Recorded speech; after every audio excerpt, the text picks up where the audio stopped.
The Wedding Connection, The Wedding Whisperer Series, Book 2. By Susan Hatler. Chapter 1. Maybe I should have a tattoo etched across my forehead with the words emotionally unavailable, because I am so not interested in a permanent commitment with a man. You'd think that would make me the dating catch of the decade, but it actually seemed to bother the guys I went out with. Go figure. Weren't guys supposed to be the ones always looking to avoid commitment? Why did I seem to be the master at finding those needles in the haystack who wanted to lock me down? Take Lance, for example. We had fun over the last few weeks, but it wasn't like I had the urge to pick out a china pattern. Ever. So when he told me he wanted to break up, had I gotten upset? Nope. I'd shrugged. Then he'd gotten upset. Had he seriously expected me to fall over myself, gasping and wailing and pulling at my hair? Should I have begged him to stay, to please, oh, please stay? Yeah, right. The last thing I wanted was permanent commitment with him. That would require trusting a man again, and after what had happened to me last year, I didn't know if that would ever happen. My friend Melinda Morgan, on the other hand, had come into the bakery where we worked this morning to announce her engagement to Nate Carter and the not-so-small fact that they would be tying the knot in 2 weeks. Avery. Did you hear me? Melinda asked, as if I didn't need more than 2 seconds to process what she just said. Come again? I blinked, staring at Melinda as I shoved a tray of croissant dough into the oven. Technically, Melinda was my boss since she bought Bernie's bakery over a year ago when he'd retired. But Melinda treated me as a friend first and her bakery manager second, which was pretty much the way I liked it. It sounded like you said you and Nate are getting married in only 2 weeks? That's right. Melinda nodded her pretty blonde head and then extended her left hand to show off the ring on her 4th finger, a solitary black pearl sitting on a thick platinum band. Nate got the black pearl himself when he went diving in Bora Bora last month. Isn't that beyond romantic? He gave it to me last night. Her voice had taken on a dreamy tone, and I half expected her to clasp her hands to her chest and bat her eyelashes. And here I got dumped last night, I said, taking hold of her hand so I could get a closer look at the engagement ring. It was pretty enough, but only symbolized danger to me. One woman's idea of a romantic gesture was another woman's greatest nightmare. Shudder. Melinda gasped, and her dreamy expression changed into one of a woman who had just stepped in something stinky. You and Lance broke up? I'm so sorry, Avery. I thought things were going well between you two. So did I. I shrugged, releasing her hand and proceeding to brush icing on the homemade cinnamon rolls. Then out of nowhere he says he wants me to meet his parents and he asked what I thought of us all having dinner at their place. So, I told him that I honestly didn't understand why that would be a good idea. Apparently my comment offended him. Melinda covered her mouth. Oh, dear. Right? I laughed, then set the icing brush down when the oven timer went off with a loud beep beep beep. I turned toward the oven and pulled out a tray of chocolate chip cookies. I mean, I'm dating him, not his parents. Or, I was dating him. So what's the big rush on meeting them? Anyway, he told me that someday I'd need to break down the walls I'd built around my heart and actually let a guy in. Then he added that by the time I did that he'd probably be taken and I was likely to regret turning down meeting his parents. Isn't that lame? I mean, seriously. I turned to her, making air quotes. Why should I break down my walls, as he put it, for a guy who dumps me the moment I say honestly that I'm not interested in meeting his mom and dad? She raised a shoulder. Well, I can see why he'd be hurt. He obviously wanted to take the next step with you, but you weren't on the same page as him. Not even in the same book. I held my palms up. Whatever. At least now I'll have more time to volunteer at founding friendships. Although, that reminds me. Jill Parnell left a message for me last night saying that something was up with the homeless outreach program's current housing and that I needed to call her today. It's really nice that you volunteer your time as much as you do. Melinda lifted one of the still warm chocolate chip cookies off the tray and blew on it. But Lance does have a point about you taking those walls down to let someone in. You're 27 and not getting any younger. Don't you want to make a serious commitment to someone? Not getting any younger? Was my clock supposed to be ticking? Had we jumped back 60 years and I didn't realize it? The corner of my mouth rose. I already have made a commitment. You have? She asked, her voice coming out in a squeak. Yes. I put a hand on my hip. I'm seriously committed to making life better for everyone at Founding Friendships. I'm committed to my very crazy mom, who calls me every few weeks to check in. And I'm committed to all of my friends, including you. I meant with a guy. She laughed, shaking her head. But that's sweet about being committed to our friendship, which you know I cherish. So now is probably the perfect time to ask you if you'd like to be a bridesmaid in my wedding. You want me to be a bridesmaid? My chest filled with emotion and my eyes burned. I met Melinda when I'd moved to Sacramento a little over a year ago after a very bad breakup. I had found out that one of my so-called friends had been seeing my boyfriend behind my back and that the whole group of friends had known about it but kept it from me. After thinking I'd never be able to trust women again, I'd met Melinda, who had slowly become my first true friend. And the funniest part of this situation? Here I was avoiding anything in the vicinity of walking down the aisle, and yet I wanted to blubber like a baby when Melinda asked me to be part of her wedding. Oh, the irony. Even though my stepdad had up and split on us, I'd considered giving marriage a second chance before my boyfriend cheated on me. After that? No interest in tying the noose, not. Men could not be trusted. I'd since learned that you could trust a female friend again, but I wasn't going to be suckered into believing a guy I dated could really go the long haul. The blaring of the latest hit pop song blasted out of my cell phone, which sat on the desk in the office. Oops! Had I forgotten to turn off my alarm? I'd better get that, I said, blinking away the tears that threatened to spill over as I hurried toward the office. It could be Jill following up on her phone call. At 5:30 in the morning? Melinda asked as I passed by her on my way to the office. I take it you're in as my bridesmaid? I bit my lip and swiveled to face her, hoping I'd composed myself enough that my voice wouldn't shake.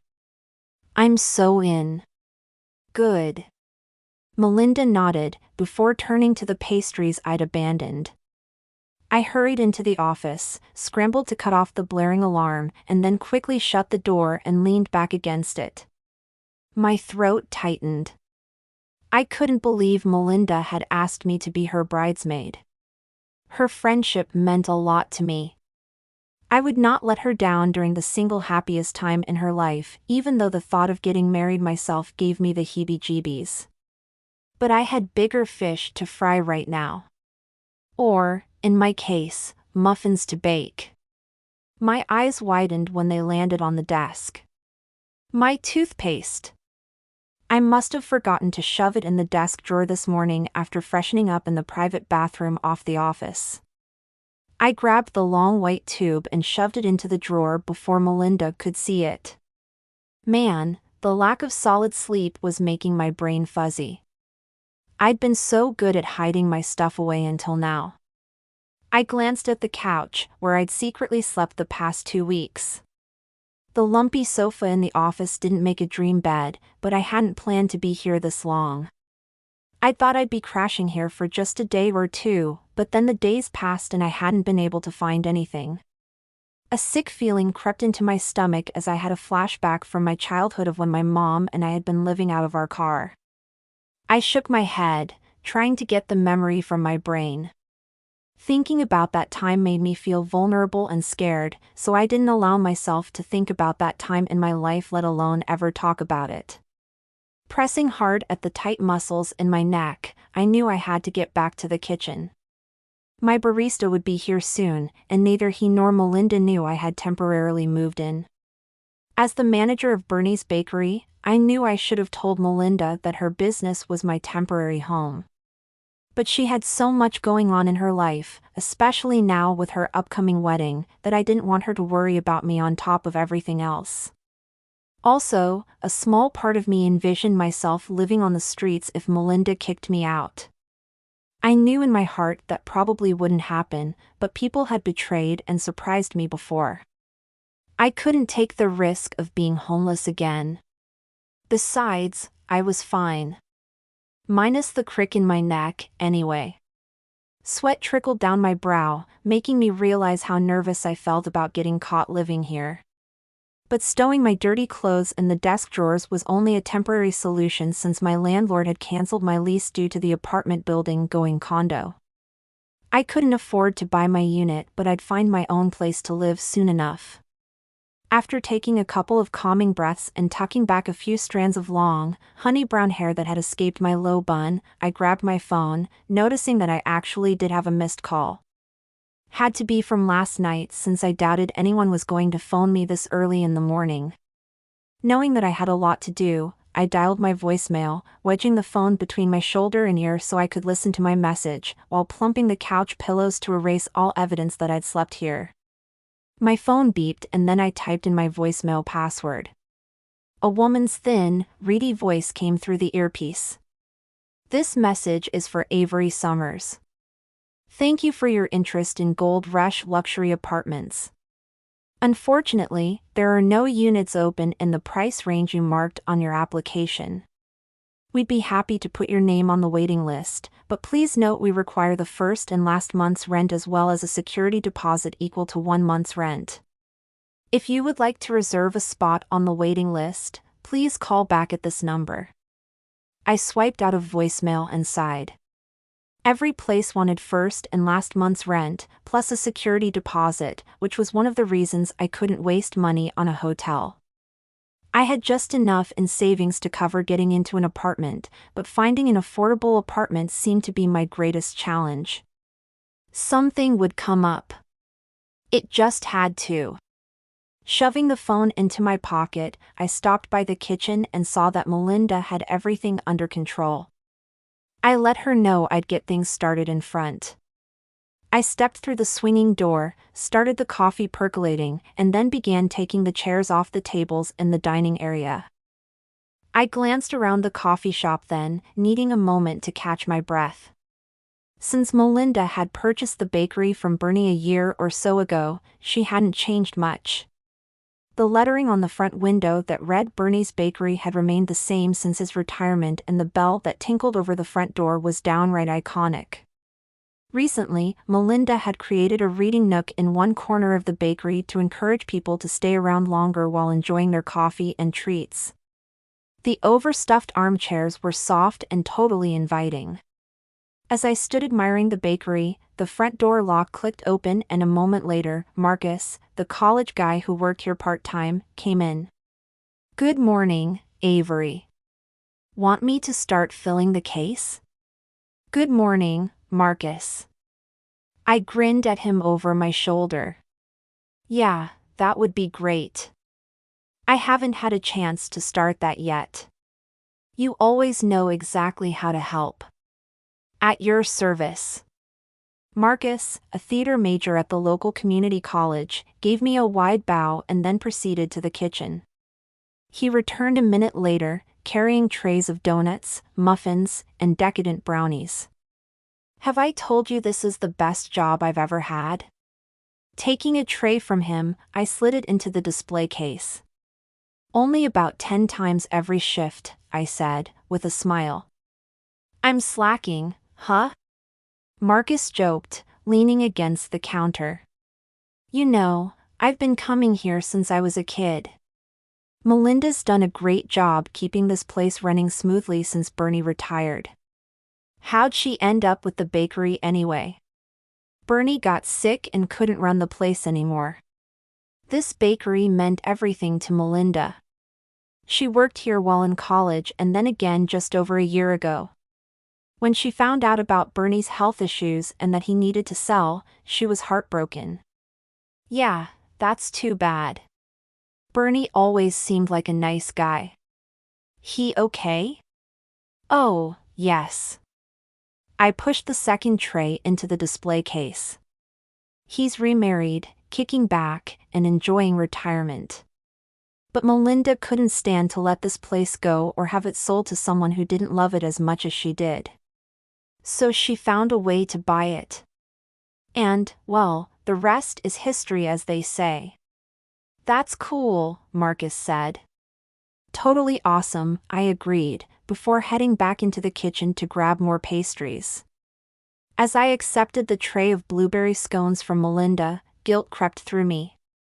I really needed to find a place to live. It felt sneaky staying here without her knowing, but I didn't want to stress her out. It wasn't lost on me that even as I was taking a chance on female friendships again, this time I was the friend keeping a secret, but staying at the bakery until I found a place wasn't anything like hooking up with my friend's boyfriend. Keeping my expression blank, I headed out front, reassuring myself I'd be moving out soon. Melinda's pretty young to own her own business, Marcus said, wiping the crumbs off the counters behind the glass case. I nodded, thinking 29 was definitely young to own her own business. But I knew she'd received an inheritance when her dad passed away. I also knew how much it meant to her that her dad had been part of her dream. She'd loved him with all of her heart. I had no idea what it would be like to have a dad who was so close to me. I shuddered, deciding to pour myself a cup of coffee. Yes, I really admire Melinda for following through with her dream. Not everyone does that, you know?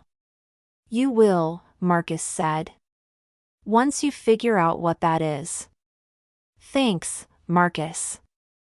I smiled at him again.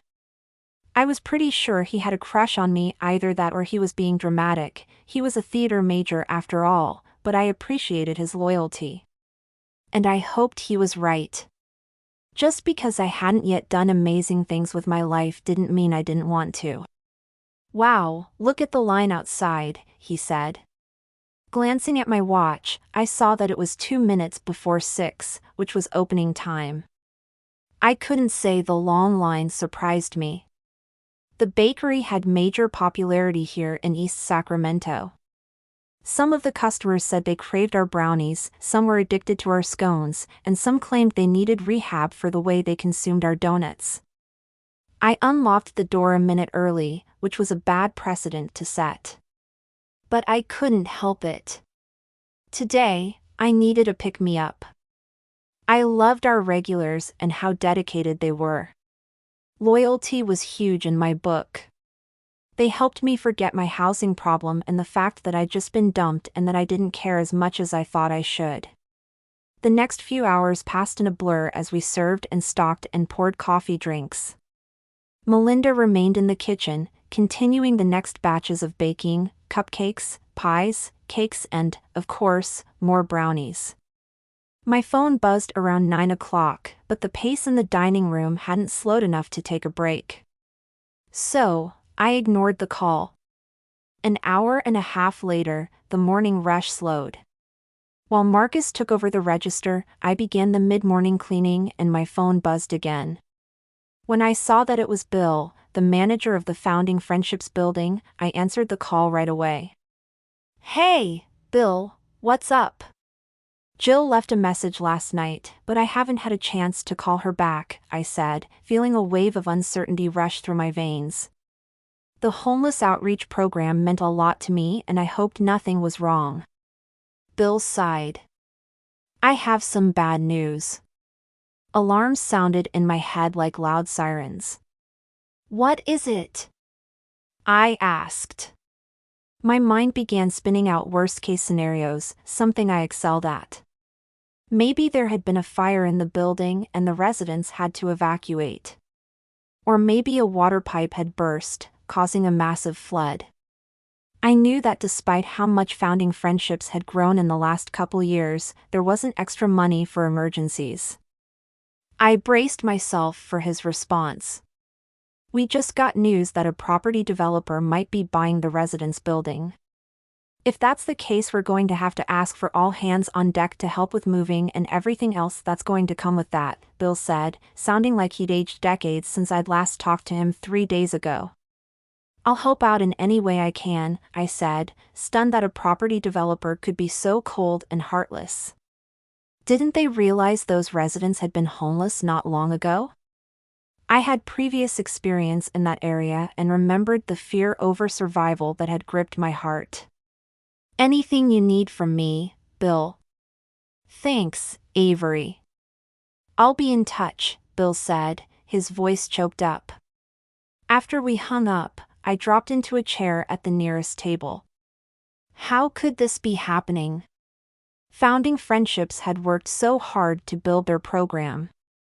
The residents were happy and making great strides toward independence.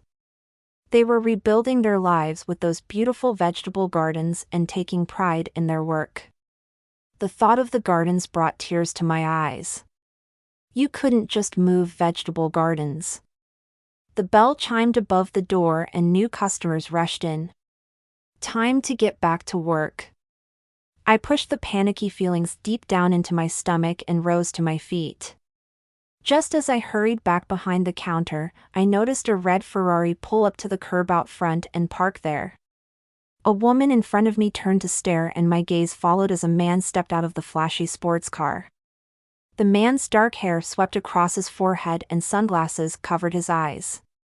As he shut the driver's side door, a ripple of appreciation rushed through me at the way his t-shirt stretched across his broad chest, and how his jeans hugged his muscular thighs just right. Wowzers. The guy was definitely not hard to look at. I continued to watch the man as he removed his sunglasses and slipped them around the back of his neck. Then he jogged across the sidewalk and held the bakery door open for an older woman with a cane who was approaching Bernie's bakery. Little goosebumps prickled up and down my arms. Gorgeous and thoughtful. Quite the potent combination. I could barely tear my eyes away and almost walked smack into the display case. I shook my head. Get a grip, Avery. I took my place at the counter as the man sauntered in behind the older woman. Marcus took the woman's order as the guy came up to the counter, his gaze fixed on the brownies displayed beneath the glass. May I help you? I asked. Yes, he glanced up at me and paused as if he'd seen something shocking. I went through a rapid-fire mental checklist. Did I eat something that might have gotten stuck in my teeth? Was there a smear of chocolate on my chin? Icing in my hair? Seconds later, his blue eyes glinted and his mouth curved into a sexy smile that sent zips of electricity to all my nerve endings. Would you like a brownie? I asked, my voice coming out as a squeak. I cleared my throat, wanting to kick myself for sounding like some love-struck girl. So the guy was hot. Whoop-dee-doo. I needed to take his order so he could move on. If you have any questions, I can help you. Great, he said, the corners of his eyes crinkling. What's your name? You need my name to order a pastry? I raised a brow. Okay, that was a bit sarcastic. But my heart rate had kicked up a notch and I was determined not to let it show. If he was annoyed by my sarcasm, there was no indication. You have a great bakery here. Oh, it's not mine, I said, waving my hand. I'm just the manager. I meant that you manage the place very well, he said, his voice sincere. Judging from the way the tables are filled mid-morning, I think it's safe to assume that you manage the bakery extremely well. I couldn't help but smile at the compliment. Well, thank you. I'm Jason, he said, extending his hand. Avery, I said, shaking his hand, which felt warm and firm and way too good in mine. My belly even did a little flip. He held onto my hand longer than necessary, and the person who had come up behind him in line cleared his throat. I pulled my hand back. "So, Jason, what can I get for you?" "What do you recommend?" he asked, his gaze fixed on mine. "Well, if you want my opinion, try the brownies. They're amazing." "Do you put a secret ingredient in them?" he asked, the corner of his mouth tipping up. "If I did, I certainly wouldn't tell you what it is," I said, my tone teasing. Wait, was I flirting? I didn't flirt. And, hello? I was at work. So what if he opened a door for an old woman? I was practically giggling and twirling my hair. Plus, more people had come in and the line was starting to back up. I glanced toward the door as the little bell tinkled again. Then I caught sight of his car on the curb and a memory sent a piercing sensation into my chest. The last guy I knew who drove a car like that only cared about what money could buy. Not that I could judge all men by my stepdad, but the comparison didn't help. I hate to rush you, I tipped my head in the direction of the growing number of people behind him, but I kind of need to keep the line moving along. I'll order as soon as I get your phone number. His tone was flirty. Wait, what? I blinked, unable to believe he'd had the nerve to ask for my phone number all of 2 minutes after meeting me. I felt even more annoyed that I wanted to give it to him. When he still stood there, giving me a charming smile, I frowned. This is awkward, Jason. But I'll be direct. You aren't my type, I said, instantly wondering if maybe he could be my type for a few dates. I'll have the brownie for now then, he said, seemingly undaunted by my rejection. It couldn't be because he was used to being rejected. Who in their right mind would reject him? Which meant I was not, in fact, in my right mind. I scooped a brownie out of the case with a pair of tongs and I could feel his gaze on me the entire time, making my belly warm. Not good. Not good at all. I placed the treat on a plate, so ready to move on from this flirtation that was way too distracting. Marcus will check you out at the register. My face heated when I realized how that sounded. I mean, Marcus will charge you for the brownie. Oh, wow. That sounded even worse. To glorify my embarrassment, the man behind Jason had the gall to chuckle. I gave the new guy a long, hard stare. Thanks a lot, dude. Great to meet you, Avery, Jason said, giving me one last look that pretty much turned my brain to mush no matter how I fought to hide it. I said, turning to the next person in line, who happened to be the guy who'd laughed at my inability to form a coherent sentence. May I help you? After Jason moved down the counter, I could breathe easier. I still couldn't believe he just asked me out like that, or that I'd wanted to say yes. I mean, please.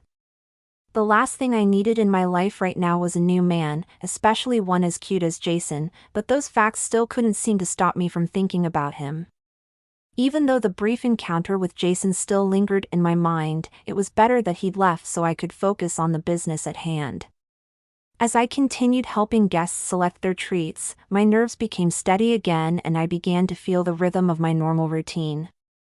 I helped an elderly lady select a pastry that wouldn't stick to her dentures. She opted for a slice of soft lemon cake, and then my mind flew back to Bill's phone call from earlier about founding friendships and the trouble the program was in. The words property developer kept circling my brain, stressing me out. The residents had been through enough problems and didn't need to move because some rich person wanted to build another shopping mall, or whatever. I handed 3 chocolate croissants to a woman with 2 children and noticed the rush had finally lulled. I let Marcus take over while I wiped down the counter, pushing the crumbs into a neat pile before dumping them into the garbage. Then I glanced up to find someone staring at me from across the counter. Blue eyes. Dark hair. Sexy smile.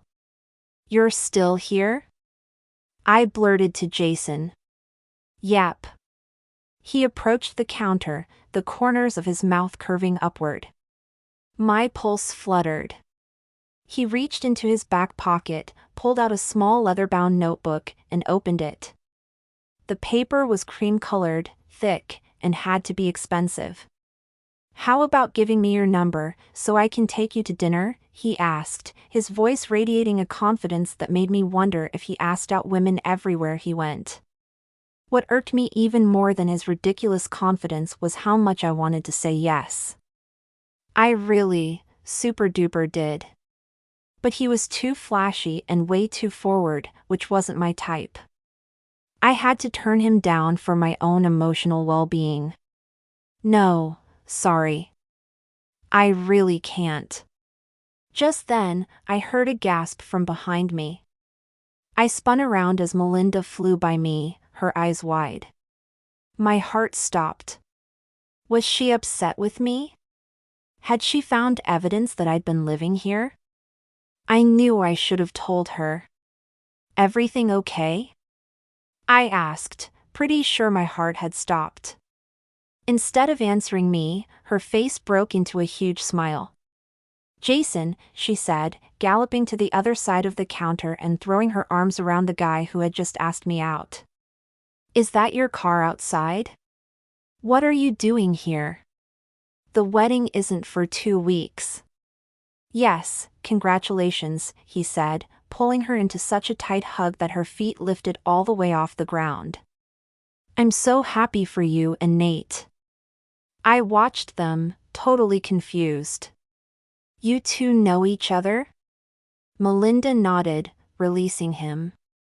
Seriously, what a surprise. I'm in town on business, he said, slipping his notebook into his back pocket again. But I figured a little extra time with my favorite cousin couldn't hurt, right? My eyes bulged. Did he say cousin? Well, I'm glad you're here. She smiled, turning to me. Avery, have you met my baby cousin yet? Baby cousin, he said, his tone teasing. I'm only 3 days younger than you. You'll always be a baby to me, Melinda said, her voice as playful as his. They were clearly close and adored each other, which just felt weird. I mean, her cousin had just asked me out. Bizarre. And yet part of me still wanted to say yes to him. Jason and I met. I forced a smile, as my brain tried to reconcile that the handsome, almost arrogant guy with the sports car was the same guy grinning at my friend and boss. Let me freshen up and I'll take you out to a full breakfast. Eggs. Hash browns. Bacon. The works. When he gave Melinda a thumbs up, she squeezed his arm before walking around the counter and heading toward the office. My stomach nodded. Had I left something else out besides my toothpaste? I hadn't meant to leave anything out, but I felt bone-tired and my memory wasn't in tip-top shape. 2 weeks spent sleeping on a lumpy couch could do that to a person. Jason trailed after her. Where's your restroom? There's a customer restroom over there, I said, gesturing toward the back end of the bakery. Jason is family. He can use the private restroom back here, Melinda said, laughing as she practically skipped away. I'd never seen her this happy and suspected she was radiating on an engagement high. And she's gone, Jason turned to me, raising a brow. Where can I wash my hands? You were right that the brownie was delicious, but you didn't tell me it was sticky. The corners of my mouth twitched. The private restroom is down the hall on the right. Thanks.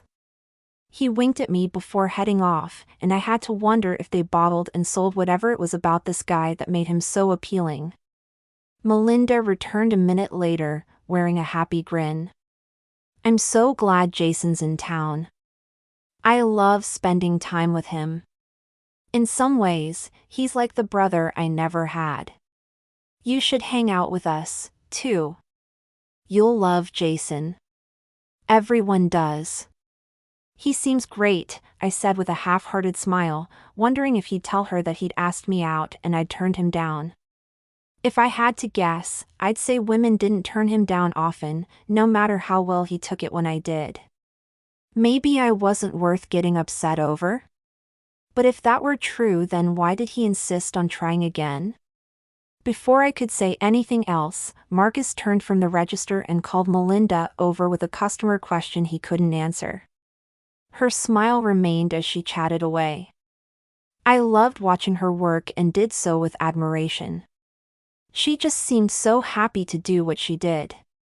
In fact, I was so distracted that I barely noticed Jason come around the corner with something in his hand. I gasped when I caught sight of what he was carrying. In his hands, Jason held my toothbrush and robe, and there was no way to mistake that robe as anyone else's since my name was embroidered in fancy hot pink lettering on the front pocket. It had been a gift from a girls' spa day I'd attended with Melinda and our friends Sarah and Mary Ann. Why oh why had we embroidered our names? Panic flooded my chest. I must have left my toothbrush and robe in the private restroom this morning. Stupid me. My gaze darted to Melinda to make sure she wasn't seeing the objects he held. Jason's brows came together as he glanced down at the items and then at me again. My cheeks heated, going up in flames when I saw the concern register in his expression as he put two and two together and concluded that I was staying here. I strode over to him. Please don't say anything to Melinda. His eyebrows rose. Are you sleeping at the bakery? Sort of, it's a long story. I won't be here long or anything. Why don't you tell Melinda? I'm sure she'd understand. Or offer to let you stay with her. No, I can't. I shook my head adamantly, the thought of even risking a chance at homelessness again making my stomach churn. I have my reasons why I can't tell her right now. But I will tell her, just not now, please? He paused for a moment and then blew out a breath. Okay, I won't say anything to her, he said, handing my things to me. But is everything okay with? Thank you for keeping this between us, I said, cutting him off. I mean, this was embarrassing enough without going into details. I so did not want to talk about this further. I threw him an appreciative look and then hurried away to put my things in the office. I shut the door, leaned back against it, and buried my hot face in my hands. Not only did somebody know I was homeless, but it just had to be Melinda's rich cousin. He must be so sorry he asked me out now, a bakery manager who had been booted out of her apartment and didn't have enough in savings to get into a new place. Yet. My heart pounded in my chest. I could only hope that Jason would keep my secret. And if he did, I definitely owe him big time. Chapter 2. At the end of my workday, the sun glinted off the bakery windows as I fumbled with my keys to lock up for the night. We closed at 5 on Saturdays, which gave me time to head over to the Founding Friendships building and put in a few volunteer hours. Thunder rumbled in the distance, and I glanced up in confusion. Dark clouds bunched against the horizon, and a wicked flash of lightning split the sky. The humid air felt still and heavy, with rain moving in that would rule out any time spent in the garden. I sighed. Working in the garden was something I loved doing. Still, there would be plenty of other projects going on. My key jammed in the lock and I jiggled it, silently cursing the person who had cut the set of keys. The box of cupcakes I was holding in my other hand wobbled dangerously. Alarmed, I turned to grab the box, but someone beat me to it. Whoa, there, Jason said, his voice warm. He took the box out of my hands and balanced it effortlessly. His easy smile showed off a dimple in his left cheek. I was distracted by that dimple until the first raindrop hit me on the nose. I gave a little yelp of surprise, but at least it broke me out of his spell. That was one powerful dimple. What are you doing here? I brought you flowers, he said, holding out a bouquet of lilacs. Oh, those are my favorite, I said, stepping under the awning as more rain spattered down on me. The keys jingled in my hand. Somewhere in the back of my mind I remembered that I was supposed to be locking up the bakery because I had someplace to be, but I was still too distracted by that adorable dimple. And the flowers. If this was how Jason handled rejection, I wondered what he'd be like if I accepted a dinner invitation. Not that he'd ask me out a second, no, third time, not after finding out I was living at the bakery. He probably just felt sorry for me. I know these are your favorite, he said, stepping under the awning with me. I asked Melinda. You did? I looked up at him, surprised at his thoughtfulness. That's sweet. I can be sweet. He grinned at me again. Why was I so distracted by that dimple? I bit my lip as I turned back to the front door. The rain was coming down in big fat drops, but luckily there was enough room under the awning for both of us. I put the key back in the lock and jiggled it around, hoping it would turn. It didn't. Sigh. Let me try. He stepped up next to me. I could feel the heat from his body, and his warmth made me shiver. Cozy under here, isn't it? I don't need your help, I said, swatting his hand away. I didn't want him feeling sorry for me. I was an independent woman and could take care of myself. Well, after I found a reasonably priced apartment, anyway. I could definitely take care of locking a door. Twisting the key again, I willed it to move. Still nothing. Ugh. Here, he said, handing me the flowers. He stepped in front of me. I stepped back, realizing that I had left the safety of the awning and was now being pelted by raindrops. Even though the day was warm, the rain was cold. I moved closer to Jason as he retreated a step, and then bumped into his back with the flowers. He grinned at me over his shoulder, still balancing the box of cupcakes while he twisted and wiggled the key. This is not working. Are you sure this is the correct key? I rolled my eyes. Of course that's the correct key. But after I said the words, I wondered if he might be right. The back door key fit in the front lock, but it wouldn't turn. I smacked myself in the forehead, and my cheeks burned with embarrassment. Try the other key on that chain. You have a lot of keys, he said, raising his brows. Are you sure it's that key? Yes, I'm sure. This time, I added. I stood on my tiptoes so I could see over Jason's shoulder as he switched keys. Standing that close to him, I could smell his aftershave, something woodsy. My heart sped up, making me a little dizzy as the realization washed over me that I actually did want to go out with him even though there was no way I could change my answer to yes after so many rejections. There, he said. All locked up. Thanks, I said, biting my lip. I appreciate your help since I'm already late. Don't worry, he said, his gaze fixed on where my teeth smashed my bottom lip. I'm not going to ask you out again right now. Oh, I said, feeling oddly disappointed. Like I'd lost something that I swore I never wanted in the first place but maybe, secretly, did want. Unless you want me to, he said, almost like he could read my mind. No, of course not. I stared out at the rain, which was coming down harder now. I wondered if he knew that I was lying. Either way, we were stuck under the awning for the time being, and I really was running late to founding friendships. Jason gave a shrug. We can just hang out. Not like a date, just as friends getting to know each other.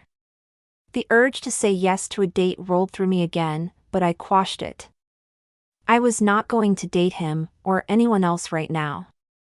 After getting out of my last relationship, like, a minute ago, taking a break from men seemed the best idea. At least until I'd found adequate housing that didn't involve my place of employment. I hope the rain stops soon, I said, changing the subject. I really am late. You keep saying that, Jason said, peering out at the rain, which had picked up even more. Gardening was definitely out today. And yet you aren't making a move to get going. That's because it's raining, and I don't want to get soaked, I protested. Besides, it would ruin the cupcakes. Jason smiled. It's either that or you want to spend more time in my company, in which case we could just go out and grab something to eat. You are persistent, I said. But, no, I'm not dating at the moment. A look of concern flickered across his face, and I had a moment of panic that he could read something in my expression, some weakness that I didn't want him to see. I looked away, not wanting to have to answer any questions. I swear, it doesn't have to be a date, he said. I just want to hang out and get to know you better. Besides, I saved your cupcakes. That should count for something, right? He grinned and lifted the box above his head. I gasped. Be careful with those. I need them. Are you taking them to someone special? He teased, raising his eyebrow and looking down at the box with renewed interest. I cleared my throat. I'm taking them to the place where I volunteer. His head tilted, surprise registering on his face. Where's that? Founding Friendships, I said, wondering why I was opening up to him. It's a homeless outreach program which helps people find housing and rebuild their life. We have a building for now, anyway. I don't know how much longer that will last. What do you mean? He asked. The manager told me that a developer wants to buy the property. They'll probably tear it down and turn it into a parking lot or something wasteful like that, I said, not bothering to keep the frustration out of my voice. That's too bad, he said softly. When I glanced over at him, I could see the sympathy in his eyes, and my traitorous stomach did a little flip. It is too bad, I said, relenting with a sad smile. But as long as we have the building, there is plenty of work to do over there. That's generous of you to give your time like that, he said. My own time being homeless flashed through my mind, and I couldn't help but shudder at the feelings of helplessness and fear that had been my constant companions back then. I enjoy helping them. It's the least I can do. We were silent for a while before Jason gestured toward the street. It looks like the rain is letting up. Are you sure you don't want to get dinner? I really can't. There's so much to do over there and they're counting on me. I had hoped to work in the garden tonight. I'm actually a project manager. But I think we'll have to paint inside instead. I paused, an idea crossing my mind. You can come with me if you want. I mean, we could always use an extra set of hands. The corner of his mouth hitched up. That sounds great. My eyebrows rose, and I felt surprised that he'd agreed, and as long as I was being honest with myself, I also felt a little excited about him joining me. Great. Let's get going then. We darted out into the rain. By the time we got into my car, we were both soaked, but laughing. Looking across at him as he buckled his seatbelt, I thought that if I wasn't careful then this might start to feel perilously close to a date. And that just couldn't happen. Chapter 3. Jason and I pulled up to the Founding Friendships building 15 minutes later, and thankfully the rain had let up enough that we weren't going to get soaked as we ran across the parking lot and into the lobby. As I cut the ignition, I peered up at the 5-story building, wondering what Jason saw when he looked at it. I knew exactly what I saw, though. I saw hope and help and a safe place to land. I wanted to get a lot of work done this evening, without any distractions. Glancing sideways at Jason, I wondered if he would be more of a hindrance than help. We'd soon find out. We jogged toward the building, with Jason carrying the box of cupcakes. The sidewalk that snaked around the side of the building to the interior courtyard needed to be replaced, but once we got into the courtyard itself, I glanced at Jason to see if he was as impressed with the layout as I was every time I walked into it. The large vegetable garden at the back of the building had tripled in size since we'd started it. In the center of the courtyard was a fountain. To one side of the fountain there was a small swing set for the kids to play on. We'd been working on planting flowers along the walkways. "It's a work in progress," I said, gesturing to the courtyard. "It's great," he said, making me smile. As we ducked into the entryway of the building, I turned and glanced at him. From the smile on his face I could tell that he'd meant what he said about the place being great. My belly warmed. "I sent a text to Bill to let him know we're going to paint the common room," I said. "We're trying to spruce up some of the common areas, with the ultimate goal of getting the dining room in shape so there can be communal dinners." "Where do people eat now?" he asked. "The residents have kitchens in their apartments, but we want to be able to serve additional people along with our permanent residents," I said. "That's a wonderful goal," he said. I opened my mouth to thank him when Sylvia, the young mother with 3 kids from apartment 3C, came running up to me. "Oh, Avery. I'm so glad you're here. Something's wrong with my kitchen sink and I don't know what to do," she said, her face pale. "There's water spraying everywhere." "Did you call Bill?" I asked. "I just did, but it went straight to voicemail." "I left him a message," she said, moaning. "I'm afraid there will be a flood if we don't get the pipe fixed." All hope of getting any painting accomplished fled, but I wasn't sure what to do to help Sylvia. A burst water pipe? I really needed Bill to be here for this. I was so not qualified for building maintenance repairs. "We should take a look at what's going on with that pipe," Jason said, startling both of us. He introduced himself to Sylvia and handed me the box of cupcakes. Then he rolled up his sleeves and followed Sylvia to the stairs.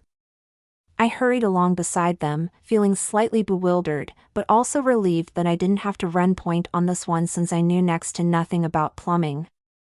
When we got to the 3rd floor, I could hear Sylvia's oldest daughter, Mia, yelling for her younger brother to get away from the water. That didn't fill me with confidence that this would be a quick fix. Sylvia led us into her apartment, and Jason and I crowded in behind her. My heart sank to my stomach. I couldn't tell what was going on in the small kitchen, but the water in the sink was going berserk. When she'd said she worried about a flood, she hadn't been exaggerating. The way the water was gushing out, I thought we might see a boat float by. "Do you have any towels?" I asked. The second that the words left my mouth, I cringed, feeling stupid. A few towels tossed on the floor wouldn't solve this situation. "Look, Mommy," Nico, Sylvia's son, said, pointing to his feet on a plastic tray. "I'm surfing." Letting out a sigh, Sylvia scooped the little boy up off the floor. "I already told you not to surf in the kitchen. Go to your room and change into dry clothes. Mia, please get all of our extra towels for Avery and me. Hurry." "What should I do, Mama?" Nora, the youngest, asked. Just go into the living room and read a book for now," she said, biting her lip. The little girl pouted, but she didn't leave the room. "I think I see what the problem is." Jason's voice came from the sink area. I turned to face him. He'd waded into the water and was crouching down on the floor, his pants wet up to his ankles as he peered under the sink. He turned to me, giving me a look that said he had bad news. "There's a burst pipe." "Where is the building manager?" "I'll call him again," I said, pulling out my phone. While I waited for Bill to pick up, Jason asked Sylvia if she had any tools in the apartment. She went to rummage through a closet as Bill's phone went to voicemail.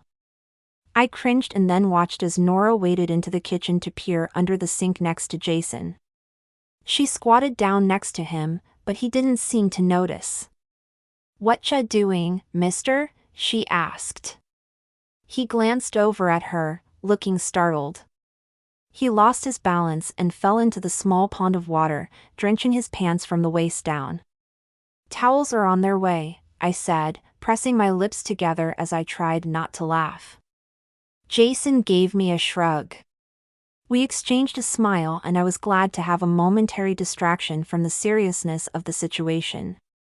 All hope for getting any painting done had flown out the window, but this was more important. This needed to be resolved as soon as possible. I punched in Bill's number again. Sylvia came back into the room with a toolbox. "I think there's a wrench in here somewhere," she said, digging through the toolbox. When she handed the wrench to Jason, Nora scooted closer to him, gazing up at him like she was impressed. I couldn't blame her, really. He did appear to have taken charge of the situation. "What are you gonna do with that?" she asked, looking up at him expectantly. Dripping wet, and getting wetter by the minute from the water continuing to pour out of the sink, Jason smiled at her patiently. The phone rang in my ear as I watched him gesture to the cabinet under the sink. "There's a pipe in the back that is leaking," he said, which was the understatement of the century. Nora leaned around him to peer beyond the door into the shadowy underside of the cabinet and then got sprayed with water. She squealed with delight and Jason seemed to stifle a laugh. "It's like being at the water park," Nora exclaimed, clapping her wet hands together. "Mama, this was the best idea ever to have a water park in the kitchen." Her exuberance lightened the mood, at least. Jason chuckled. "Unfortunately, we're going to have to turn off the water so that it doesn't leak through the floor and into the apartment below this one," he said. Nora frowned at him. "Don't the people downstairs like water parks?" "Not in their homes," Jason said, giving her a wink that filled my heart. My call to Bill went to voicemail again, so I decided to leave a message. "Hi, Bill. This is Avery. I'm here at Founding Friendships. Sylvia's apartment has a water leak in the kitchen, and by leak I mean a geyser. We're working on the problem, but I think you need to get here as fast as you can. I'm not in any position to get this fixed, but my friend seems to be doing, well, something that may or may not work." "Thanks for the confidence," Jason said, amusement in his tone. I hung up the phone. "Do you need me to do anything?" He bent under the sink. "I've just about got the water shut off. Can you find me a flashlight? Then I can see what kind of damage we're talking about." "I have one in the bathroom under the sink," Sylvia said, as she attempted to mop up the water with a towel. "Great, thanks," I said, hurrying down the hall to the tiny bathroom, which had been painted bright pink. I had no trouble locating the flashlight, and when I got back to the kitchen, Jason had indeed gotten the water turned off. I waded through the puddle of water, my sneakers getting soaked in the process. When he took the flashlight from me, our fingers brushed, and I felt a jolt of electricity run up my arm. He glanced briefly at me and then got to work. I stepped back out of the water, afraid that any more contact with Jason would get me electrocuted. It was sweet that he was helping, but I really did need to get my home life situated before I even thought about dating again. "Wait a minute," Jason's voice echoed from where he ducked beneath the kitchen sink. The pipe came apart. It didn't burst like I previously thought. That's good news. I think I can get it tightened back up. He emerged from the cabinet and sat back on his heels with a squishy sound. I raised my eyebrows in surprise. That's great news. Bill will be so happy when I can finally get a hold of him anyway. You probably will want to have a plumber make sure everything is really working properly, Jason said. I'm no expert. You're a superhero, Nora exclaimed, launching herself at Jason and tackling him in an adorable bear hug that sent both of them tumbling back into the water. Jason laughed and looked up at me with a wry look. If we're still going to paint tonight, then I'm going to need some dry clothes. You're still willing to stay and help me paint after this? I asked, surprised. Of course, Jason said. Now that the pipe is tightened back into place. He turned to Nora, whose mom gave him a grateful look. Do you want to be my helper, Nora? She nodded enthusiastically just as Mia came into the kitchen with more towels. I'll help you mop up the mess, Sylvia, I said, reaching for a towel. Working together we mopped up the floor the best we could while Jason and Nora fixed the pipe. 15 minutes later, just as Jason was turning the water back on, my phone buzzed. It was Bill. Hi, Bill. Got your message and came as fast as I could. I'm downstairs in the building.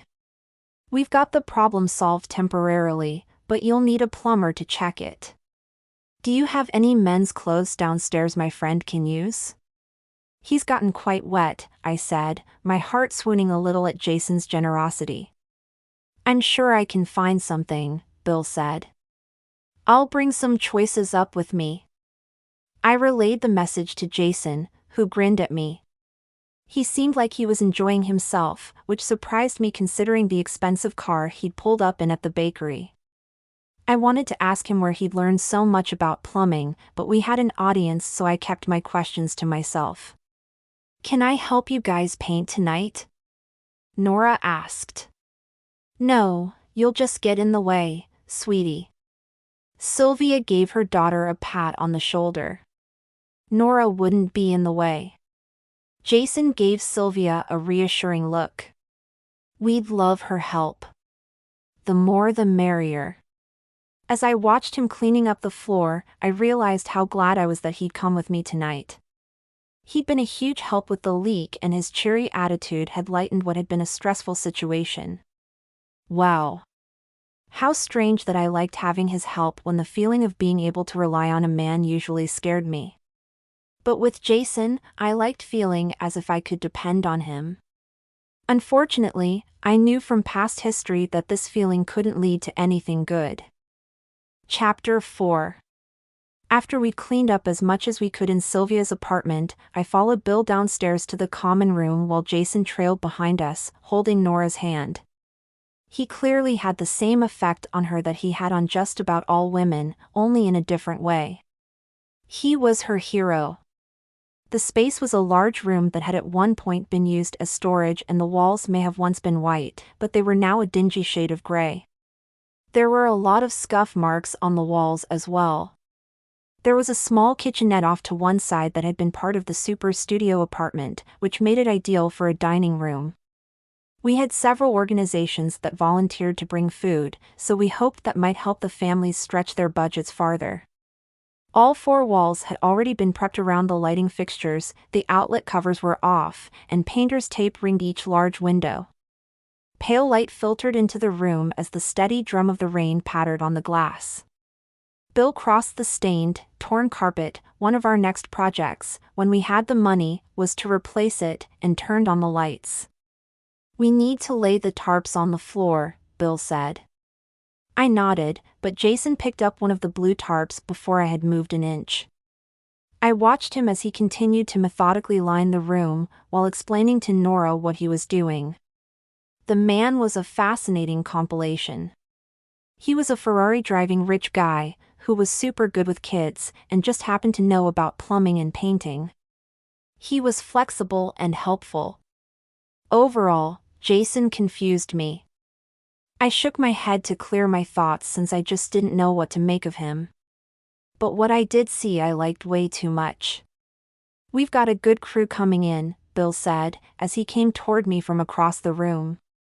And it looks like you brought a good addition. Yeah, he is, I agreed, the corners of my mouth curving upward as my face heated. Yep, I liked him way too much. Several of the residents started to filter into the room. Bill explained where he wanted each person to begin painting, and then he said that he was leaving me in charge. Meredith, one of my favorite older residents, applauded. She grinned at me, and I went over and gave her a hug. "How have you been this week?" Meredith patted her hair, which I noted had been cut to a flattering style. "I've been busy." A hairstylist came in and offered free haircuts. "Well, your hair looks great," I said, knowing Jill Parnell's friend Carmen volunteered to cut and style hair every month. Meredith leaned down to dip her paint roller into the paint pan Bill had set up for her. As she slicked the light gray paint over the dingy wall, I was amazed to see how the color brightened up the space. One slide of the roller and the place already seemed to be breathing with new life. My cell phone buzzed in my pocket. "Excuse me," I said, and then walked across the room where I could have a modicum of privacy. As I pulled the phone out of my back pocket, the buzzing stopped. I checked the screen and saw a missed call from my realtor.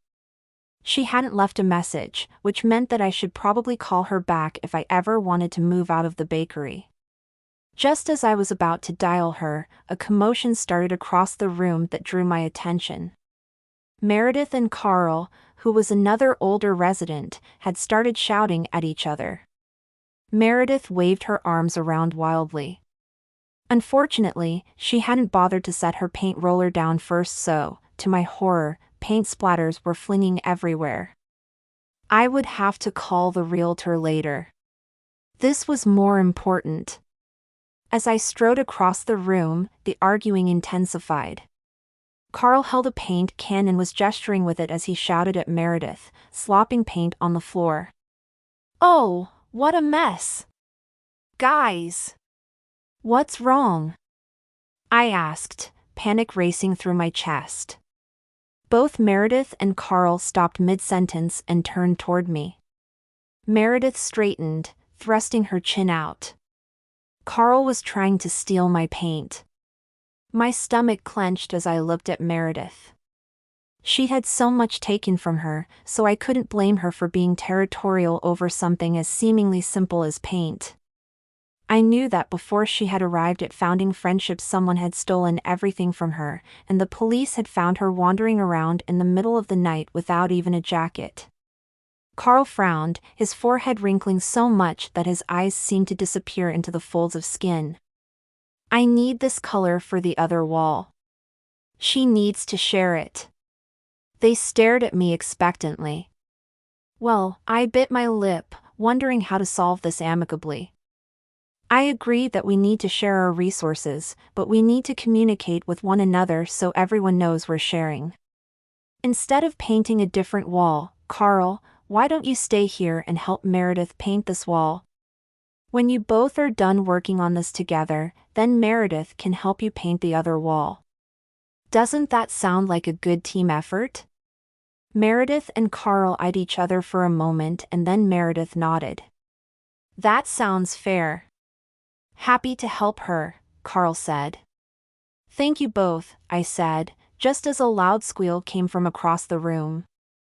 I turned around to see Sylvia's son, Nico, dump paint over his little sister's head. My eyes bulged. "Oh, no." Nora looked furious as she swiped her paint-covered brush across Nico's face. I started toward them just as Jason stepped between them. He jumped in fast, though, and Nora didn't stop herself in time, so her brush swiped gray paint across Jason's back. Instead of freaking out, Jason plucked the paintbrush from Nora's, and then took the nearly empty paint can from Nico. "Let's put some paint on the wall and not on each other. We could make a game out of it." "A game?" Nico and Nora chimed together. "Yeah, a game." He nodded, glancing at me as I stopped beside them. "Nora, you take this brush and paint as many smiley faces on this wall as you can." "Okay?" "Yeah, that sounds great." Nora jumped up and down. "Nico, you paint over each smiley face with this roller as fast as you can," Jason said, gesturing to the wall. "Awesome!" Nico's smile said it all. This was the single greatest game he had ever been allowed to play. Soon, the two kids were giggling and painting, surprised that the game was actually getting the job done. "Can I join the fun?" I asked. Jason shot me a smile. "As long as you promise not to paint me." "I make no promises," I said, smiling back at him. I picked up a brush and stood next to Jason, painting the corner where the two walls came together. We worked side by side in silence. As we painted, I glanced at him from the corner of my eye and couldn't help but notice that he looked pretty sexy. His muscles flexed with each strong stroke, making me wonder if the guy did daily push-ups or went to the gym. Suddenly, I realized I'd stopped painting the wall and was just holding my paintbrush in the air. Jason chose that moment to turn toward me. The corner of his mouth hitched up. "What?" I asked, trying to play innocent, even though my cheeks heated. "You." His voice was low as he brushed his fingertips across my cheek, my skin tingling in their wake. "Paint on your cheek," he said. "Oh," I said, having the sudden urge to paint my entire body. "You're cute." He smiled, making my legs feel wobbly. My breath caught in my throat and we stared at each other for a long time, or what felt like a long time, and the tension between us felt palpable. Then I lifted my paintbrush and tapped it on the end of Jason's nose. "Now you look cute, too," I said. Just the look I'd been going for. He chuckled, making no move to wipe the paint off. Instead, he turned back to the wall with a grin on his face and continued painting. A moment later, he turned to Nico, who was stabbing the ends of his paintbrush against the wall. "Hey, buddy. Remember to make the strokes long and even, okay? And only go in one direction." "How did you get so good at painting?" I asked, noticing that he seemed to be good at everything he did. "Did you do a stint as a house painter one summer in high school?" "Actually, I was sort of a rebel in high school. I must have painted and repainted my bedroom a dozen times during those 4 years. The most difficult to cover up was after I'd painted my room black. I had to use a lot of primer to get rid of that." "What color does a rebel pick to follow black?" "Rainbow swirls?" He chuckled, making my belly do a flip. I'd be willing to bet money that as a teenager he had many girls with crushes on him. The thought made me wonder how many had crushes on him now. "Actually, I painted a jungle mural." "For real?" He nodded. "I could show you pictures sometime." "A jungle? Wow. I might have to take you up on that." We lapsed back into silence for a few minutes. "So, what about you?" He gave me a side glance, continuing to paint. "What were you like as a teen? Any dark and twisty moments where you wanted to paint your room black?" "Not that I can remember," I said, thinking back to my high school days. One color-related thing I did do as a teen was dye a lock of my hair purple. I turned my back to him, lifting up my ponytail to show him the purple streak that I still maintained. "Very cool." His gaze lingered on my hair a few minutes before his eyes locked with mine. "Why did you choose purple?" "The purple symbolizes faith in myself," I blurted, loving that he'd guessed the color had special meaning to me. "My mom and I have a shaky relationship, which started when she divorced my stepdad when I was 8. Their separation shattered my world. My mom was too into finding her next husband to notice how I felt, though. I had nobody to rely on but myself. In a way, that realization set the tone for my life. But I can take care of myself. The purple streak is a visual reminder for me. I admire your strength." His voice was low and quiet, making me wonder what else he was thinking. When I dared to take a peek at him, he was smiling softly at the wall. Something about that made me tingle. Melinda was right, but then, she usually was right. Jason was a really nice guy.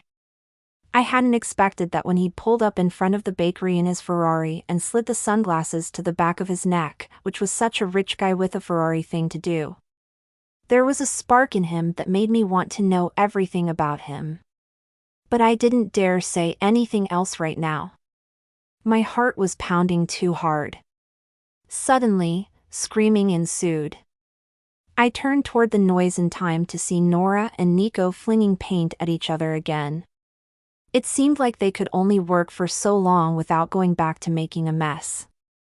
Sigh. Jason went over to them, demonstrating once again how to paint the wall and not each other. Truth be told, I was in awe watching him talk so patiently with the kids. He was giving up his night for a place he'd never been to before, and this made me like him even more. I wondered if there was a limit to how much I could like a guy before my heart would just up and burst. My phone buzzed in my pocket again. I set my paintbrush in the tray and headed out to the entryway so I could have some privacy. The phone stopped buzzing before I'd opened it, but I saw that my realtor had called. I hoped that this time she would leave a message. Sure enough, a moment later, my phone pinged. Dialing my voicemail, I held my breath as a familiar voice came over the phone. "Hi, Avery," Jillian said, her voice tinged with disappointment. "I really wish you had picked up earlier. I'm sad to tell you that you missed out on a really great apartment that went fast. Don't worry, though. I have a lead on another place. I'll call you tomorrow and let you know what's going on. Cheers." "No, no, no," I said, my voice echoing down the hall. Tears welled in my eyes, panic rising in my chest, and I covered my mouth with my hand. My chance at a home had just slipped through my fingers, which meant I'd be sleeping at Bernie's bakery for the foreseeable future. I turned back toward the common room, catching sight of Carl and Meredith deep in conversation as they painted. Nico and Nora were painting and laughing. Jason turned toward me, his gaze catching mine. "Everything okay?" He mouthed the words. "Yes," I said, nodding, the panic dissipating slowly. I took in the teamwork displayed in front of me as the old storage room transformed into a common room for all. Yes, I could wait a little longer for a new place to live. What I'd been doing tonight had been much more important. These people needed some hope for a better life, before they learned that a developer planned to tear their new home down. And it wasn't lost on me that Jason had been a huge part of tonight. Maybe I should give him a real chance, after all. Chapter 5. On Sunday night, the kitchen of Bernie's bakery was warm as the oven preheated for dinner. I stole a sideways glance at Jason, who was busy chopping carrots on a nearby counter. We had turned the radio on to a local pop station, and a romantic ballad about the power of falling in love spilled from the speakers. Under the bright lights, I found Jason incredibly handsome, but that wasn't a surprise. I'd seen him soaked, I'd seen him paint-streaked, and the man always looked flat-out gorgeous. I tried to shake off my increasingly gooey, swoony thoughts, but that didn't keep me from feeling a slow burning in the pit of my stomach as I got sucked deeper into attraction. A sudden beeping sound from the kitchen jolted me out of my thoughts. Jason glanced over at me expectantly. What was that noise? My gaze darted around until I realized that the oven had finally preheated. Duh, Avery. I hurried over and hit the button to silence the beeping. I needed to focus on cooking or this could get embarrassing fast if I burned dinner. "Can I help?" Jason asked, drying his clean hands on a yellow dish towel. "Would you toss those carrots into the pan?" I nodded toward a baking dish filled with marinated chicken breasts. I scooped up the potatoes I'd chopped and dropped them in. "Sure thing, boss," Jason said, wearing a grin. "Boss?" I rolled my eyes. I was hardly the boss last night when you're the one who fixed the leaky sink, entertained mischievous children, and painted 2 huge walls. Maybe you should call me your assistant? He shook his head. Doesn't sound as good. Okay, I laughed, shaking my head. It seemed like this man had a talent for making me smile. Not good, Avery. So not good. Well, thanks for helping me with dinner along with everything else. You know this meal is supposed to be thanking you for your help at founding friendships yesterday. I'm supposed to be treating you. Not the other way around. He swept a stray carrot off his hand and into his mouth. It's a treat to be here with you, Avery. How can that be? I asked, my heart rate kicking up as we stared at each other. I don't know. He kept his gaze locked on mine. But it's the truth. I swallowed hard against the swell of emotion that washed over me. I was falling way too hard, way too fast. Biting my lip, I turned away to put the chicken into roast and told myself the heat in my cheeks was from the oven. Any other reason would be way too dangerous to acknowledge. The man made me feel giddy, which was totally unlike me. The silence that followed felt awkward, now that we didn't have meal prep to keep us occupied. How about we decorate some cupcakes? I suggested. I'm game, he said. He seemed up to anything. There had to be a catch. Nobody was this perfect. Were they? When I turned back to him, he was smiling at me like he had been before, but there was something lingering behind his eyes that I couldn't read. I couldn't help but smile back at him. Then I went to the refrigerator where I knew we'd put some cupcakes from earlier in the day. I pulled the container of cupcakes out and set them on the counter, before gathering the ingredients to make a batch of vanilla buttercream frosting. Can I help? He asked. As I tipped the butter into the mixer, I shook my head. I've got it. You've already helped way too much tonight. I'm glad to help. Yeah, that was what worried me. Just relax. Please. Okay, he grabbed a stool, pulling it up to the counter where the mixer was churning away. Can I ask you a question? Sure. I avoided his gaze, my heart pounding. I added powdered sugar to the bowl. Why are you living here? He asked.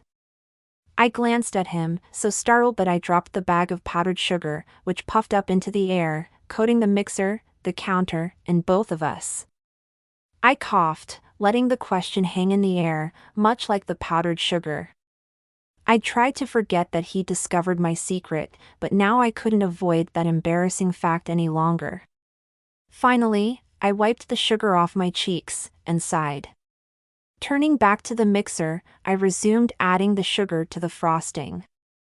I'm in between places right now. My apartment complex turned into condos and I couldn't afford to buy, I said, figuring the jig was so up that I may as well tell the whole truth. Hotels are expensive, so I'm just staying here temporarily. I haven't been able to find a new place yet, but hopefully soon. Why haven't you told Melinda? He asked softly. I don't want her to worry, I said, glancing over my shoulder at him. She already had so much going on in her life and now she has the wedding, too. She cares so much about her friends that she'd worry big time. She does care about people, he said, giving me a look that I couldn't read. Since I wasn't sure if I wanted to know what his look meant, I didn't ask. Instead, I added some vanilla to the bowl and let the mixer finish. When I was satisfied with the consistency of the frosting, I turned the mixer off and began spooning the contents into 2 pastry bags. You told Melinda you were in town for work. What do you do? I asked. Property management and acquisition, he said, his tone flat. Sounds like you love it, I joked. He shrugged. It pays the bills. How did you get into that kind of work? I mean, it's not like a kid with a black room dreams about going into property management and acquisition, I said, thinking his job sounded pretty important. True. He glanced away for a moment and then leaned against the counter, propping his chin on his fist with a faraway look. I wanted to be a biology teacher. Really? How come you didn't pursue that career? I asked, thinking of how good he'd been with Nico and Nora. He would have made a great teacher. Although, he was probably good at whatever he did with his current job. The man seemed to have many talents. Ready to help? I asked, handing him a pastry bag. I'm in, but his eyes widened and he looked at the bag like he'd never seen something so complicated. How exactly do I do this? I'll show you, I said, pulling out a cupcake from the storage container. I began swirling the frosting into a neat mountain. He watched me and then tried frosting one that I'd placed in front of him.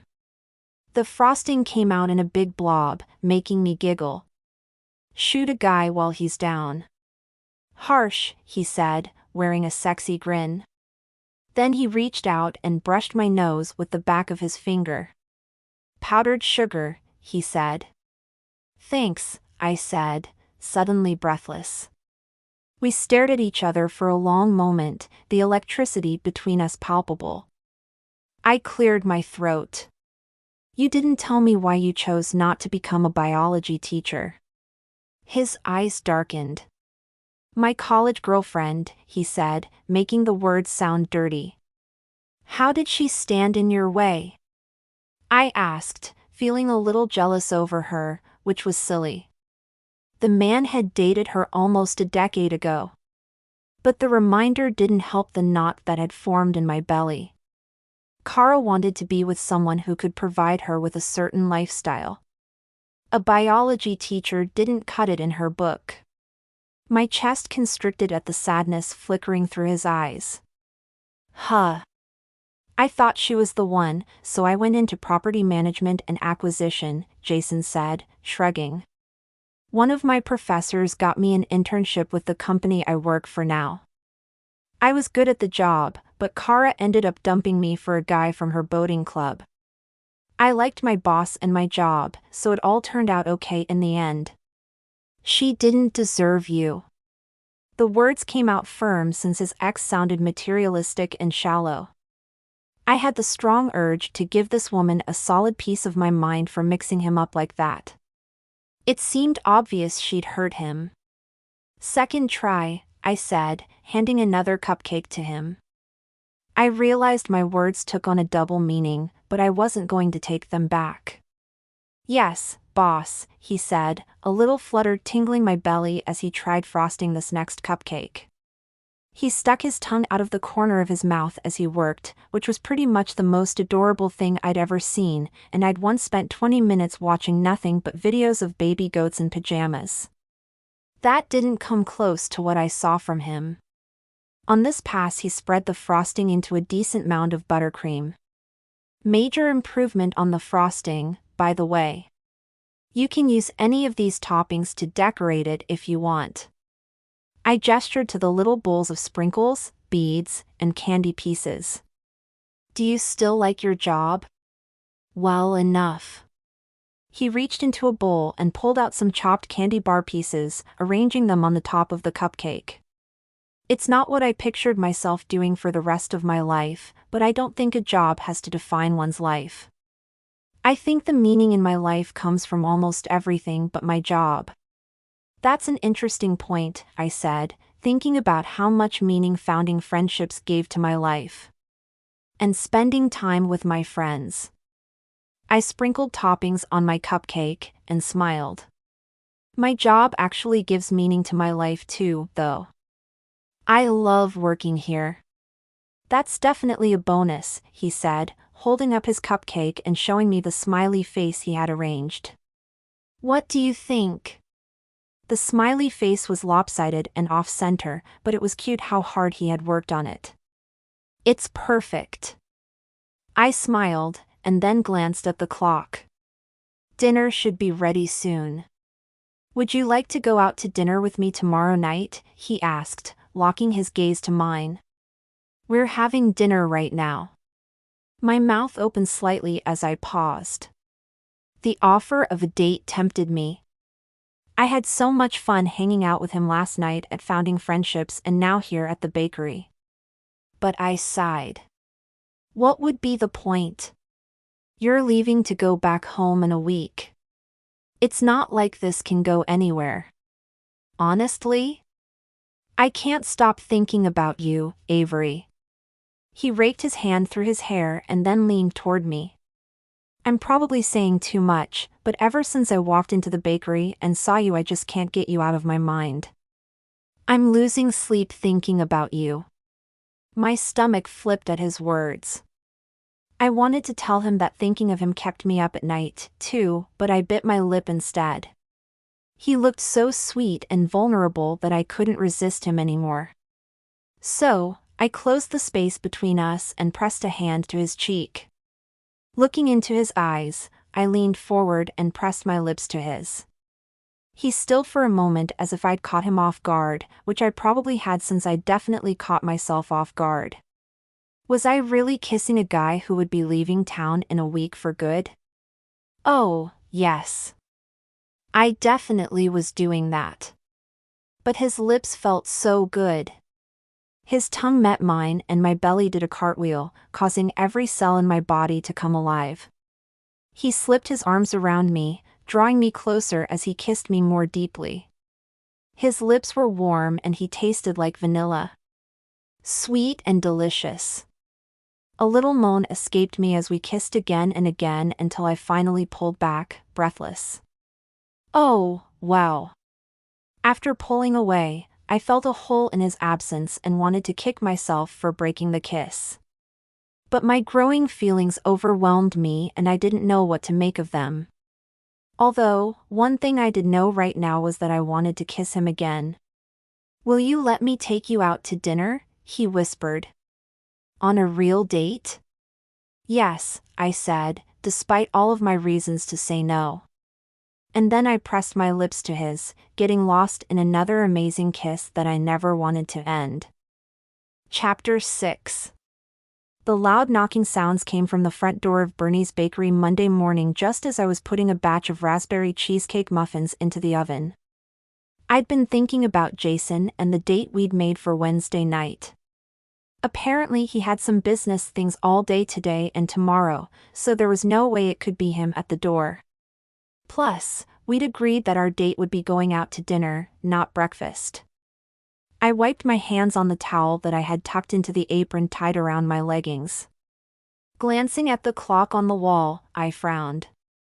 It was only 5 in the morning on Monday and we didn't open until 6. Who would arrive at the bakery so early? For a moment, I imagined bandits and burglars. Oh, my. I peered into the dark cafe dining room where I could see a figure lurking outside the front door. The hairs at the back of my neck prickled. A robber! Get a grip, Avery. This was a bakery, not a bank vault. Picking up a wooden mixing spoon, to use as a weapon, just in case, I crept out into the dining room. Being careful to dodge around the tables, I called, "We don't open for another hour." You'll have to come back then. Please, Avery? It's just me, Erica. I could really use a cup of coffee. Erica Connor?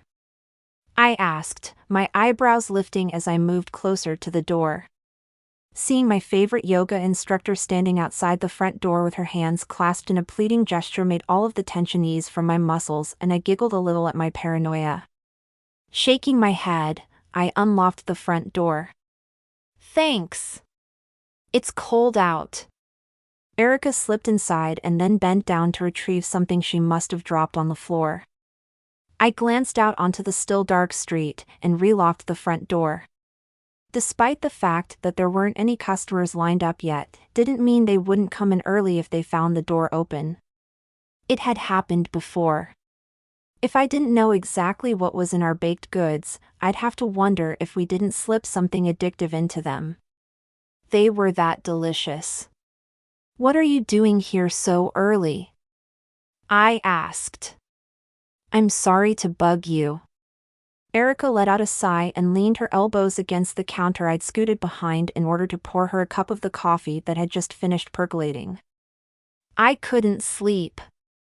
My grandmother is in the hospital. You're not bugging me, I said, the corners of my mouth turning downward. I'm so sorry to hear about your grandma. Is it bad? Gram will be okay, she said, nodding, as if to reassure herself that the words were true. She always is, but I wish she would take better care of herself.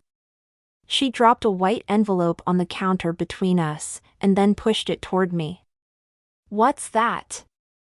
I asked. She shrugged. No idea. The envelope was on the floor when I came in. Someone must have pushed it through the mail slot. Maybe an advertisement? Maybe, I said, noting it didn't have any bright colors or act fast slogans on the front. I set the envelope aside on the counter, knowing I still had a lot to do before the bakery opened. I have to get back to the kitchen. Want to grab your coffee and come back with me? I'm in. She sipped her coffee and followed me into the back. The timer on the counter dinged as we entered the kitchen. I pulled my first batch of cupcakes out, immediately reminding me of frosting cupcakes with Jason and all of those sweet kisses. It turned out kissing Jason and agreeing to a date hadn't made me able to sleep better. In fact, I'd tossed on the office couch thinking about the feel of his mouth on mine until the wee hours of the morning. Setting the cupcakes aside to cool, I turned my attention to the banana bread batter that I'd been prepping when Erica had knocked on the door. I could feel the nervous energy radiating off of her in waves.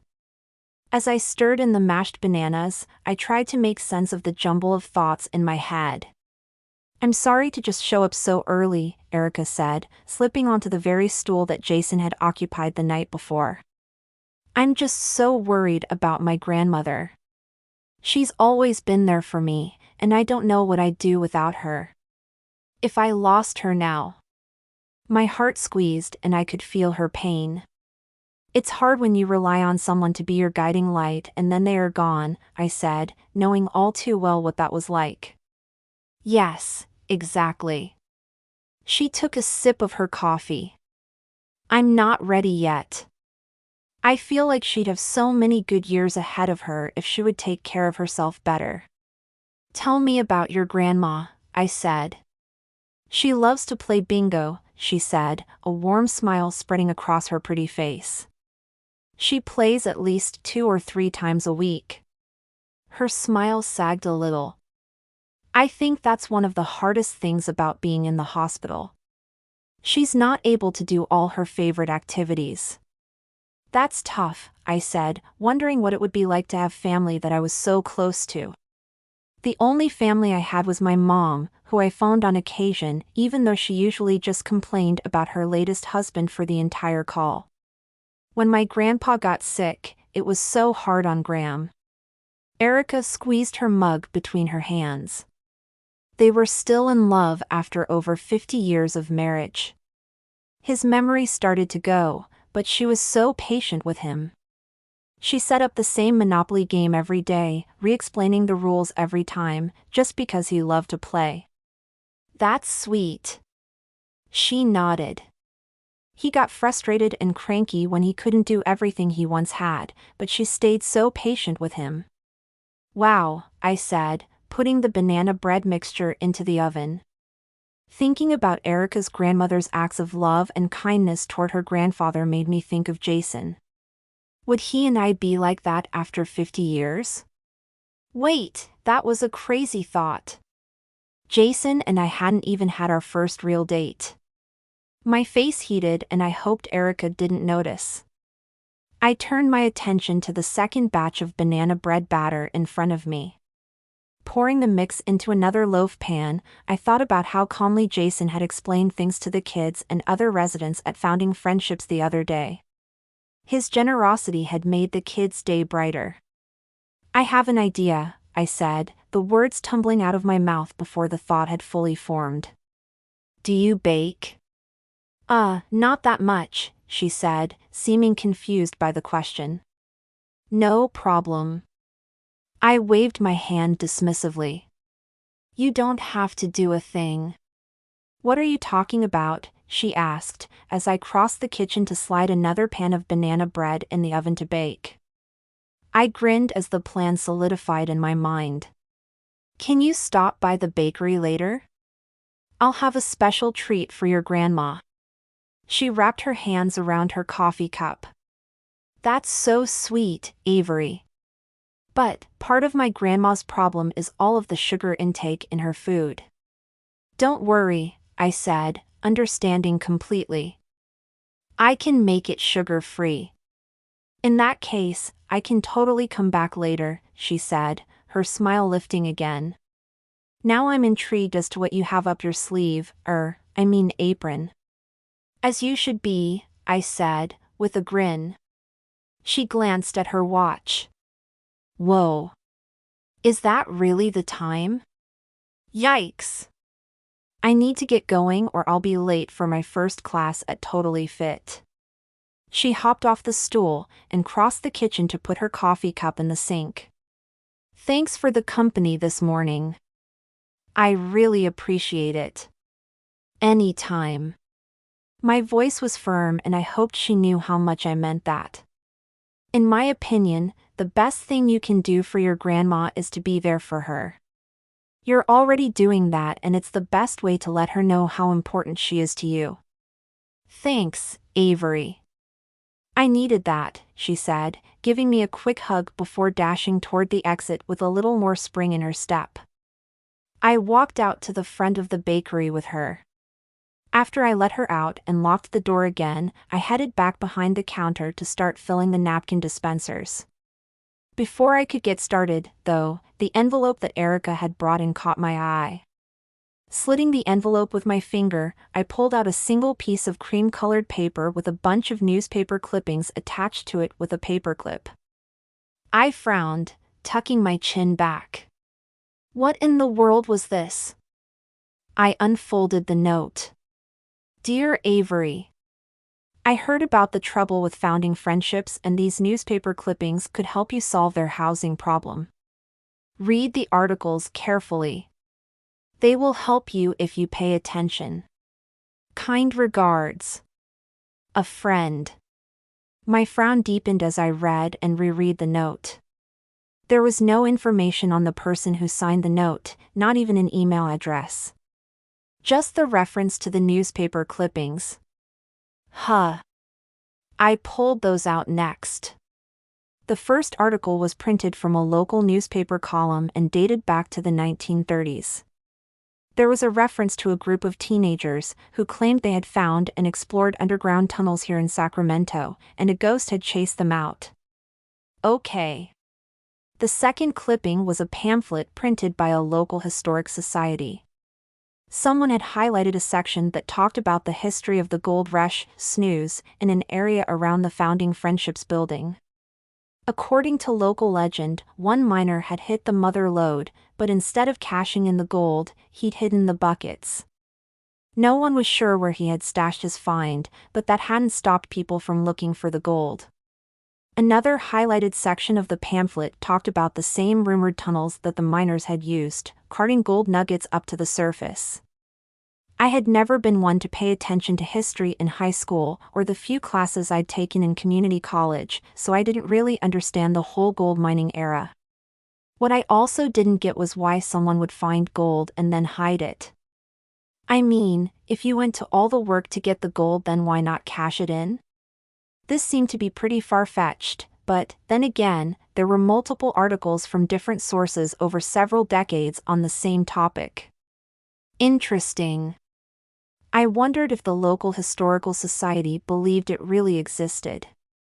If so, maybe I could contact someone over there. The last article had to do with more rumors about treasure hunting. The piece stated some teenagers had been caught trespassing on private property. I noticed the address was near the Founding Friendships building, next to East Sierra Park. When the police interviewed the teens, they had claimed to be searching for the mysterious tunnels under the city so that they could hunt for the gold hidden in there. When I checked the date of the article, I was surprised to see that this piece had been written last year. Maybe I could contact the person who had written the article. But even if I could, what would I do with the information I obtained? A developer was still purchasing the building and all of the current residents would still have to move. I wasn't sure how this information from a friend would help. I folded the clippings with the note and then slipped them into the front pocket of my apron. I'd have to think about these articles and what they might mean later. Right now, I had baking to do. I wanted to get started on the bingo cake I planned to make for Erica's grandma. But even as I prepared the cake batter, my mind kept thinking about those articles and wondering who a friend could possibly be. Chapter 7. After work that day, I locked the front door of the bakery, keeping one eye on the dark clouds gathering on the horizon. I'd thought about those hidden tunnels all day and knew I had to find out if they were real. One of the articles had mentioned that some teenagers had been arrested at a park near the Founding Friendships building. Coincidence? Unlikely. Whoever had sent the articles to me obviously thought they would help Founding Friendships. East Sierra Park was a 3-acre park near the Founding Friendships building, which had trails leading up a rocky hill with a scattering of trees. I felt a certainty deep in my gut that if the tunnels were real, then the entrance to the tunnels would be somewhere hidden in those rocky outcroppings. I had to find out for sure. Just as I pulled my key from the lock, I heard footsteps on the pavement behind me. Startled, I whirled around with the keys wedged between my fingers as a meager weapon. When I saw that it was Jason, I leaned back against the bakery's front door and started to laugh. "Sorry to startle you," he said, giving me an easy grin, that magic dimple of his appearing in his cheek. "Next time I'll announce myself when I'm approaching. My evening plans got cancelled, so I brought you Thai food for dinner. You mentioned that it was your favorite." He held up a bag from the absolute best Thai restaurant in town. I smiled back at him, touched by the gesture. "That's so thoughtful of you. But I'm actually just heading out. I have someplace to be." "That's okay," he said. "Count me in for volunteering again." Well, I'm not going to Founding Friendships tonight," I said, biting my lip. He was being so sweet bringing me dinner, but he might think I was crazy if I told him where I planned to go and what I planned to do there. Honestly, even I thought my plan was a tad insane. "I'm pretty handy with all kinds of things, and if all else fails, I have Thai food, which could be used as a bribe for whatever you need," he said, giving me a grin. I laughed. "Are you saying I might need to bribe someone?" He raised a shoulder. "I never know what I'm getting into when I'm with you, though I'm not complaining. Surprises are one of the things I like about you. There's more to you than meets the eye, Avery. Besides, you haven't told me where you were going, so I'm covering my bases."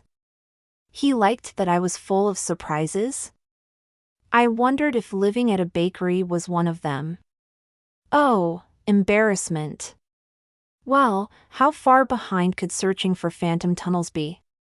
My heart rate kicked up a notch as I stared at Jason, debating if I should tell him about my plan and if I should invite him along. Watching him wiggle the bag of Thai food and grin at me, I so wanted him to come with me. That realization hit me full force, knocking the air out of my lungs. Breathe, Avery. Breathe. So, I liked Jason's company. What sane woman wouldn't? And what could it hurt if I asked him to come along? There was that whole saying about 2 heads being better than 1, so maybe we'd find the entrance to the tunnels faster if we worked together. Or maybe I was telling myself that because I had a crush on a cute boy. Next stop, writing his name in sparkly gel pen on my notebook, then drawing a heart around it. Gag. "I'd love your company, Jason. But where I'm going is kind of unique. I pulled out the newspaper articles and handed them to him. He took the pieces of paper, his eyes skimming the lines. I watched for his reaction as he read it. Something flickered across his face that I couldn't pinpoint, but when he looked up at me, his eyes were shining, and there was excited energy vibrating off of him. "Are you planning to?" "I'm going to see if I can find those tunnels." "Do you think I'm crazy?" He shook his head. "This is a very cool adventure." I tilted my head. "A little crazy?" He winked at me. "A minor amount." The corners of my mouth twitched. "You really want to come with me?" "Definitely," he said, clapping his hands together. He seemed to have forgotten that he was holding a bag full of food, the brown paper crinkling in his fingers. My stomach rumbled, and he smiled at me again. "Maybe we can eat dinner before we start the hunt." "Sounds like a plan." "Would you mind driving?" "That way I can navigate." "Sure thing," he said. Once we were in his car, I realized I was sitting in a Ferrari. I had no idea how much one of these cost, but I'm guessing a couple years' worth of my future rent. The interior felt sleek and sporty, but kind of squishy if I were being honest. What can I say? I'm a woman who likes legroom. Although, zipping down the street in this was pretty exhilarating. He followed my directions to the park and parked alongside the road. He pointed up a small hill to a couple of picnic tables. "We could eat over there," he suggested. "Lead the way," I said, noticing that there weren't many other people in the park. I decided this would be a good thing since we didn't exactly want to advertise our search for the entrance to a tunnel supposedly filled with gold. "Yeah, not a good idea." Jason set the takeout containers on the worn wooden picnic table, including utensils and paper napkins. "Pad Thai is my favorite," I said, my tummy rumbling. "You mentioned that the other day when we were at Founding Friendships." I smiled. "You're a good listener." "Thanks. I try." He winked. While we ate, we chatted easily about tunnels, treasures, and the fact that we both had loved the movie The Goonies as kids. He was shocked that I'd never seen National Treasure and promised to invite me over sometime to watch it. The offer, though sweet, ended the conversation and we both grew silent. I wondered if he was thinking the same thing I was, that he lived an hour and a half away in San Francisco and it wouldn't exactly be easy for me to pop by on a Friday night to watch a movie and order takeout with him. Still, I was glad that I'd asked him to come with me, and not just because he was observant when it came to my favorite Thai dish. The fact was that whether or not it was only for another week, I enjoyed spending time with him. "So." He cleared his throat, breaking the awkward silence that had fallen over us. He set his fork across his empty plate. "I've never searched for a secret tunnel before. What do you think we should be keeping an eye out for?" I dabbed the paper napkin to my mouth. "Well, the articles, just like the one you read, all talk about there being a tunnel entrance hidden in the foothills.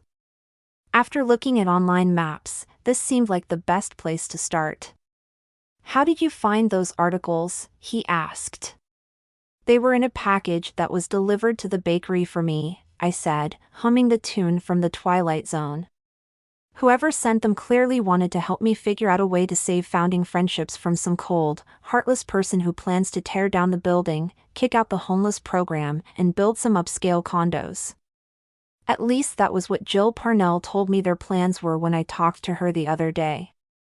Maybe the buyer didn't know the program was part of the building when they were purchasing," he said, his voice sounding a tad defensive for the heartless buyers. He frowned, but I couldn't tell why he'd be defending the very people who were destroying one of the things I loved most in this world. I narrowed my eyes. "Are you seriously defending them?" "Why?" He raised his palms. "Not defending them, just pointing out the company might not know who the occupants are when they purchase a property." They might know what they want to do with a property, but not what the property was before. Then they'd have to be blind and uninformed. Founding Friendships is all over the local news. Jill is fabulous with marketing and fundraising, I said, losing all interest in his point. I took another bite of my pad thai, chewing slowly while I thought about what Jason had said. If it isn't already obvious, then I don't know how to convey to you how awful it will be for all those people to have to leave the home that they only just found. I understand that, Avery. His tone sounded annoyed, making it clear we were having our first disagreement.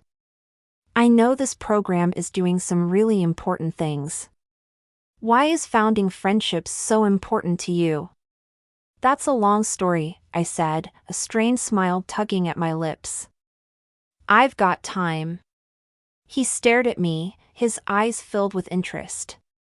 When I didn't answer, he opened his mouth to say something, but my phone buzzed, breaking us out of the moment.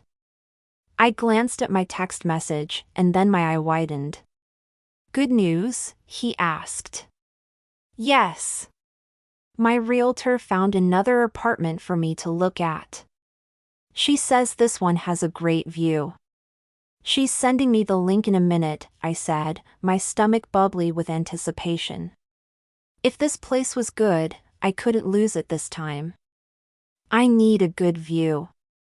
Doesn't everyone love a place with a view? I suppose. But I think it means even more to me than to most. I sucked in a breath, wanting to tell him why the view was so important to me.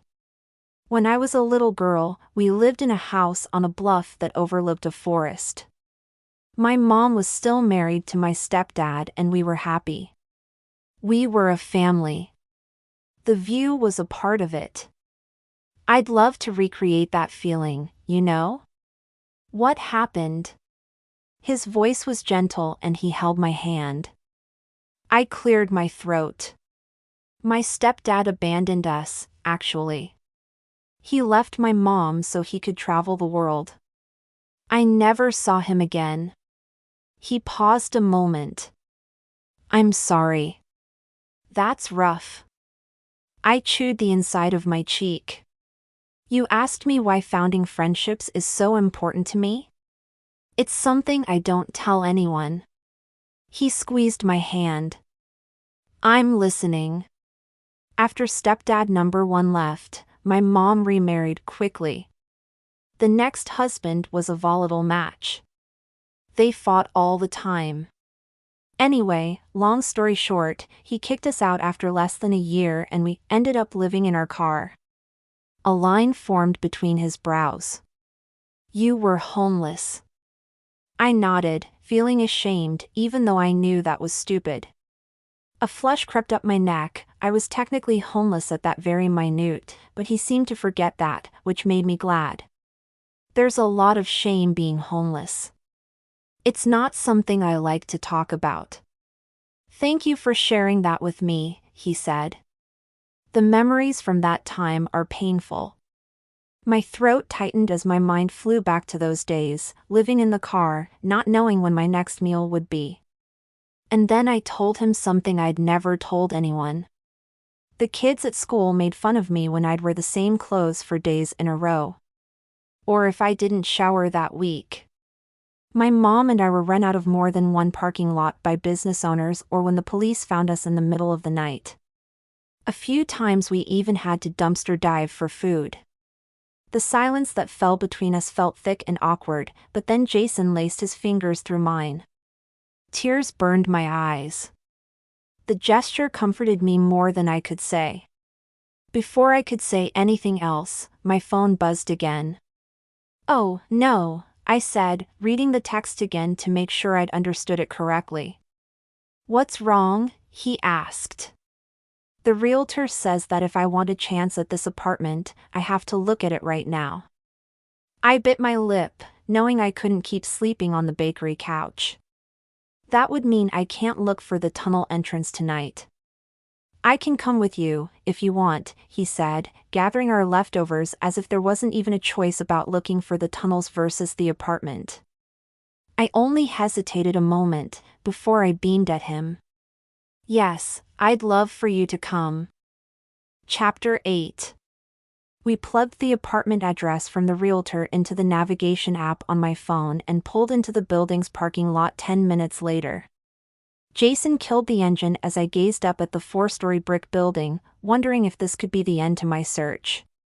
The exterior had the weathered look of an older building, which gave off some charm, and it seemed solid, durable, and safe. No red flags, yet. We climbed out, and Jillian, my realtor, waved to us from the front steps of the building's entrance. Hi, Jillian. This is Jason, my friend, I said, for lack of a better word. Jason raised his eyebrows, giving me a look that said, "Oh, really? Is that what we are?" And then he extended his hand toward the pretty blonde. Very nice to meet you, Jillian. You as well. She gestured to the brick building as if it were on display at a museum. This building was built in 1915. The historic aspect alone holds value for this property, she said as we stood beside her on the steps. I know that this apartment isn't as new as some of the other places we've looked at, but let's try to keep an open mind. I glanced at Jason to see what he was thinking, but I couldn't read anything from the attentive expression he wore. Well, I'm ready to see it, I said. The apartment is on the top floor, Jillian said, holding the door open for us as we walked into the lobby. Normally, there is an elevator we could use. But it's out of order this week, so we'll have to take the stairs. I do apologize. If the elevator was going to be out of order on a regular basis, I'd just think of the climb as a new workout routine. After 2 flights, hiking up these stairs already had my thighs burning. Although Jillian had told me this place was within my budget, I reminded myself not to get my hopes up. The apartment could be a dump. Jillian jabbered on about the building, but I was too nervous to pay attention. All I felt was my heartbeat drumming in my ears. Would the place be sufficient? Would I be able to move out of the office at Bernie's Bakery? Here we are, Jillian said, using a sing-song tone. I held my breath as she pushed open the door, completely aware of Jason behind me, hanging back until I stepped into the apartment. The first thing I noticed was the way the trim on both of the living room windows slanted to the right, as if the apartment were tilted. I bit my lip so that I wouldn't say anything critical aloud. There was still a lot of apartment to look over, and I could hide the trim with pretty curtains. It wasn't like I would set my standards too high with my limited budget and the fact that I was currently and secretly sleeping on someone else's couch. Now I know that the wallpaper is really outdated, Jillian waved her arms as she spoke. But I spoke with the landlord about that and she agreed that you could paint or repaper the walls if you'd like. Outdated? Is that what we're calling it? My eyes widened as I turned in a slow circle, checking out the living room wallpaper with its faded tropical birds and palm fronds.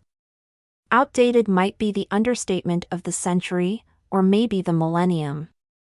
It looked like the wallpaper had come from some tropical island 100 years ago. It's, very interesting. I glanced at Jason to find him nodding. I wondered what he meant with that nod. Was he agreeing with me that the wallpaper was really, something? Or was he agreeing with Jillian that I could just change it if I wanted? Let's move on. She waved us through a narrow hallway that led to the kitchen, where I discovered a gray countertop, which made the had-to-be-decades-old whitish-gray appliances look even more outdated.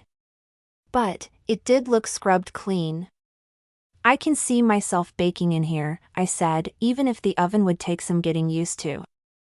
Avery's a talented baker, Jason said, with pride in his voice, as Jillian led us to the bedroom in the back of the apartment. Thanks. I shot him a smile. You can decorate my cupcakes anytime. I've been assured that all appliances work in the kitchen, Jillian said, stopping at the next door. Fair warning, the bathroom hasn't been redone in a number of years either. and the previous renters had quite a unique decorating style. I stepped into the bathroom, my eyes bulging. They painted the walls pink? Jillian nodded, tilting her head to the side. To match the pink bathtub and sink. It's like being inside an antacid bottle, I said, with a giggle. As I said before, the landlord is fine with you making cosmetic changes, Jillian said, keeping her voice perky and upbeat. Yes, I remember that, I said, still laughing. I wasn't sure what color would improve the bathtub or sink. But, whatever. From the bathroom, we crossed the hallway to the last remaining door. Now I know this bedroom is a bit on the small side, Jillian said, as she opened the door and crossed the room. But I think the balcony more than makes up for the cozy size. Outdoor living space is highly valued these days. Wow, I said, stepping out onto the balcony, which had a magnificent view of a park with tall, mature trees and lots of lush lawn space. A breeze blew my hair back from my face, caressing my shoulders like a welcome hug. My heart warmed and I felt a sense of peace that I hadn't had in months. Suddenly, nothing else about the apartment mattered. I loved it here. I had to have this view. This had to be my home. Just as suddenly my heart had lifted, my heart dropped to my stomach. There was no way I could take this apartment. Weren't cosmetic changes just a code for money pit? I'll just give you a few minutes to talk things over with your boyfriend. I'll be in the kitchen if you have any questions. Take your time, Jillian said. Before I could remind her that Jason wasn't my boyfriend, she ducked back into the kitchen just as Jason was coming my way. I wondered how much he'd heard. My cheeks heated. What if he thought I'd told Jillian he was my boyfriend? Oh, embarrassment. Apparently, she wants me to take some time to discuss the benefits of this apartment with my boyfriend, I blurted, the heat in my cheeks deepening. Maybe I had a fever, one that only spiked when I was with him. Sigh. Oh, really? He said, coming up beside me. I leaned against the balcony railing, drawing in a deep breath of fresh air, which did nothing to cool me off. Somehow Jillian got it in her head that's what you are. He grinned that heart-stopping grin of his, causing butterflies to go wild in my belly. That smile should have been illegal. Since you're already my girlfriend, it's a good thing you've finally agreed to a date with me. A rush of pleasure rolled over me. Dinner in the park wasn't a date? Not an official one, he said, lifting an eyebrow as he gazed at me with what I could only interpret as an intrigued look. I bit my lip, wondering if I'd ever intrigued anyone before. Being around Jason made me feel special and I didn't even have to try. An official date is definitely a must. I rested my hands lightly on the railing and turned to gaze at the view over the balcony, loving the feel of his arm brushing against mine. Dinner in the park would only be considered half a date, or a quarter of a date. I'm pretty sure apartment hunting doesn't count as a date, either. So, yeah, I let my voice trail off before tossing a smirk over my shoulder at him. Not an official date. Yet. His gaze caught mine, the corner of his mouth lifting. It's settled then that I owe you a complete date. I'm looking forward to it. Me, too. I smiled, leaning toward him a little. Then I caught sight of the platinum watch dangling casually from his wrist and my chest went hollow. How could I have missed that watch earlier? It sparkled bright enough to blind me. Jason's watch probably cost more than I'd have to pay for all of the fees associated with renting this apartment, including the first and last month's rent and any so-called cosmetic changes after that, with money to spare. A strangled noise caught in my throat and Jason gave me a curious look. Panic choked me, rendering me unable to speak. He had more money than I'd first imagined and I only had my modest income from managing the bakery. I'd almost forgotten that we came from such different worlds, which was saying something considering we'd arrived in his Ferrari. His apartment, or mansion, wherever he lived, was probably large and new, with the latest appliances and the most modern decor. And I'd told him about the time I was homeless. No wonder he was falling over himself to take me out. Who wouldn't? He probably felt sorry for me. Where do you live? I blurted, desperate to know. What's your place like? He gazed out at the trees and then turned back to me. I live on the 20th floor of a high-rise apartment building in San Francisco. Wow. I blinked a few times, taking in what he just said. The 20th floor? I was guessing it was a very expensive apartment, quite the opposite of this one. I'll bet the city lights at night are amazing. Yes, a strange look crossed his face and then a line formed between his eyebrows. The city has so much to offer, but sometimes I feel like the pace is too fast for me. I can actually understand that, I said, thinking about how Sacramento had just enough city life in it to offer a variety of good restaurants, shows, and nightlife. But I also love the scenic spots by the river, a quiet walk in the park, or a serene view like the one off this balcony. I'm sure your place doesn't need cosmetic changes, though, I said, turning back to the view, clutching the railing tight enough to make my hands ache. It was furnished by an interior designer before I moved in. An interior designer? I cringed, thinking this was worse than I thought. Jason and I were from such different worlds that I couldn't help but wonder what he thought of this place and all of the work it needed. I could guess what he thought, but what I guessed wasn't pretty. If I lived in a high-rise in one of the most expensive cities, I'd probably think this apartment was the pits. My stomach nodded, but I had to know the answer. So, what do you think of this place? He turned to me, the corner of his mouth lifting.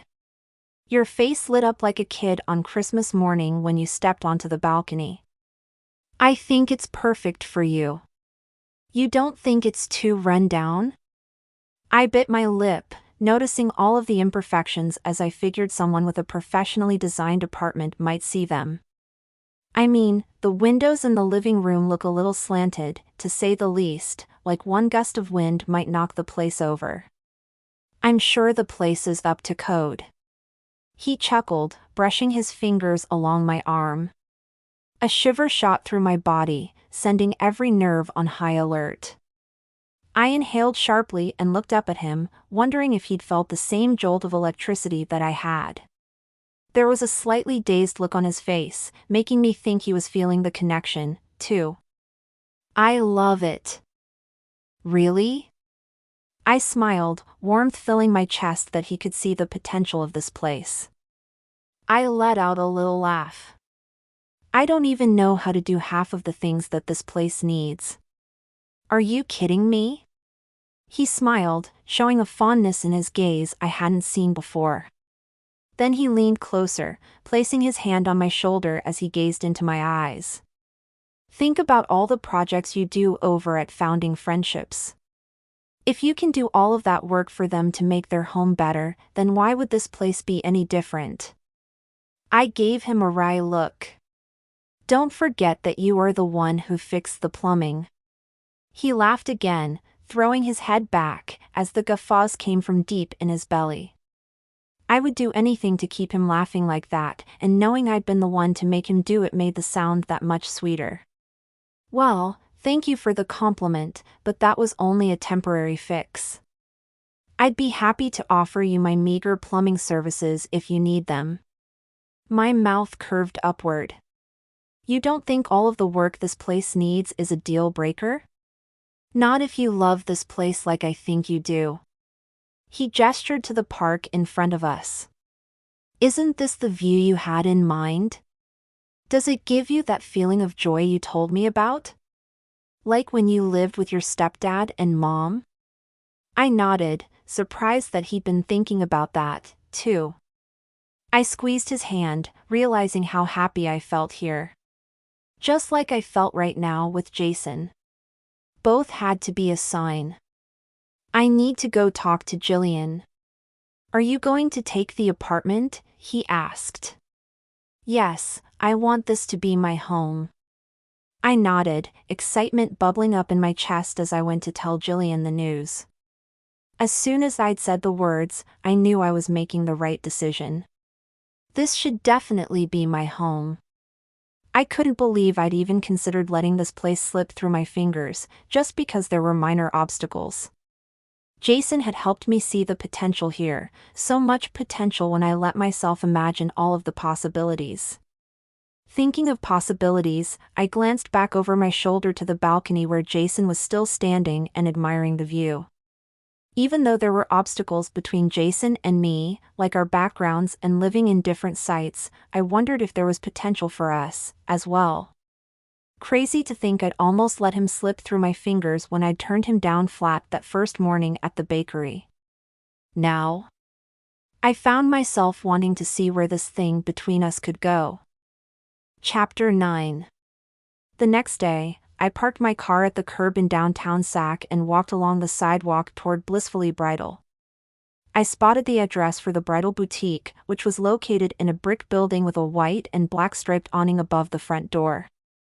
I checked the time on my cell phone, noting that I'd arrived a few minutes early for my noon meeting with Melinda and her maid of honor, Mary Ann, so we could select bridesmaid dresses for Melinda's rapidly approaching wedding, only 11 days away. I'd just learned last night that Jason was one of Nate's groomsmen, which made me wonder if Jason and I would dance together during the wedding party dance. My application was in for the apartment, Squeal, and I was waiting to hear back from them, so it was the office couch I'd tossed and turned around on last night, imagining various scenarios of Jason and me dancing together, all of them ending with a kiss. Dreamy sigh. Worry shot through me. I wanted to take a chance with Jason, I really truly wanted to, but did two people who were so different even stand a chance? I didn't know the answer to that question, but alarms sounded in my head warning me to proceed with caution. It wasn't like I had a good dating track record in the first place, with one ex ending up a slimeball cheater and the latest ex accusing me of having a wall around my heart. A potential relationship between Jason and me shouldn't start off with the odds stacked so hard against us, right? Not a good sign. Pulling the bridal shop door open, I stepped into a wedding wonderland. Shiny marble flooring stretched across the foyer. The white wall to my left displayed a series of wedding photos of brides and grooms who lived in love. A sign that true love was possible. I shook my head. Those couples were most likely models. Man, I was reaching. Directly ahead of me, in the center of the room, a mannequin stood on a white pedestal. Her golden curls were piled up elegantly on her head and she wore the most elaborate wedding dress I'd ever laid eyes on, a white ball gown with lace sleeves and intricate beading decorating the bodice.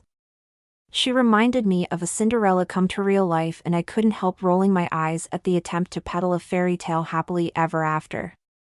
Police. Reality check, mannequin, my mom had divorced several times and was currently single.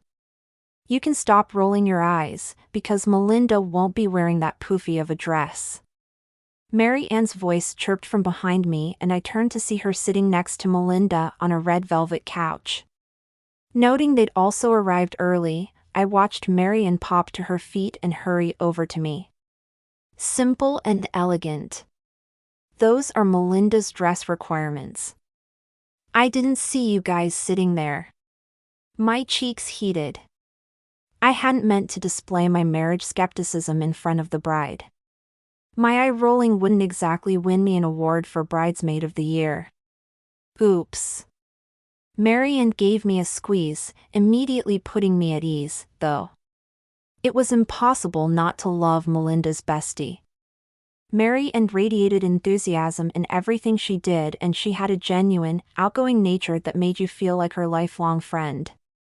How long have you guys been here? I asked, as she released me. Mary Ann waved her hand. Hours and hours. It's about time you showed up. I checked my watch. But More like 2 minutes ahead of you. Melinda laughed, pulling me into a hug. Thanks for being here. I want you both to find dresses you'll love wearing. Pick a color you find flattering. Or, if luck will prevail, a dress you can actually wear again.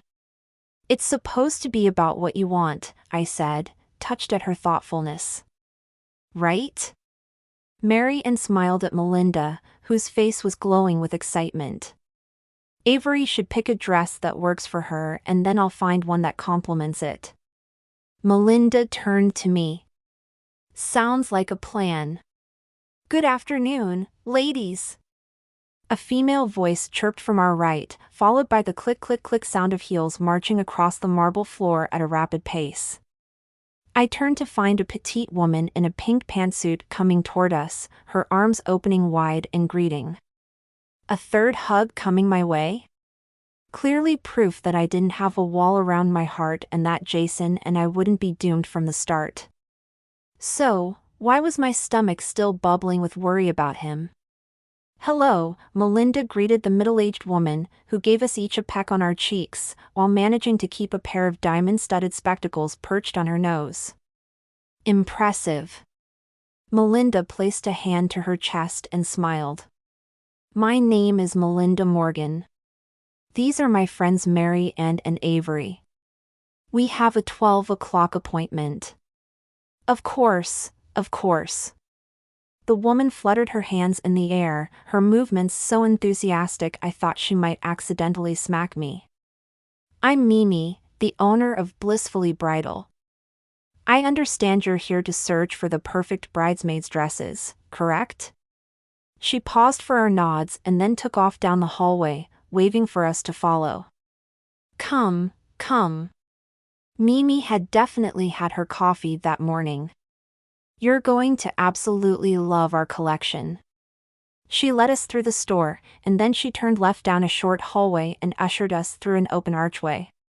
We stepped into an elegant white room with 2 walls lined with racks of dresses in a variety of colors. Wow, Melinda said, exchanging a glance with me. You'll find what you're looking for at Blissfully Bridal. Trust me, Mimi said, gesturing around her. A circular red velvet couch sat in the center of the room, with dressing rooms off to the left and to the right that had red velvet curtains instead of hardwood doors and a floor-to-ceiling mirror separating them. I just received new pieces this morning and they are stunning. To die for. I'll run and get them from the back to show you in a moment. Are you looking for any style of dress in particular? Avery is choosing the first dress and then Mary and will find one that complements it, Melinda said, prompting everyone to turn my way. My eyes widened and I bit my lip. Even though Melinda said the dress would be my choice, I mulled over what kind of dress she would want me to wear to her wedding. I crossed the floor to a section of blue dresses and started to thumb through the hangers. A deep color, like a royal blue or violet, would be pretty. And long, like, down to the floor. Excellent! Mimi clapped her hands and then came up beside me, giving my arm a gentle nudge before immediately locating a dress and asking my size. It seemed as if the number had barely left my lips before a pile of dresses were handed to me. Wow, this woman was good. Thanks, I said, watching Mimi's short legs zip back and forth along the racks of dresses until several more dresses were thrust into my arms. Then she ushered me over to a dressing room with one of her hands on my lower back. In you go, while I fetch the new dresses from the back, she said. Okay. I stumbled through the curtain, coming to a wobbly stop as the thick red material closed behind me. The full-length mirror directly in front of me showed my wide-eyed look of panic. My eyebrows furrowed. I could handle this. I was just picking out one dress for my friend's wedding, for a day she'd remember forever and ever, and not in a good way if I botched selecting the right dress. No pressure, or anything. I heard Mary and outside the dressing room erupt into a fit of giggles. Looks like Avery's got her work cut out for her. Yes, Melinda said, letting out a chuckle of her own. Be sure to let us see the dresses, Avery. We're happy to weigh in. Will do, I called back. With a smile and a shake of my head, I hung up the selection of dresses on one of the wall hooks and picked the first dress to try on. So, Avery, Melinda's tone held a hint of mischief, making me wonder what she was up to. Before you arrived, I was telling Mary and how Jason has been spending a lot of time at the bakery over the past few days. More time than he ever has, in fact. Oh, really? I asked, trying to sound nonchalant, even though my pulse spiked. My throat went dry as I slipped out of my clothes and set them on a chair in the corner, before pulling the first dress off its hanger. It was a strapless satin thing in a deep purple, with sequins making the top half sparkle.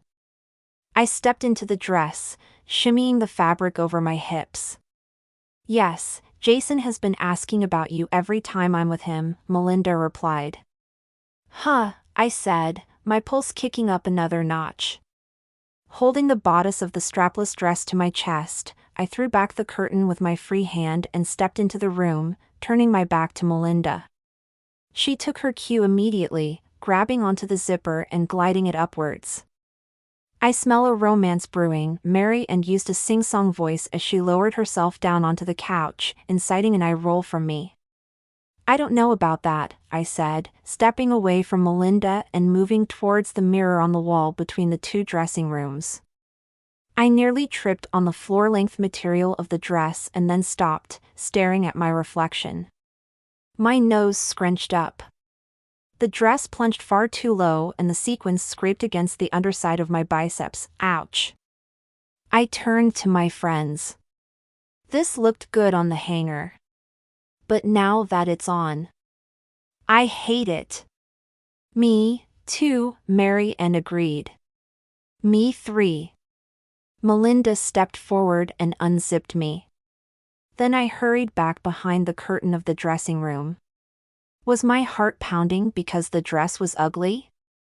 Or because I knew the conversation about Jason and me wasn't over? The second reason. Definitely. Jason's nice, I said, loud enough so both of my friends could clearly hear me. Surely they'd understand why he and I could never work out. He's just not right for me. Not right for you? Marian asked, laughing, as if I'd made a huge joke.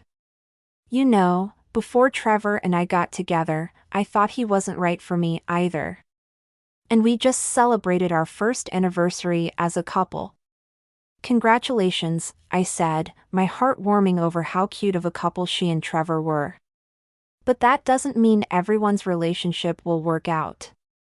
Jason's just, you know, not right. Well, that, or I wasn't right in the head. A definite possibility. Let's go over the facts. Mary Ann's voice rang out as I stepped out of the dress. Jason is a loyal family member, as we know from Melinda. He's sweet, handsome, accomplished, and, from what I hear, perfectly gaga over you. How is any of that not right? She asked. I'm not saying he's not right for someone, I said, although the thought of him dating another woman made my stomach roil. I replaced the purple dress on its hanger and then tried on the second dress. This one was red, also strapless, and reached my ankles.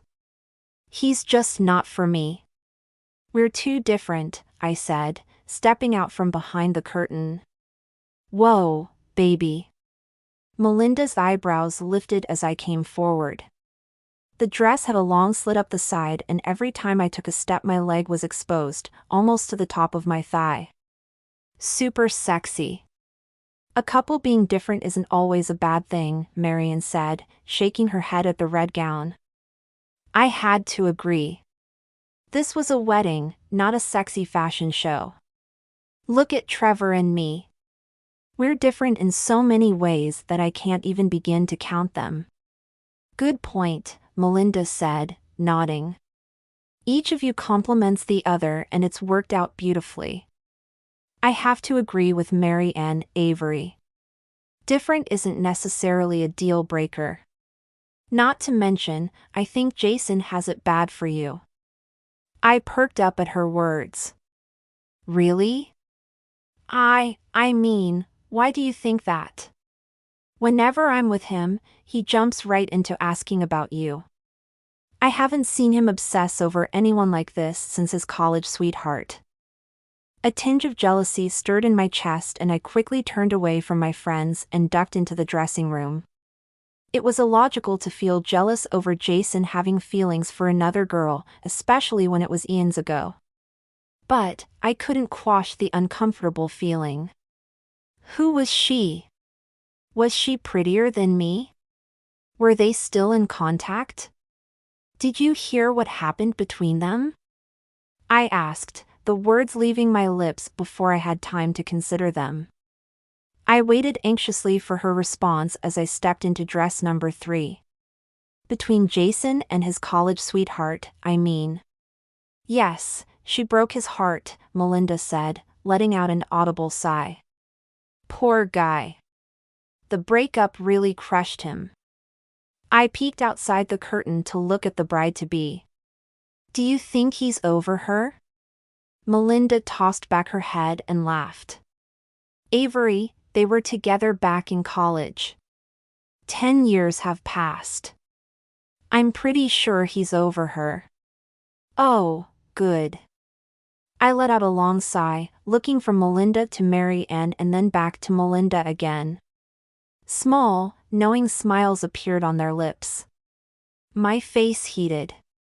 If I'd wanted to hide my feelings, I was not doing a good job of it. So, I retreated into the dressing room and finished pulling on the next dress, which was stunning.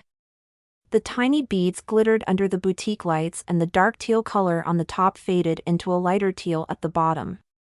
I mentally noted that this might be the dress, as I tied the halter straps around my neck. Are you hiding in there? Avoiding the Jason talk? Marian asked, her tone teasing.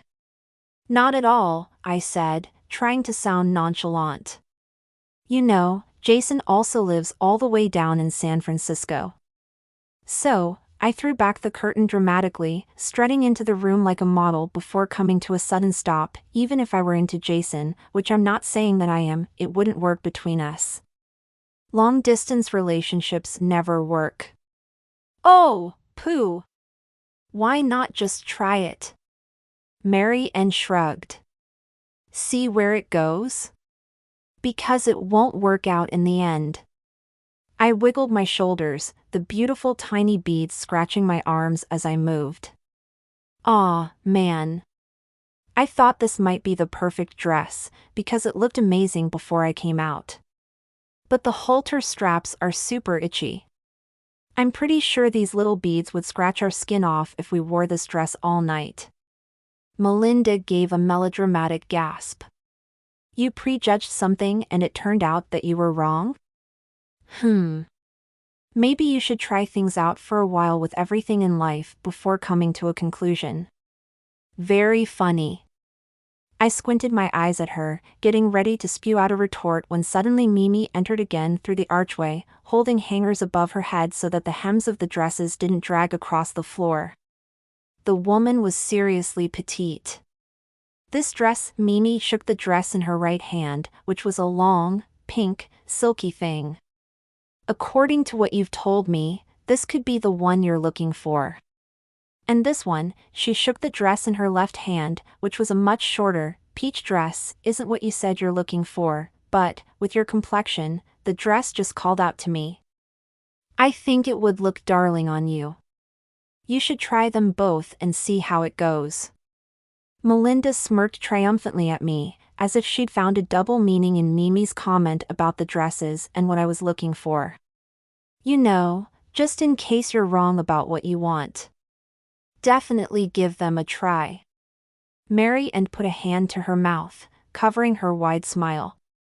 So glad they were both enjoying my relationship dilemma. You may be happily surprised. You want me to try the completely wrong dress? Even though I already know how this will end? Okay, fine. I strode over to Mimi, taking the peach dress from her. I'll do this to prove my point and get you both off my back. But it's a waste of time. Good idea, dear, Mimi said, making me wonder if she was taking their side. I slipped into the dressing room, determined to quash the silly metaphor they were promoting. I took the next option off the hanger and kept my back to the mirror as I pulled up the short-sleeved, peach-colored dress. I twisted and contorted my arms, working for a full 30 seconds before successfully zipping the back up by myself and stepped out into the room. Melinda gasped, putting her hands to her cheeks. Mary Ann bounced giddily in her seat. Oh, wow. It's that bad? I asked, turning toward the mirror between the dressing rooms to check my reflection. My jaw went slack. The peach color of the dress complemented my skin color and honey brown hair perfectly. The bodice hugged my figure in a flattering way and the hem stopped just above my knees, swaying gracefully as I twirled to a stop. The dress was casually elegant and perfect for a rooftop wedding.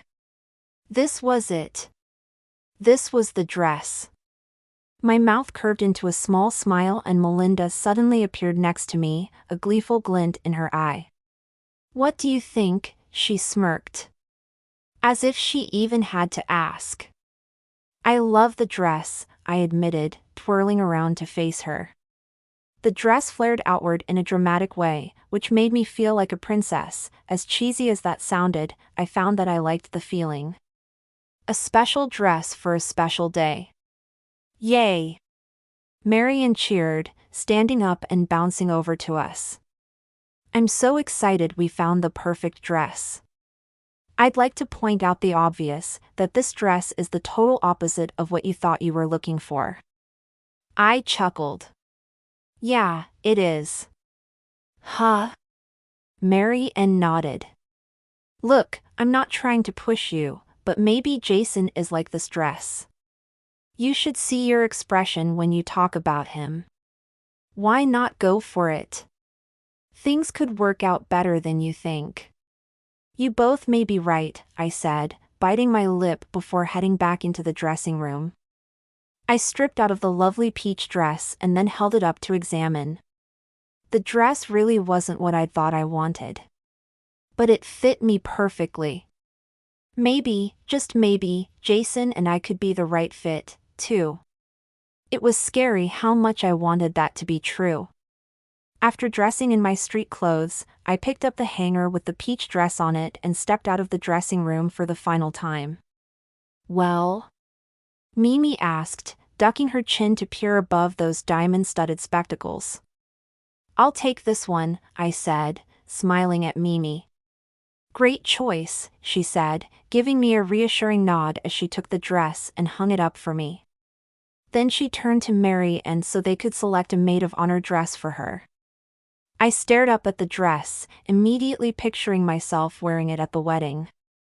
Images of me dancing with Jason filled my mind, and I could almost feel his arms around me. Maybe my friends were right about giving Jason a chance. We already had a date scheduled for tomorrow night. And now, I was looking forward to it more than ever. Chapter 10.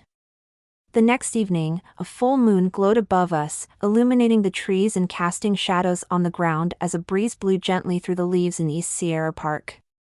The air felt warm, but a cool breeze blew on the back of my neck, sending tingles up and down my arms. Or maybe that feeling came from being with Jason. Instead of our first date and going to dinner earlier, Jason and I decided to continue exploring to see if we could find the hidden tunnels. I'd heard that the developer's transaction would close on the building right around the time of Melinda's wedding, which made it imperative to find the tunnels as soon as possible. Jason fished a flashlight out of the trunk of the car, clicked it on, and aimed it at the path in front of us. We started walking. A twig snapped off to the side of the path, and I jumped. There was something about us skulking around after dark that didn't feel entirely on the up and up. Like we must be doing unsavory things. Obviously, I watched too much TV. Well, back when I'd had a living room to watch TV in, anyway. I made a mental note to avoid crime dramas in the future. Where do you want to start? Jason asked, his warm breath brushing on the back of my neck and sending tingles racing up and down my spine. Let's check the articles again, I said, shaking my head to recover from the fog that had settled over my brain. I reached into my jacket pocket and pulled out the newspaper clippings. Good idea. He shined the light on them, leaned closer to peer over my shoulder, and his breath tickled my skin again. Shiver. Well, I cleared my throat, trying to refrain from snuggling into him. Because, hello? We were here to find a hidden tunnel, not imagine what his lips would feel like on my neck right now, which I was so doing. This article talks about teenagers getting caught hunting for the tunnels, remember? I felt him nod from just over my shoulder, and my distraction level shot up exponentially. Showing extreme self-control, I refocused. One of the boys is quoted as saying there's a boarded-up entrance in the hills of this park. Let's start there. Sounds like a plan. He straightened and pulled away from me, making me want to read from the article again just to bring him closer. Instead, I smoothed the clippings in my hands and peered around the darkened woods, where I couldn't see much beyond the circle of light from Jason's flashlight. Another twig snapped, the noise startling me, and I stepped back, smacking right into Jason. Sorry. Probably just a small critter, I know. He held my arms to steady me, and chuckled. Be careful. If I drop my flashlight, we'll have to go by the light of the moon. Will do, I said, the thought of losing the flashlight giving me the willies. Although, walking in the moonlight would be pretty romantic. I rolled my eyes. Wow. I had turned into such a sap since meeting Jason. He was different than I thought he would be, but I wasn't the type to indulge in thoughts of romance. Hadn't Lance dumped me because I was standoffish and inaccessible? That would be a big yes. For the first time, I questioned whether the problem had been with Lance and not with me, because Jason was turning me into a starry-eyed goofball. If a bunch of birds flew out and started singing love songs around our heads like in some cartoon movie, it might not surprise me. We walked on again in silence, and the further we got into the woods the closer I crept toward Jason. The ambience out here felt creepier than I'd thought it would be. I fought to push aside the eerie feeling and focus on the task at hand. Which way do you think? He asked, the sound of his voice calming me. I realized how truly glad I felt that he was here, for moral support if nothing else. I gazed around at the trees surrounding the dark path and then pointed to a small clearing. Let's go toward those big rock outcroppings up the hill. I remember a boy at Founding Friendships bragging that he found caves up there when he went exploring. Maybe that would have been a good place for the miners to start a tunnel system? Jason bowed, waving his hand. Lead the way. Shouldn't the flashlight lead the way? I joked. I'm right with you. Don't worry. I shivered at his words. We began to move slowly along the trail, my footsteps hindered by roots sticking out of the ground, occasional rocks in the path, and the darkness that seemed to get thicker with each step into the tree canopy, which blocked most of the moonlight. I just want to find these tunnels so badly. I sucked in a breath, focusing on the goal. If I can prove they exist and that they go right under the Founding Friendships building, then there might be a chance to save the building from the developer. I admire your determination. I found my home, the apartment just approved me today, so the least I can do is save Sylvia's home, Meredith's home, along with everyone else who lives there. I rubbed my hands together to warm them against the light chill in the air. If there are actually tunnels then gold or not, we might be able to get the building designated as an historic landmark. Once that happens, nobody should be able to make any changes to the building because it will be required to stay true to the original structure. Makes sense. Obviously lawyers would need to be involved, but I've been doing some research. I admire you, Jason said, walking along beside me. You stay strong and determined in the face of challenges. You also care so much about other people. I think you're amazing, Avery. Thanks, I said, feeling momentarily flustered. I was used to men telling me how I lacked compassion and needed to break down my walls. A compliment was something new and it felt kinda awesome to be appreciated. I still can't figure out who sent those newspaper clippings to me, though. It can't be Bill, because he would have just taken on the project himself. My friend Erica handed me the clippings, but she would have told me if they had been her idea. Whoever sent them to me has to know how terrible this developer is and must want to stop them. My voice cut off as my toe hooked under a tree root sticking out onto the path and I lost my balance. A strong arm gripped my waist, catching me before I spilled to the ground. Oh! My heart pounded in my chest as I steadied my feet. That was close. Thanks. He gave me a quick squeeze. Maybe you should take the flashlight. Good idea, I mumbled, feeling a weird mixture of gratitude and embarrassment. Our fingers brushed as he handed me the flashlight, and an electric current zipped up my arm. I half expected the bulb inside the flashlight to explode from the jolt. With me holding the flashlight and pointing it at the trail ahead, I managed to avoid any more roots. We hiked on in silence for a while before I said, "This trail reminds me of a camping trip my first stepdad took us on." We had to hike up to our campground site, but hadn't realized how far the trail was, so we ended up hiking after it got dark. He told this really funny story about a magical rabbit who lived in a tree trunk. It was a fun vacation. I paused, playing with my purple lock of hair, trying to focus on the fact that I was independent and survived just fine on my own. What about you? Did you take any epic family vacations? He was quiet for a moment. My parents divorced when I was 9. Up until then? Just a lot of arguing. The flashlight wobbled in my hand. I'm sorry, Jason. Thanks. He gave me a small smile. After they divorced, my mom left, and my dad focused on work. No vacations. We went on a few business trips, where I got to tag along, but they weren't vacations. My dad went to meetings and conferences, and I hung out in the hotel room or at the pool. I thought I was hot stuff. I'm sure you were. I smiled, even though my heart ached for him. In the pale circle of the flashlight, I could see a myriad of emotions flickering across his face, despite the fact that he was trying to make light of the situation.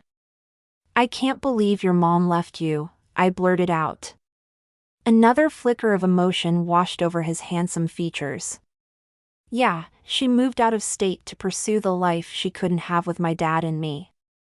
Free spirit and all of that. Do you ever talk to her? He shrugged. Phone calls a few times a year. That's it. That's too bad, I said, legs straining as we took a steep climb. Despite the fact that my mom had her share of issues, at least she had never abandoned me, even when times were the toughest. My stomach clenched, thinking how my stepdad had abandoned me. I knew what it felt like to love someone only to realize that love was one-sided. I wished I could think of something to say that would express my sorrow for his past hurts, but I knew the pain was something he just had to live with, like I did. Do you have a good relationship with your dad? I asked.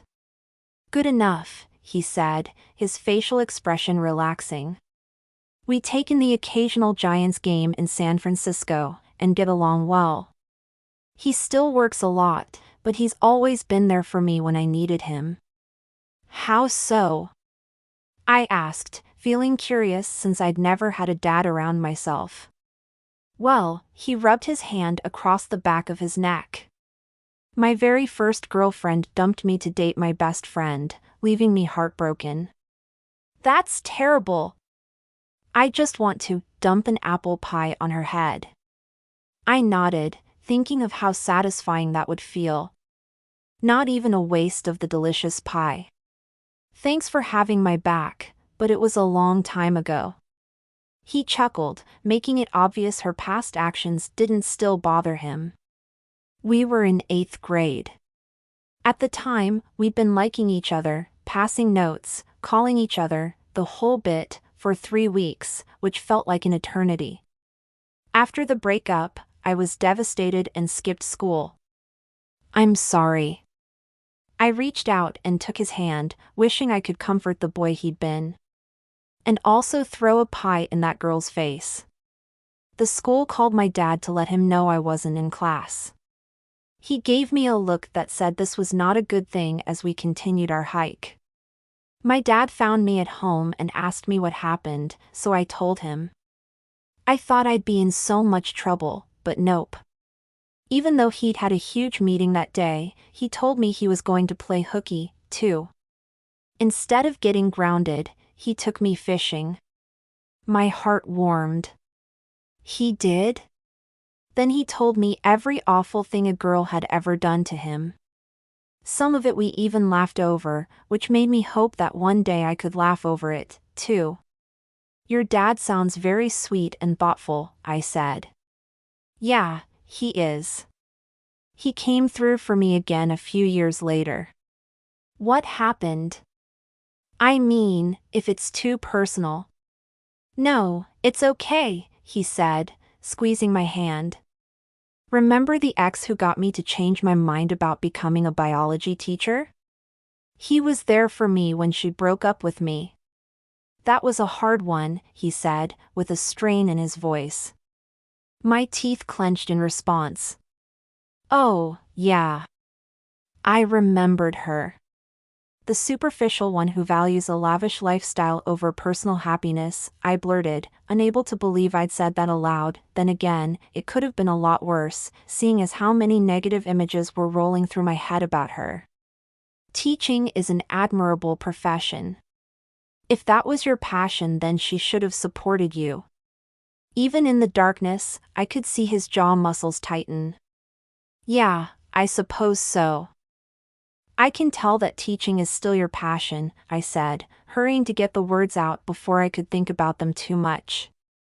It wasn't like me to pry, but if his dream was still to be a teacher, then I thought he should pursue it. You enjoyed teaching the kids at Founding Friendships. I saw how patiently you showed Nora how to turn off the water, even though you were getting soaked in the process. And when we were painting, you managed not only to show Nico and Nora what to do, but you also taught them how to work together. Do you ever still think of teaching? His facial muscles tightened. It's too late for that now. Why is it too late? Are you 80? 30. He rolled his eyes, letting out a laugh. I opened my mouth to ask him why he thought 30 was too late, but something in the woods nearby cracked, making my heart stop. Probably just a squirrel, I said, stepping closer to Jason just in case. He laced his fingers through mine. We should focus on the tunnels. We've got to be close. Yeah, I suppose we should.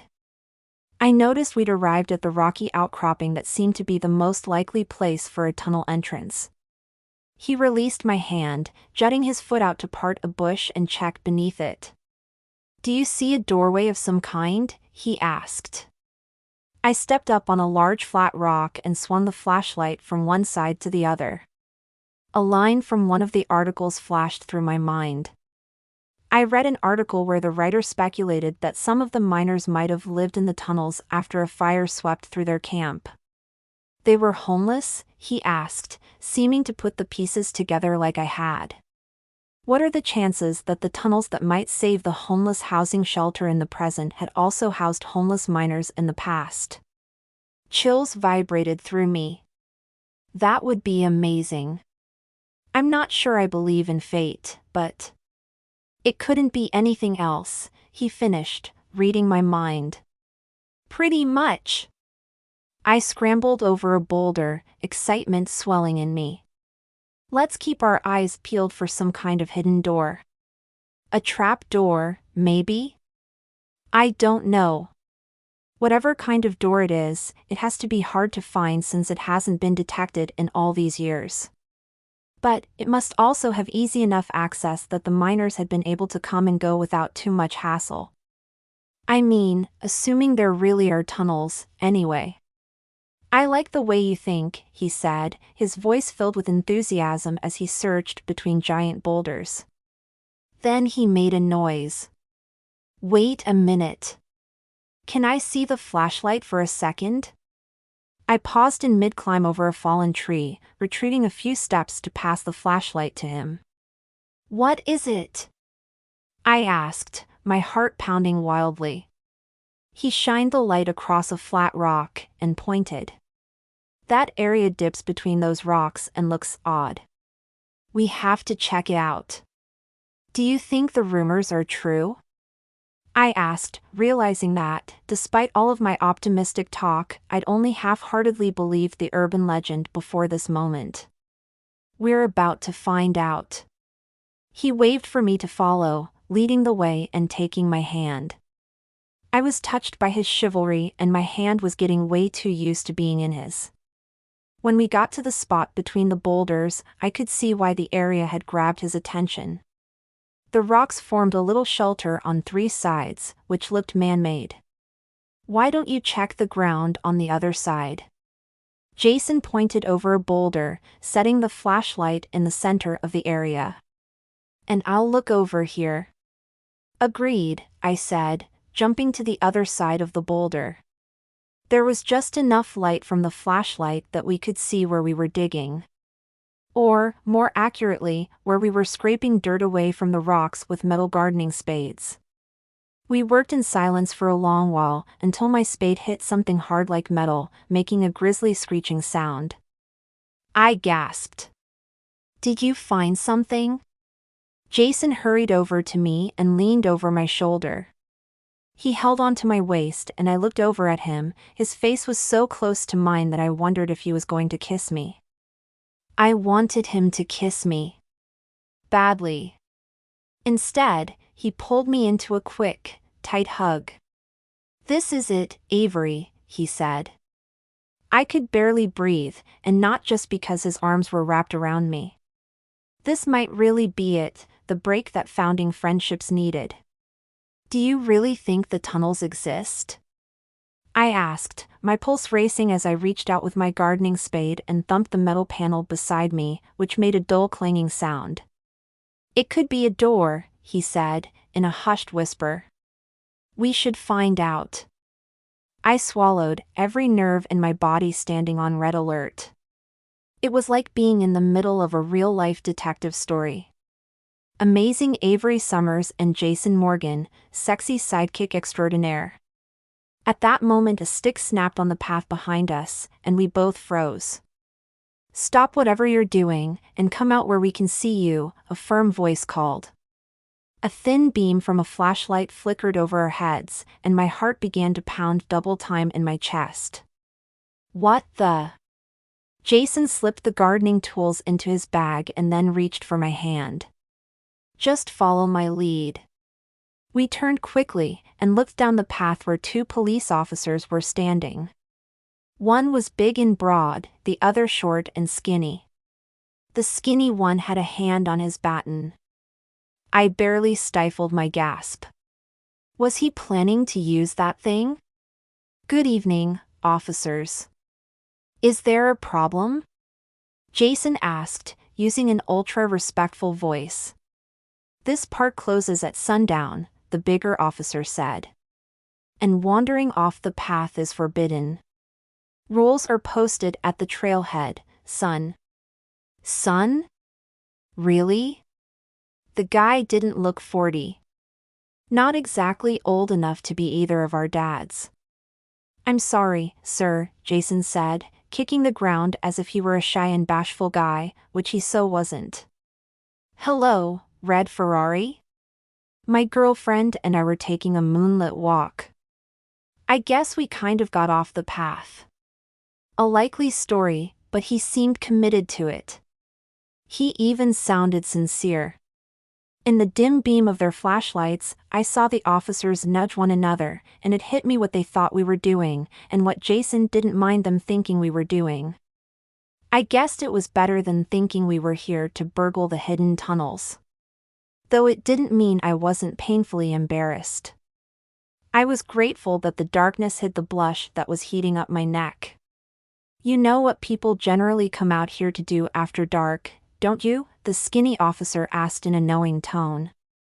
Jason's hand tightened around mine, and I couldn't figure out if he was squeezing as an involuntary reaction to embarrassment or if he was trying to ask me to keep quiet. They come out to find a plethora of squirrels? Jason asked, his tone steady. I pressed my face into his arm to keep from laughing aloud. When I peeked back around, the two officers were exchanging looks that I couldn't decipher, but their postures told me that they weren't happy with us. Oh. Would they seriously give us a ticket? After a tense moment, the skinny officer released his hold on the baton. Time to head out of the park, kids. You never know who you'll run into out here. Kids? Oh, please. The skinny guy looked even younger than the other cop. Yes, officer. Jason nodded, giving me a look that said we were so taking off now. We'll be on our way. Thank you. Thanks. I barely glanced at the cops again because I didn't trust myself not to say something lame as Jason led me past the officers and down the trail. We didn't say anything as we hurried along the path at a light jog until we got back to his car where we both collapsed against the hood. Trying to catch my breath, I turned to Jason, who looked back at me, and then we both began laughing hysterically. A plethora of squirrels? I managed to ask once I caught my breath. Then I put a hand to my chest, erupting in a fit of giggles that made my stomach muscles hurt. I couldn't help it. Images of hordes of squirrels kept going through my head, each one staring at me with its bushy tail pointed up and its head tilted to the side. How did you come up with squirrels? I'm a quick thinker. His chest shook as he laughed, and it seemed like my reaction was what he found so hysterical. I watched him fight to maintain some sort of control, only for the laughter to come back. Mine, as well. I wiped tears from my eyes. It was a good feeling, this soul-cleansing laughter. I hadn't laughed like this in a long time, too much pressure, too many things going wrong, one after the other. He'd lifted all of my problems off my shoulders with one plethora of squirrels. He'd done a lot of things I never would have expected when we first met. Jason seemed to be chock full of pleasant surprises that I was quickly growing attached to, and it wasn't like me to get attached to anyone so easily. He cast a look up the path. I guess that ends our search for tonight. I guess so. His comment brought me back to our goal, which promptly ended my chuckles. I was still itching to find those tunnels. Now that we'd found the door, or what appeared to be a door, I felt like this could be the answer founding friendships needed. The seriousness I suddenly felt was about even more than that, though. My cheeks heated as my gaze met Jason's. Thank goodness for the darkness, or he would have seen it written all over my face, and he would have known how I wished he and I could get lost off that path, hand in hand, giving those cops a real reason to write us a ticket. Chapter 11. Did you really just do that, Avery? Melinda snorted, snapping me out of the daze I hadn't realized I'd been in. I blinked rapidly. Sorry, I must have zoned out. I'll say, she said, snickering. You just drew a smiley face in glaze on that last cinnamon roll, which you've never come close to doing in the whole time I've known you. What's going on? Tell me. What do you mean? I looked down at the cinnamon roll, horrified that I might have revealed my thoughts about Jason. Oh, yes. I had. The evidence appeared before me in a white sugary glaze, already melting and oozing into the layers. Oh, Nice defense, Avery. Why didn't I just blurt out that I'd been daydreaming about her cousin and our moonlit detective work in the park last night? But I couldn't tell her that. My feelings for Jason felt like a gooey mess, just like this cinnamon roll. Sigh. You're all so distant this morning, she observed, switching one tray of fresh-baked scones for another. She closed her eyes and inhaled the aroma of warm blueberries and then smacked her lips together. I'm sorry, I said, admiring how she still held a zest for her chosen profession, even after buying the bakery and knowing the constant work it took to keep the place running well. It didn't take a huge stretch of the imagination to picture a person walking wide-eyed into an endeavor like this one only to become disillusioned when they discovered that owning a business was a lot of work. But not Melinda, and not me either, which helped the two of us to get along perfectly. Don't be sorry, Avery. She let out a little laugh. I didn't mean it in a bad way, with the smiley face and all. You just seem distracted. That's all. Distracted? I echoed as I tried in vain to remember what she'd been talking about as I'd painted those happy faces from remembering how amazing it had felt holding hands with Jason through the park. Is it all of my wedding talk? Melinda moved the warm scones to a cooling rack before placing a fresh sheet of parchment on the tray. I know you're not keen on marriage. I'm sorry if all of my rambling about the wedding details has been too much. No. Not at all. My heart sank. Melinda had no idea how much she'd done for me, giving me a place to live, for one, not that she knew about that yet, and the last thing I wanted was for her to feel like I was tired of hearing her excitement. I'm thrilled for you and Nate. You're perfect for each other. I'd never begrudge you happy chatter about your upcoming wedding just because marriage isn't in the cards for me. Suddenly, an image of Jason and me holding hands and facing each other in the park popped into my head. This time, though, he was wearing a suit and I was wearing a simple white dress. We kissed, laughed, and then ran to jump into his red Ferrari. As we zoomed away from the small crowd, a banner on the back of his car flapped in the wind, announcing just married. My eyes flared. Oh, no! What had happened to me? I chewed my lip, wondering if I should tell her what I'd just been thinking. Maybe she could help me sort this all out. But Jason was her cousin, which made things weird for me. And he clearly wasn't right for me, all of that money and all those connections he must have, whereas I woke up every morning before dawn with smudged flour on my face, so I could push addictive baked goods onto an avid following. Not that I didn't love my job with all of my heart, because I did. The point was that two people couldn't be more different than Jason and me. I suddenly lost my desire to draw happy faces. And to think, I had only just been reminiscing about our moonlight stroll and then that crazy wedding scenario had blipped through my brain. No, it wouldn't be a good idea for me to talk to Melinda about this mess I was in with Jason. But I did need to confess something to her that was long overdue. Actually, there is something on my mind. My stomach tightened, but I knew that it was time. Something I've been meaning to tell you. I hope you won't get upset with me. Melinda put a hand on my arm. You can tell me anything, Avery. You know that. I let out a long breath. Do you remember how I was worried that my apartment was going condo? Well, it did. Oh, no. She squeezed my arm. When do you have to be out by? 3 weeks ago, I said. You moved out 3 weeks ago and didn't tell me? She squinted, looking thoroughly confused. Where are you staying? I grimaced. This is the thing I should have mentioned sooner, I said, sucking in a deep breath for courage. I've been staying here. On the couch in the office, actually. Her brows rose and her eyes widened. I couldn't help wondering if that shocked expression was that of someone who was about to give her bridesmaid the boot out of her wedding. She continued to stare at me, The tension inside me grew as I waited for her to say something, anything. "Where do you shower?" she asked, looking me up and down. "I shower at the gym," I said, thinking that was not at all the reaction I'd expected. "I'm really sorry I didn't tell you I was staying here.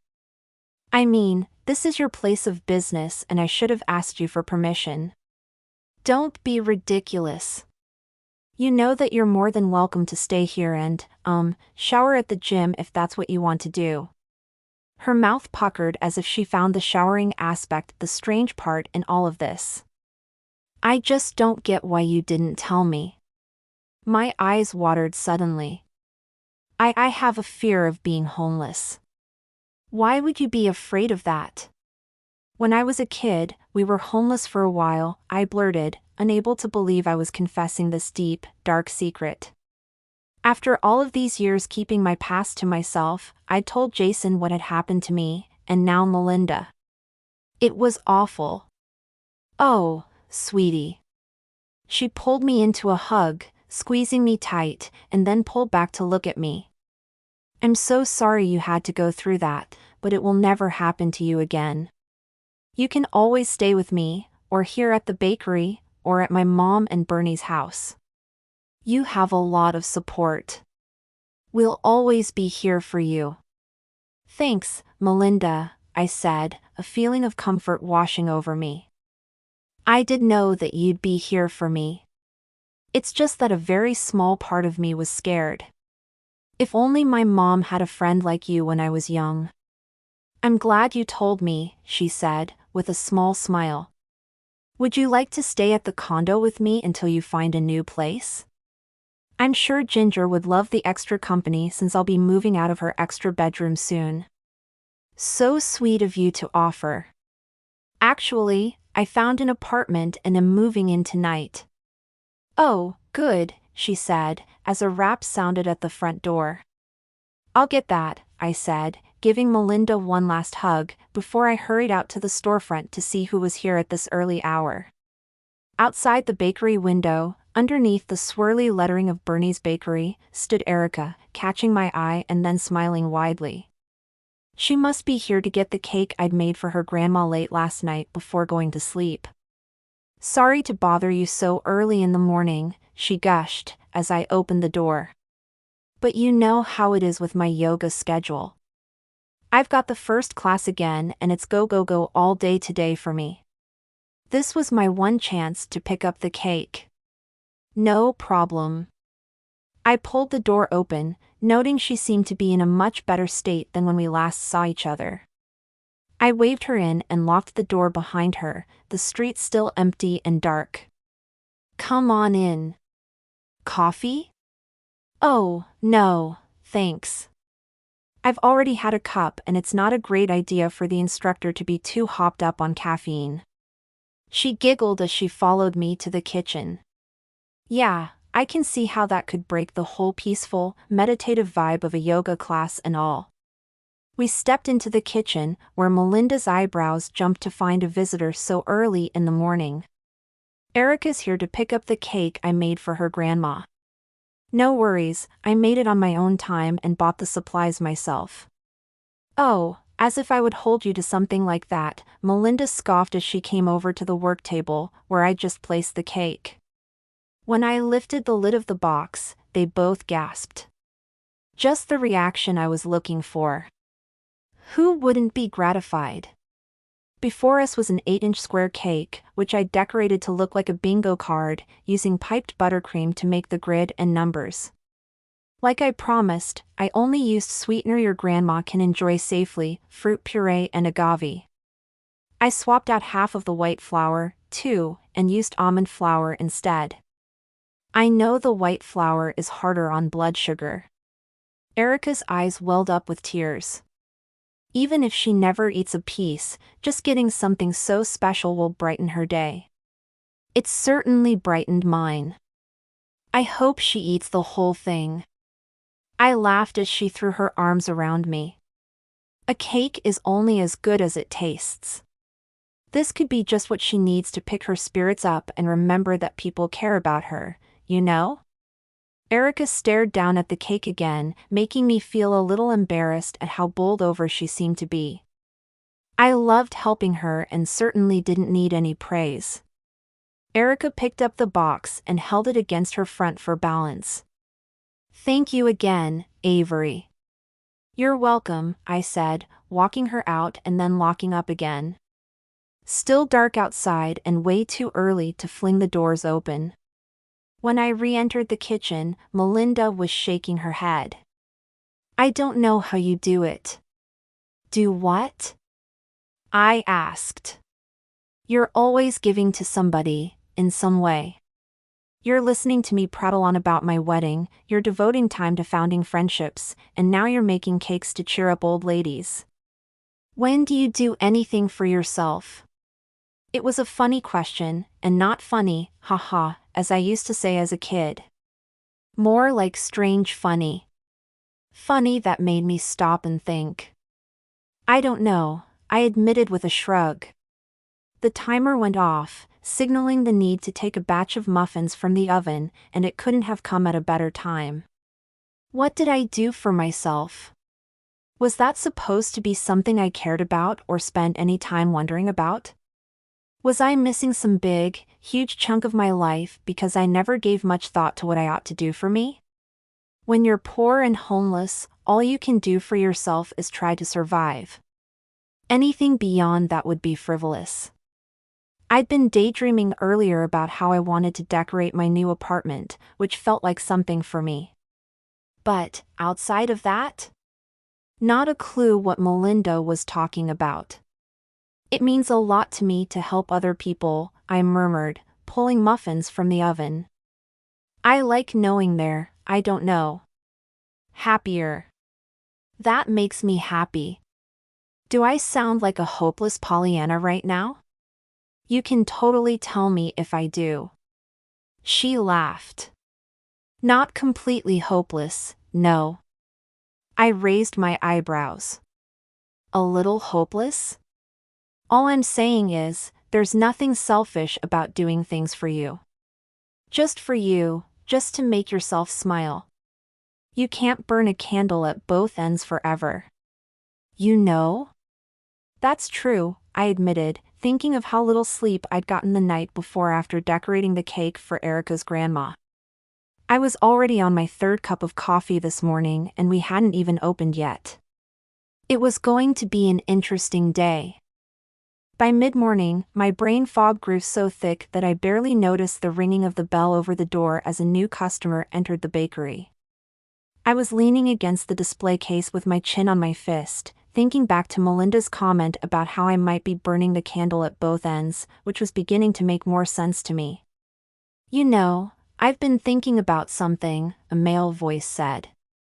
My head snapped up, which was unfortunate, since the top of my head banged against the glass. I cringed, forcing myself to look up. "You okay?" Jason asked as I straightened, rubbing the top of my head. "If you don't count dying of embarrassment," I said, ignoring my throbbing head and taking in his windblown hair, his dazzling smile, and the way the blue of his polo shirt matched his eyes. Swoon. He would look good doing just about anything, though. While I, on the other hand, wore an apron I'd smeared chocolate across earlier this morning and had a growing bump on my head. "Lovely. What brings you in?"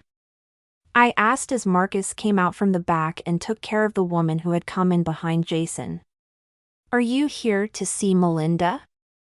I have to warn you that she's in full-blown wedding mode." He grinned. "That's what she gets for setting a 2-week deadline after getting engaged." Deadline? I couldn't help but giggle at his use of the term. I don't think they call it a deadline when they're talking about a wedding. Sorry. He waved a hand. "I'm in business mode right now, which is why I didn't come by earlier this morning." "Oh. I didn't notice you weren't around." I managed to wait until I was bent over the back of the display case, rearranging what was left from that morning's baking, before I smiled. He bent over on the other side, the glass between us revealing his playful scowl. Oh, you didn't notice? Well, I guess I shouldn't have busted tail to drive back here after my breakfast meeting then. I couldn't play coy anymore. Just the sight of him made my heart swell, my pulse race, and my knees feel all shaky and wobbly and wonderful. What was he turning me into?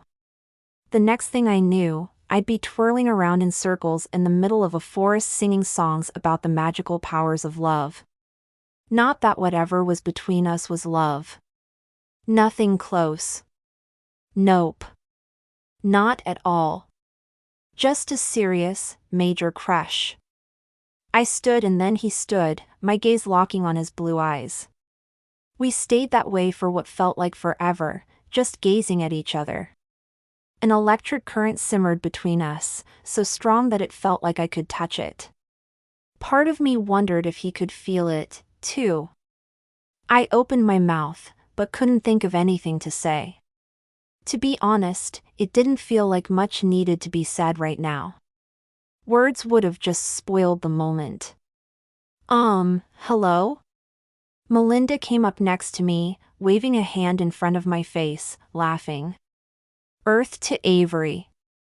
Come in, Avery. What? I turned away from Jason, feeling my cheeks go up in flames that she'd caught us in what felt like an intimate moment. How was that kind of connection possible? Especially mid-morning at the bakery?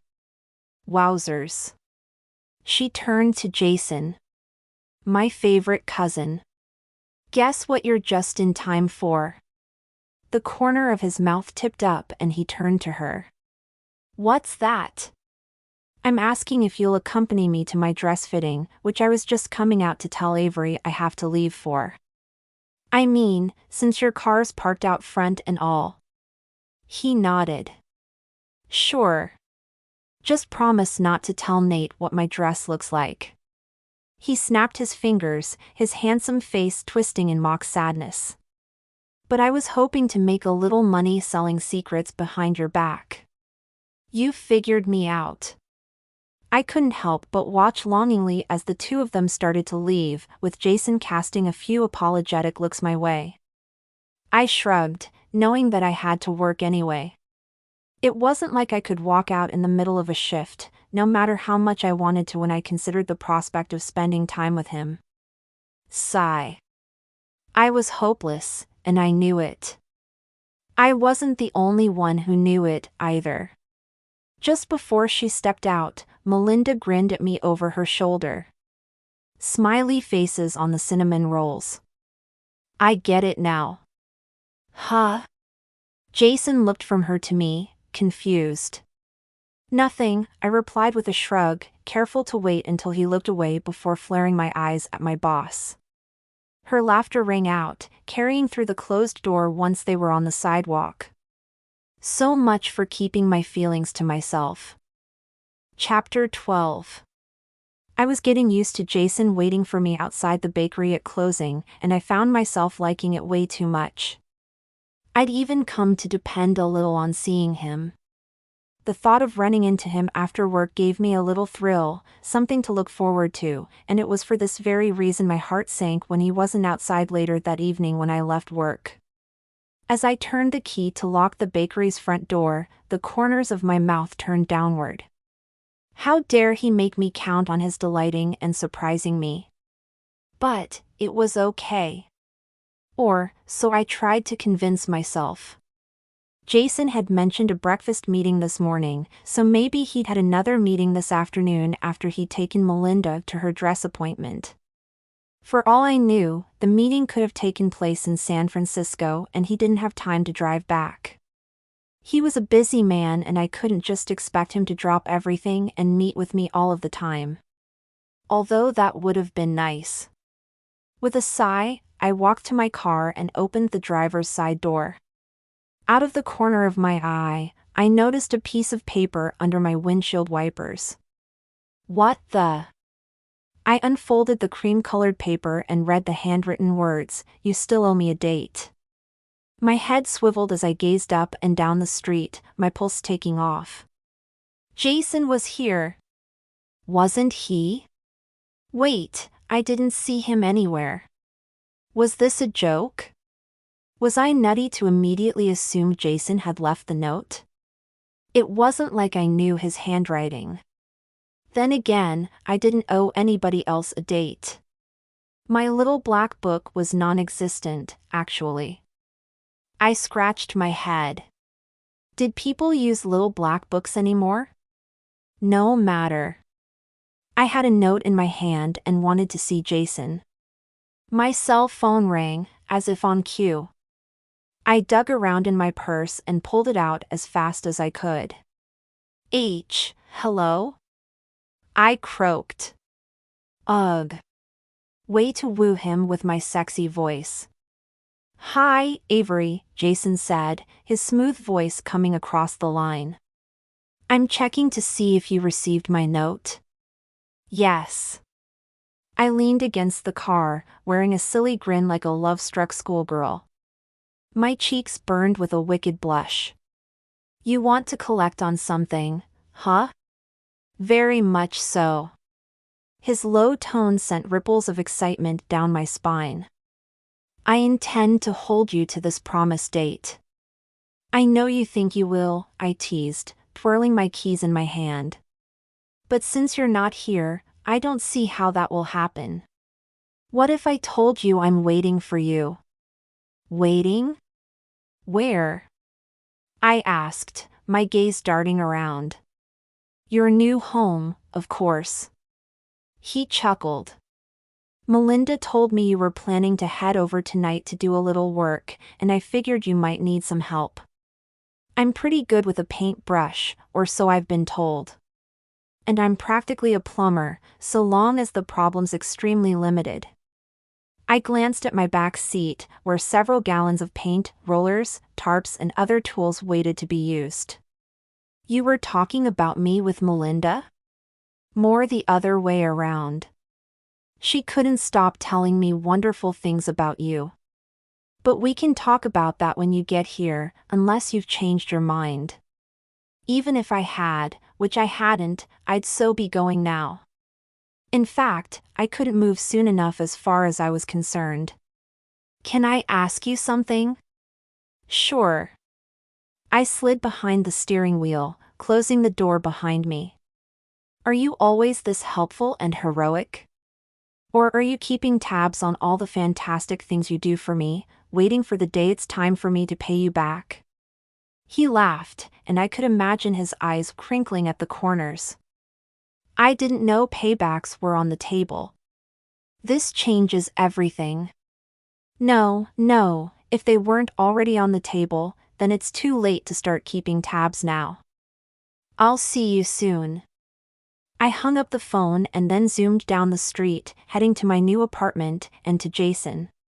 Minutes later, I pulled into the parking lot of the apartment building, which was to become my home. Funny how I'd looked at it as rather, well, embarrassing and decrepit when we first arrived. Now I felt like it looked downright charming. Sure, updates would have been nice, but the building had history. Character. People had lived there, loved there. And I was about to be part of that story. When I looked at it that way, my heart swelled, and I wondered how I could ever have seen this place as anything but a treasure. Another treasure waited in the parking lot for me, leaning against his Ferrari with his hands in his pockets and his legs crossed at the ankle. His smile was a welcome sight after a long day, and here, for a moment, I thought he'd forgotten about me. Took you long enough. He winked at me as I stepped out of the car. Not every car drives as fast as a Ferrari, I retorted, my belly doing a little flip from the way he was looking at me. I needed to calm down before I hauled booty over there and jumped into his arms. I restrained myself by opening the back door to unload the paint. Besides, good things come to those who wait, I said, to him and to myself, as well. I'm counting on it. My cheeks tingled and my stomach maintained that warm, fluttery feeling as I bent to reach for the paint cans. For a few minutes, the business of hauling everything up to the 4th floor on foot claimed my focus, and we climbed the stairs in silence. Once we reached the apartment and I used my shiny, new key to open the door, something from earlier circled my brain and I couldn't help but ask about it. You were about to tell me something this morning? When you first came into the bakery, I mean. I was? I nodded as we piled up the supplies in one corner of the living room. Correction, my living room. The fact that I lived here was so exciting I almost couldn't stand it. You said you'd been thinking. But that was all you said. He snapped his fingers, a light flickering in his eyes. Oh, right. And that was when you whacked your head on the glass display case. I whacked nothing, I informed him in a cool voice. I tapped it, at worst. Didn't sound like a tap to me. When I took a menacing step in his direction, he threw up his hands in surrender. Okay, you win. In truth, I felt awful about startling you and still do. Yeah, well, you sure joke about it like you don't care, I teased, turning around to open the windows to let in a little air, which would be needed once the painting began. All of a sudden, strong arms slipped around my waist. He pressed his mouth to the back of my head, near the top. That's roughly the spot, isn't it? He murmured, his lips against my hair. I shivered, my knees feeling weak all of a sudden. If I had been seriously irked with him, which I hadn't been, at all, then any trace of it would have melted away with his kiss. Something like that, I whispered. Here? He kissed me again, closer to my ear this time. Goosebumps popped up on my arms. I'm not sure. I don't remember. Maybe I hit my head harder than I thought I did, I murmured, and then giggled when his arms tightened around me. You tapped it at worst, he said, making us both laugh. I twisted my head around to look at him and, just like that, all of the laughing stopped like we'd flipped a switch. His mouth was only an inch from mine, his breath warm against my skin. His gorgeous eyes seemed to take up the entire world. Eyes I could have drowned in. My feelings for him were definitely dangerous. Okay, time for a serious question. I wiggled from his embrace, which wasn't something I especially liked doing, since being in his arms was pretty much the closest thing to heaven I could imagine. I remembered how nice his lips tasted and most definitely wanted more, but there was work to be done. What's that? He asked. Is this your idea of a date? Helping me paint the apartment? I raised an eyebrow. A line formed between his eyebrows. Dissatisfied? No, no. I waved my hands. No, not at all. I was only kidding, he chuckled, going over to the paint cans and examining the colors I picked out.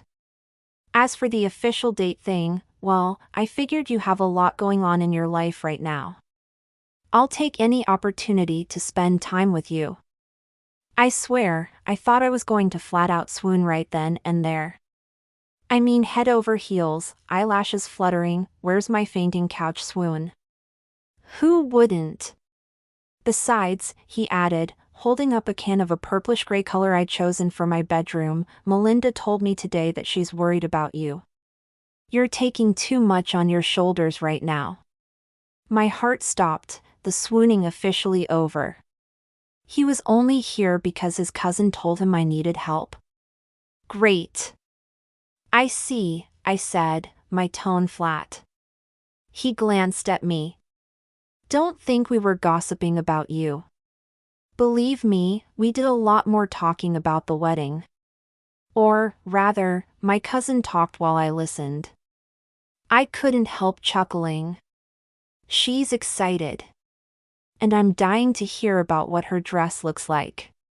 You know she'd kill me if I spilled a word, don't you? I'm surprised she didn't write up a contract for me to sign in blood. Okay. I would hate to see you lose your life over something so relatively trivial. Plus then I'd have to pay someone else to help me with the painting and changing out the light fixtures and the plumbing. I get it, he said, smirking. We both laughed and then got down to the business of putting down tarps and taping off the doorways, window frames, baseboards. By the time the living room and kitchen were finished, the daylight had dimmed and my stomach growled. I didn't realize how much work this would be, I admitted, noticing the prep work was a much bigger job than I'd anticipated. When was the last time I'd worked on something for myself, though? I couldn't even remember. Plus, it was going slower because I usually had additional pairs of hands on projects. I mean, it hadn't taken nearly as long to tape off the entire common room at the Founding Friendships building. How could taping a living room and kitchen in this tiny apartment take so long? I think I've bit off more than I can chew. I wouldn't be so harsh. Jason winked, tossing aside the last empty roll of painter's tape. You're eager. Nothing wrong with eagerness, especially when it means being rid of some pretty interesting decor. You're quite the diplomat, you know. I would have chosen a different word for that wallpaper. Garish, for starters. I can see you killing it at big, high-powered meetings, saying just the right thing to make everybody happy. A dark cloud seemed to pass over his face and his shoulders rose up to his ears. Then he checked his sparkly watch and then frowned. Oops. Had mentioning his high-powered meetings been the wrong thing to say? I'd thought I was giving him a compliment. Now that you mention it, I have another one of those high-powered meetings first thing in the morning, he said, going from Mr. Happy-go-lucky, Mr. Helpful and Handy, to Mr. Stressed-out Tension Ball. It was sad how his demeanor changed when he talked about work. You change when work is mentioned. Did you know that? He shrugged, leaning against the kitchen counter. It doesn't thrill me, that's for sure. Maybe you really ought to consider planning a new career, then. I watched him open his mouth. Since I assumed he would disagree with me, I kept talking before he could interrupt. I don't want to pry into something personal, but you were my #1 cheerleader when it came to taking a chance on this apartment. I owe it to you to cheer you on if you want to take a chance on something new, too. We've talked about you wanting to be a teacher. You told me what changed your mind, which is no longer a factor in your life. I've seen how great you are with kids and think you'd be a great biology teacher. Just wanted to let you know. Oh, boy. He would hate me, wouldn't he? I'd stuck my nose in where it didn't belong and now he would forget I existed, and rightfully so. Nobody liked a know-it-all. He sighed. That means a lot, Avery. His expression still didn't look particularly happy, though. More like exhausted. You know what? I still haven't told you what I was thinking about this morning when I saw you at the bakery. How do we keep getting sidetracked? I asked, immediately knowing the answer. Because he had the power to make me forget everything but him, especially when that magic dimple flashed or he kissed the top of my head like I meant special something to him. I was thinking we should go back to the tunnels, as soon as possible. Maybe tomorrow? Only this time, we ought to get video of when we go in. We can use it when it comes time to tell people about what we found. We'll want proof of how things looked when we got there. What about the cops? I asked. It would take a long time for me to forget the embarrassment of having them discover us, and of what they thought we were up to. He shrugged. Now we know to keep an eye out for them. No sweat. We don't have to search for the entrance, since we've already found it, so that means less loitering outside where they can see us. Unless you can think of somebody you trust with this, somebody to run interference for us if they show up again. I knew plenty of people, but wasn't certain if any of them would wish to get involved.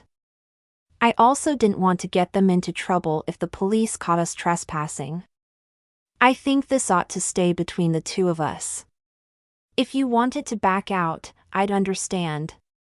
I mean, it could be dangerous. Dangerous, hmm? He lifted an eyebrow. It's a good thing Danger is my middle name. I giggled as a shiver ran up my spine. Come on, he said, gesturing toward the door. We'll pick up something to eat, my treat, but then I have to get going. Unfortunately.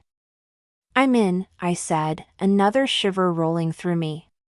This amazing feeling I got around Jason was getting to be a habit, one I didn't want to let go of anytime soon. Chapter 13. The next night, we arrived at East Sierra Park much better prepared to look for tunnels the second time around, especially since we now knew there was a chance we'd be walking underground. Not the best time to remember my long-standing discomfort in tight, dark places where just about anything could be crawling or creeping around. Eek! But I had Jason with me, which took the edge off of my growing unease as we walked the same trail we had earlier in the week, this time keeping a sharp eye out for police officers who might be patrolling the park. It was still early enough in the evening that the park hadn't closed to the public. They would more than likely be on patrol when it came time for us to leave. And I didn't think they'd buy Jason's squirrel excuse twice in 1 week.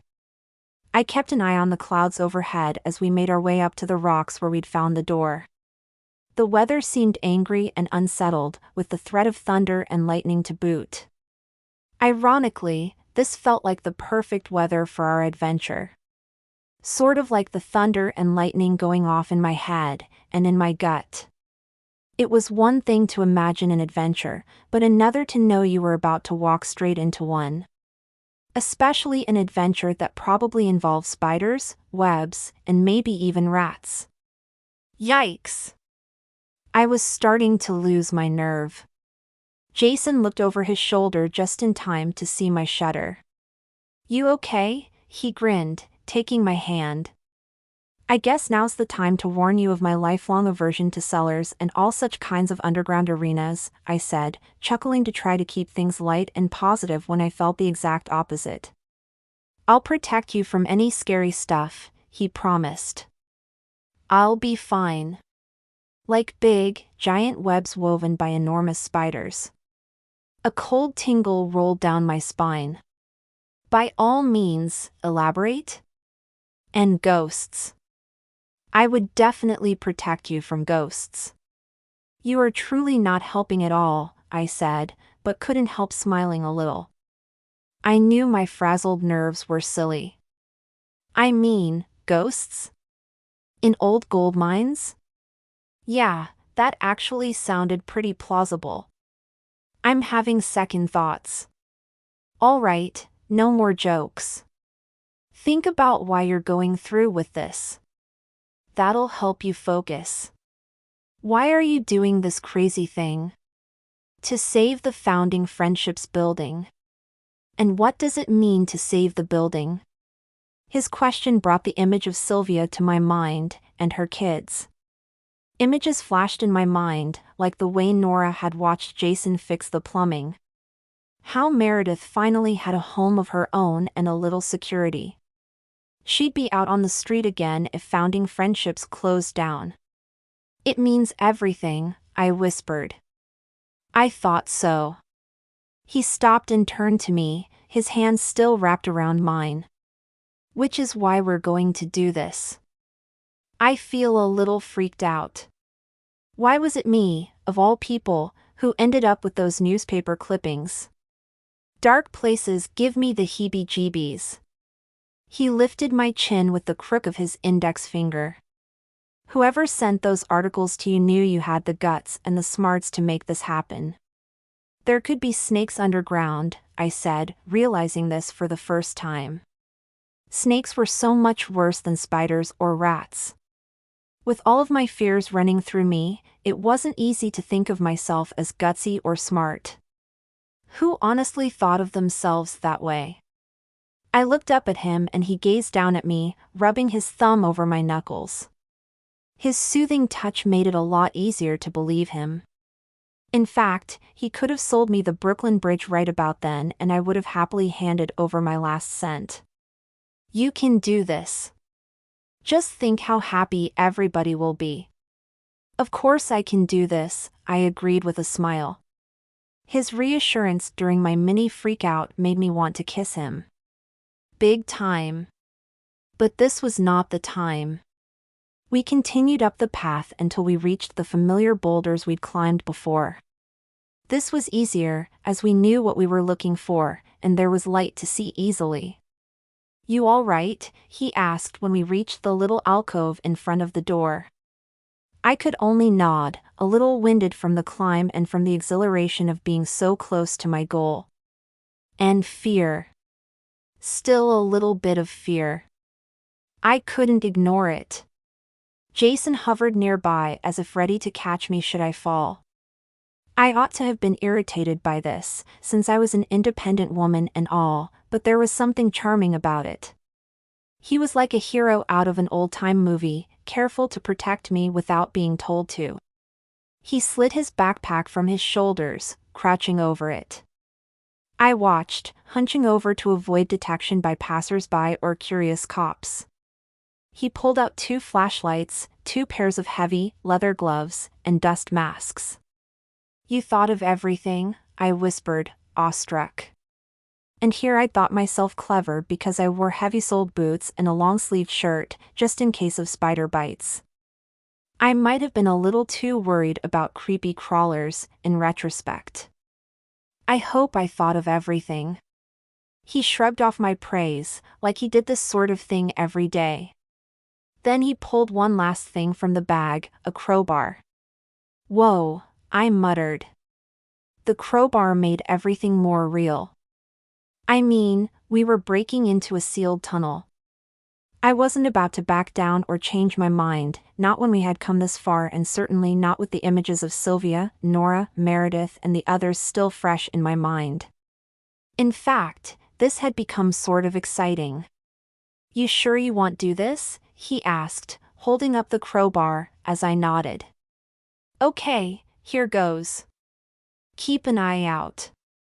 I'll clear away the rest of the dirt from around the edges of the door before prying it open." I looked around, staying low, while he brushed the dirt away from what turned out to be a squat, narrow metal door. I cast a look over my shoulder when he wedged the end of the bar between the door's edge and the rock face. "This might get kind of loud," he muttered, glancing up at me with a frown. "Just keep watching for anybody coming up the path." "Will do," I said, just as the sound of screeching metal cut through the air. I winced, watching him stop. "Ouch," I whispered. "Yeah, no kidding. Coast is still clear, though." I held my breath as my gaze moved back and forth while Jason grunted with the effort of opening the door. How long had that door been closed? I couldn't imagine. The hinges certainly weren't interested in working with us, that was for sure. Didn't matter. We weren't giving up. One more grunt, and the sound of metal scraping against stone set my teeth on edge. But it worked, which was what mattered. The door had opened enough for us to squeeze through. "You did it!" I threw my arms around him out of sheer exhilaration and gratitude. He chuckled but returned the hug, squeezing me tight in a brief embrace before bending to replace the crowbar and pick up the dust masks. "Do you think there's really a tunnel in there?" "We're about to find out." "Here you go," he said, handing a mask to me. "Thanks." I put my mask on at the same time Jason put his on. Then I donned a pair of work gloves like his, before picking up my flashlight. "Okay." His eyes flashed with intensity as he looked down at me. "Serious talk time. If you hear anything that sounds even remotely like a creak or a groan, turn and haul booty back to the door. Got it?" I nodded. "Got it. There's no telling how old these tunnels really are," he mused. "No way of knowing when they were actually built or how sturdy the supports are after all this time." Cold fingers of dread crept up my spine. "No big deal," I said, my voice shaky. He laughed, which made the dust mask move in and out over the lower half of his face. "Liar. And I don't want you to think it's no big deal. Because it is. I want you to be safe. He rested his warm, strong hands on my waist. Promise me that no matter what's in there, you'll keep yourself safe. How was I supposed to promise anything when he insisted on looking at me that way? My stupid tongue refused to work. My brain forgot how to make words happen. I could only nod. He turned around, pulled out his phone and began recording. We're about to enter the tunnel, he murmured, holding the phone before him in one hand and his flashlight in the other. I could only follow close behind, with my hand on his shoulder. Hey, I wasn't a total idiot. I wasn't about to let him get away from me. There was nothing but pitch darkness as far as the eye could see as we walked down into the cool, damp space. We walked a few feet in and the temperature dropped a good 15 degrees, at least. I shivered, my fingers digging into Jason's shoulder. The soft flannel shirt he wore was sort of a comfort, even with my leather glove between us. There's a good chance no one has stepped foot in these tunnels in decades, he explained for the benefit of his recording device, taking one slow step downward at a time. Our feet crunched on bits of gravel and broken glass. We moved further onward and downward, the top of the tunnel only a few feet above our heads. My heart was in my throat and I could barely breathe. We were really doing this. And I never could have done it without him. Seriously, I couldn't have gotten the door open. I trained my flashlight on the area above my head and oh, boy, I wished I hadn't. The sight of a century's worth of spider webs above my hair made me want to stop, drop, and scratch my head to shake out the invisible arachnids. Stare straight ahead, Avery. For the sake of my sanity, I had to keep my eyes on the path. Jason was right about the supports. Every few feet, wooden beams held up a framework, which stretched the length of the tunnel as far as the flashlight's glare reached. I wondered how old it was, and how strong. An ever-present dripping sound coming from somewhere further into the tunnel made me question the quality of the wood. It looks like the tunnel widens up ahead, Jason announced, both for my sake and for his eventual audience. This must be where additional tunnels branch out. I looked down, sweeping my light over the tunnel floor. Wow. Cans, some of them look unopened, I marveled. Jason stopped, and I took the chance of letting go of his shoulder in favor of bending to pick up one of the rusted cans by my feet. Soup, I murmured, holding the can up close to examine it. But the label is ancient. I can barely read it, and I've never seen this brand before. It's definitely old, he agreed, leaning in closer to me to read over my shoulder. I wonder when it was printed. And look at this! A beer can. I dusted off the front, then the top. There isn't a pull tab. How did they open it? He chuckled. You've seen a bottle opener before?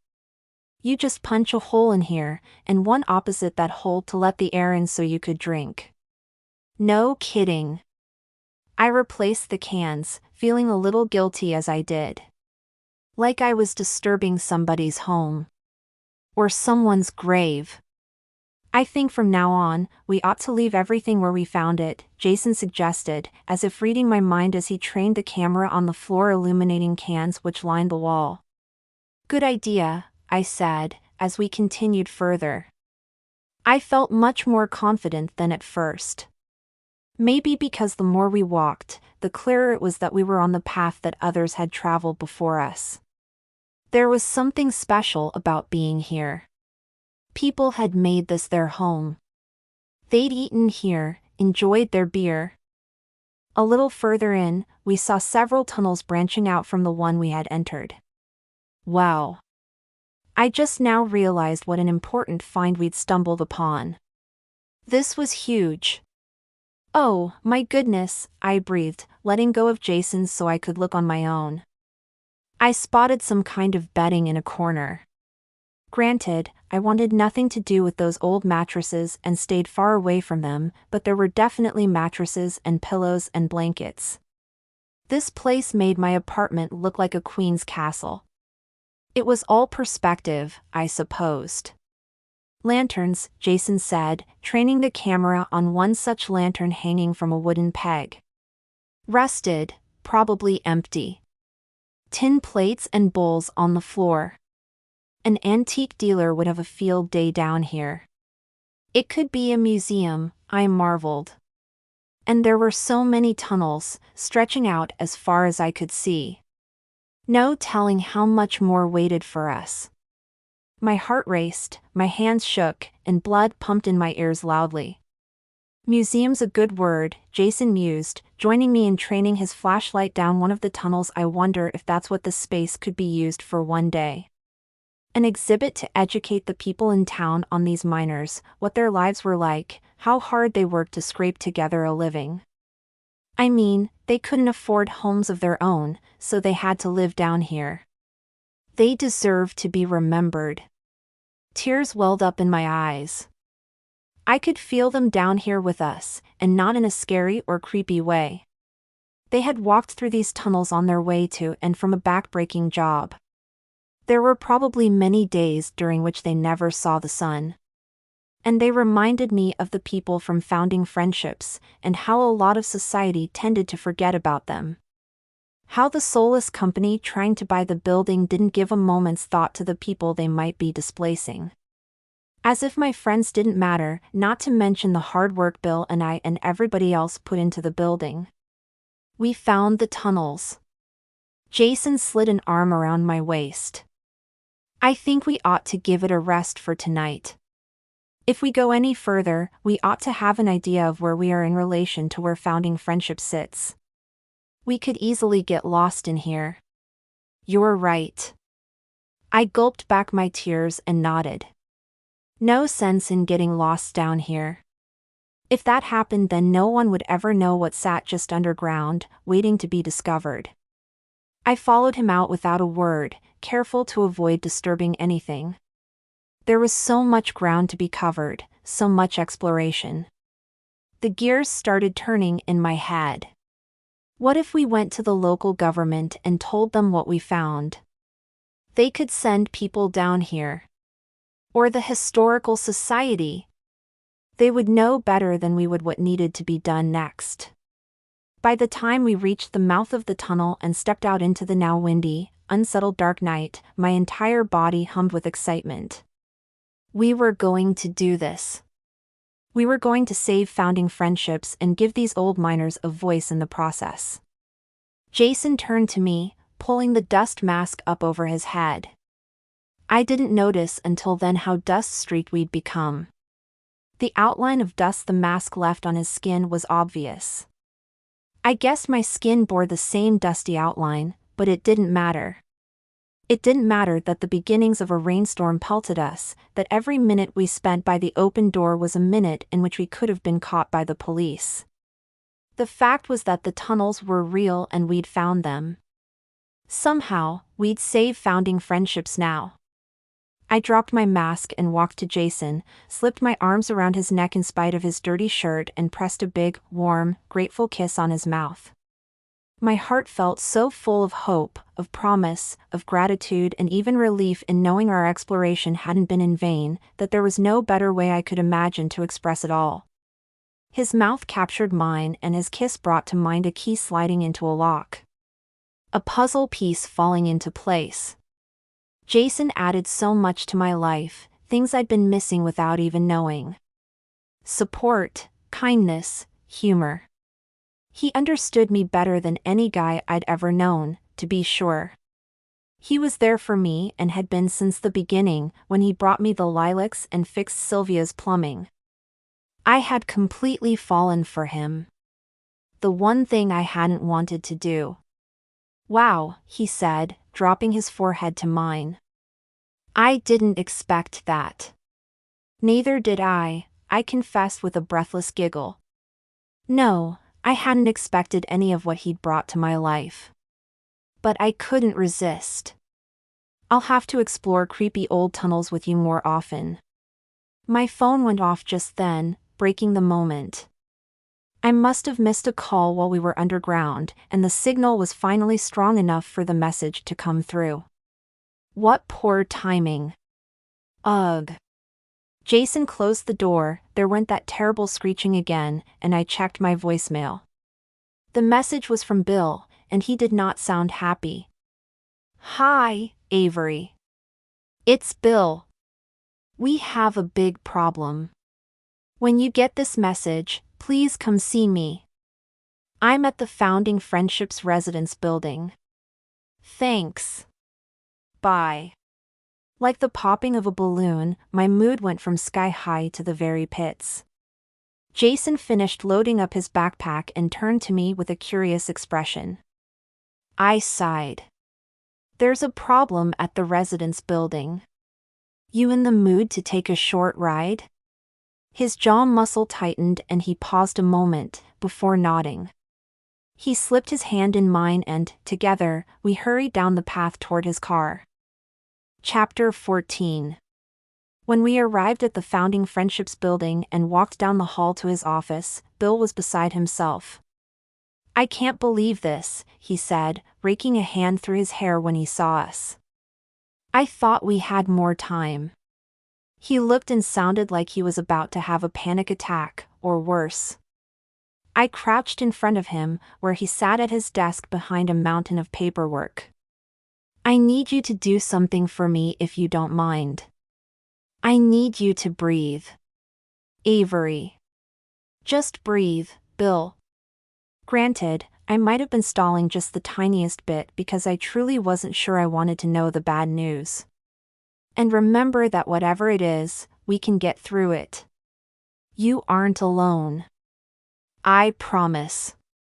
He searched my eyes like he was searching for truth he could cling to, and my heart went out to him.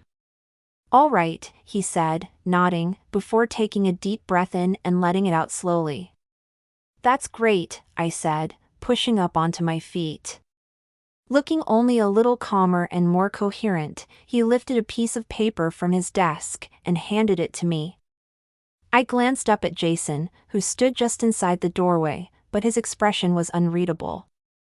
What I needed just then was a little reassurance, the sort I was trying to give Bill. I couldn't do it all on my own. But it looked like I would have to. I unfolded the paper, revealing a neatly typed letter. I skimmed its contents and then gasped. The developer is buying the building. It's a done deal. We have less than 30 days to get everyone out. 22 days, to be exact, Bill said, clutching his hand to his heart. 30 days from the date the sale was made. I can't tell you why it took them so long to get word to me, but I'm guessing it's because they didn't care. Haven't you told them who lives here? Yes, Jill Parnell, and I sent them a letter about the Founding Friendships residence, begging them to find another location for their upscale condos. It doesn't matter to them. The new owners can legally do whatever they want. And all of these people who are trying so hard to rebuild their lives will have to start over. Again. For maybe the 5th, 10th, 20th time.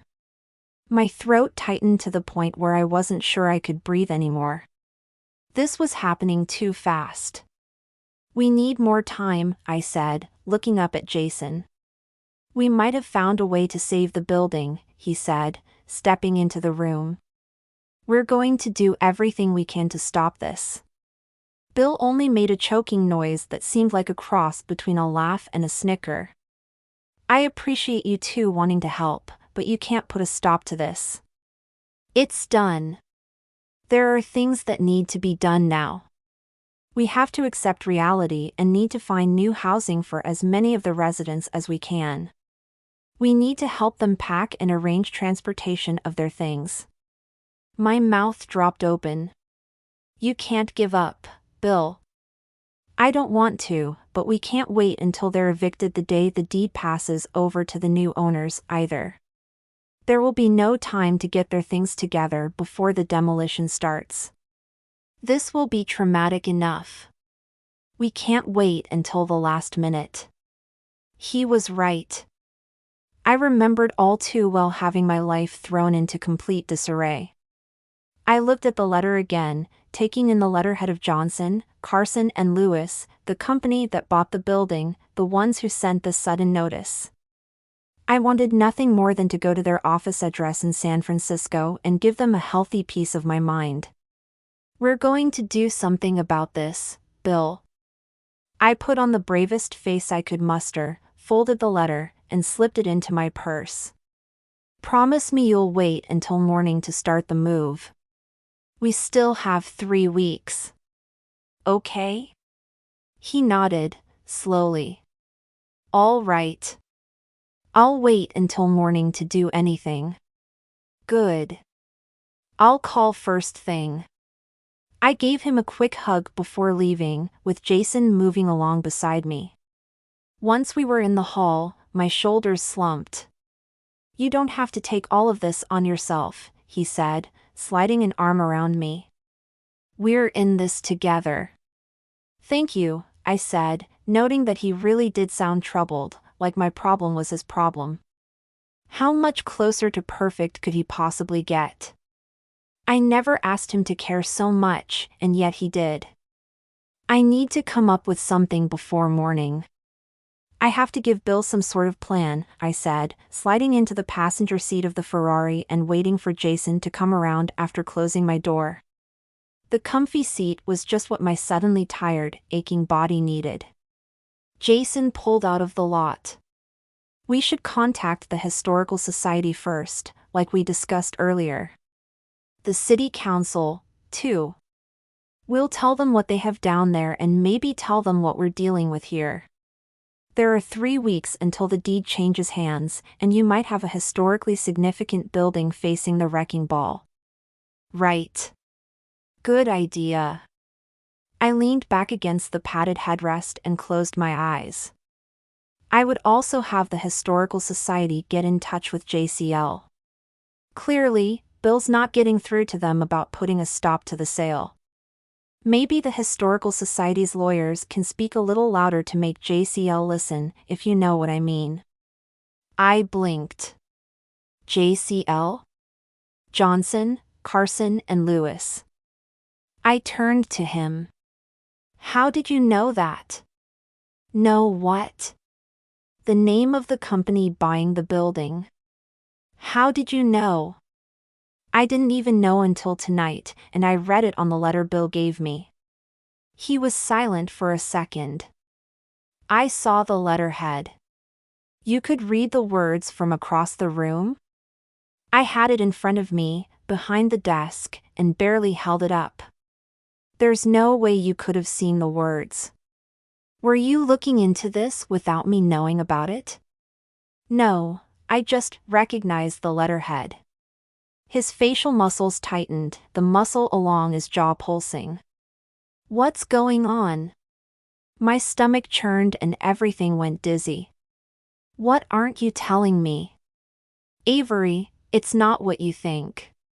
Wrong thing to say, because that means it is what I think.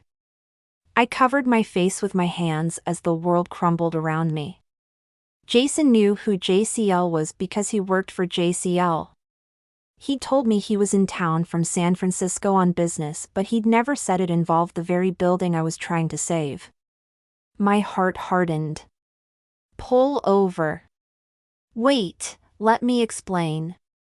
Pull the car over. It took every ounce of strength in me to keep from bursting out in tears.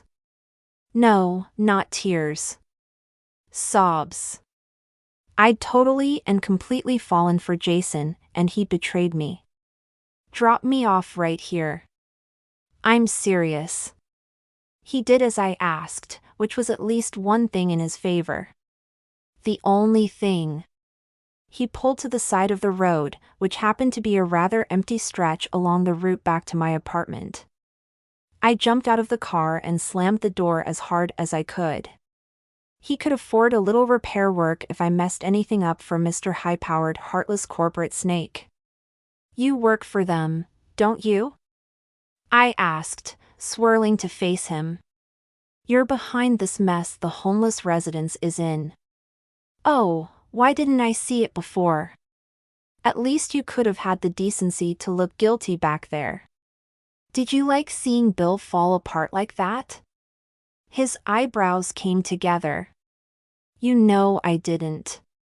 "It doesn't matter to you, though, does it? Because you can go on with your life." I ran a hand over my cheeks as tears started to flow. Hot, angry tears.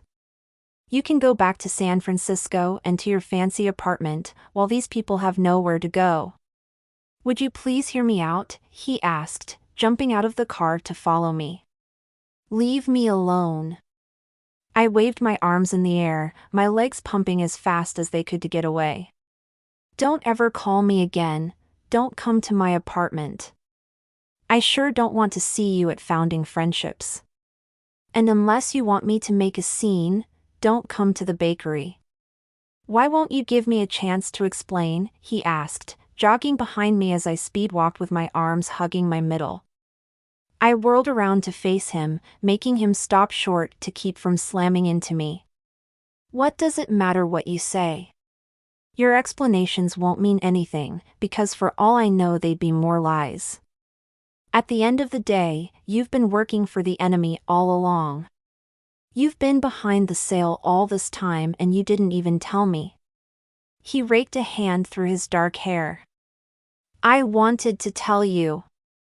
"You didn't, or you would have," I said, turning my back on him. "I don't want to hear any more of your lies, Jason. I'm through with them. Just leave the peons like me and those poor, soon-to-be homeless people to scramble around and clean up the mess you profited on." "Please, Avery," he said, his voice hoarse. But I didn't hear his footsteps behind me anymore, because he stopped following. His voice got quieter and quieter the further away I walked from him. "Avery, I'm begging you to hear me out." Part of me wanted to turn around and go to him, to hear what he had to say. But my heart felt like a knife had sliced through the center, so I couldn't do it. I couldn't even look at him again. Not after he broke my heart, like he had most certainly done. How could I have allowed myself to fall for him? I'd been right about him at the start, but I let myself forget because he was funny and generous and he'd seemed so kind. I didn't want to look deeper. Looking deeper would have meant realizing nobody could be as perfect as he'd pretended to be. And who wanted their fairy tale delusions destroyed, after all? I heard the car start up again and waited to either hear him make a U-turn and drive away or pass me on his way down the road. He didn't do either of those things. Instead, he followed me from a distance. "What are you doing?" I shouted over my shoulder after a couple of blocks. "I'll call the police if you don't stop this, I swear. I'm not going to let you walk home in the dark, alone, on this road." "Oh, you're a nice guy now?" I asked, with an incredulous laugh. "Give me a break, Mr. Nice Guy. I don't buy your act anymore. You can rest up after all that work deceiving us." "I'm sure it was exhausting." "You can't really mean that." "I'm not interested in what you think I know," I shouted, pain racking through my chest as I fought to hold the sobs and that kept threatening to escape. I didn't want him to see how deeply I'd fallen for him, or how badly he'd hurt me. I continued walking without so much as glancing at him again. He followed me all the way to the apartment building, right up to the entrance door. I pushed through the door without looking over my shoulder and ran up the stairs to my apartment as fast as I could, so I could cry my heart out on my own. And I did. I sobbed all night until I finally fell asleep with my arms around my pillow. Chapter 15. The morning after the showdown with Jason, I arrived at Bernie's Bakery, even though today was supposed to be my day off. Melinda appreciated my offer to come in since she had a lot of wedding errands, with the wedding only a week away. Even though my heart felt like a rock in my chest, I worked as hard as I always did for Melinda and the customers. They deserved it. But no more smiley-faced cinnamon rolls for me. Good morning, Avery. Melinda smiled at me and then turned back to cutting scone dough into triangles and sprinkling them with sugar. When do you think you can make it into blissfully bridal for the final fitting on your dress? Oh, I'm sorry. I should have done that by now. No, Goofy. It's only been a few days. Don't be so hard on yourself. She came over to me after sliding the tray into the oven. Are you okay? You look like you don't feel well. In other words, I look like garbage. She scoffed. I don't think you could look like garbage if you tried. But you do look exhausted. Run down. Miserable. I hate to see you this way. What's going on? I figured it wouldn't be a good idea to inform her that her cousin is a snake, so I kept that to myself. I don't want to talk about it. Is there anything I can do? The timer went off. Saved by the bell. I gestured toward the oven. You can pull out the muffins. You know that's not what I meant. She sighed, looking disappointed that I wasn't making it easy for her to help. But she opened the oven door. Thanks for the offer, Melinda. That means a lot, I said, knowing I would have to put on a happier face. I didn't want to be the pin that popped her happy, pre-wedding bubble. No way. Instead, I would work through my pain and keep it to myself. Instead of thinking about Jason, who persistently invaded my mind, I forced my thoughts elsewhere. Would you mind if I took a little time this morning to make a few phone calls? It's really important, and it's better if I make them first thing, I said. Of course. Melinda's forehead wrinkled as she moved about in the kitchen. You never ask for favors like this, though. What's it all about, if you don't mind my asking? So, as delicately as I could without mentioning her cousin's part in this disaster, I explained what was happening with founding friendships.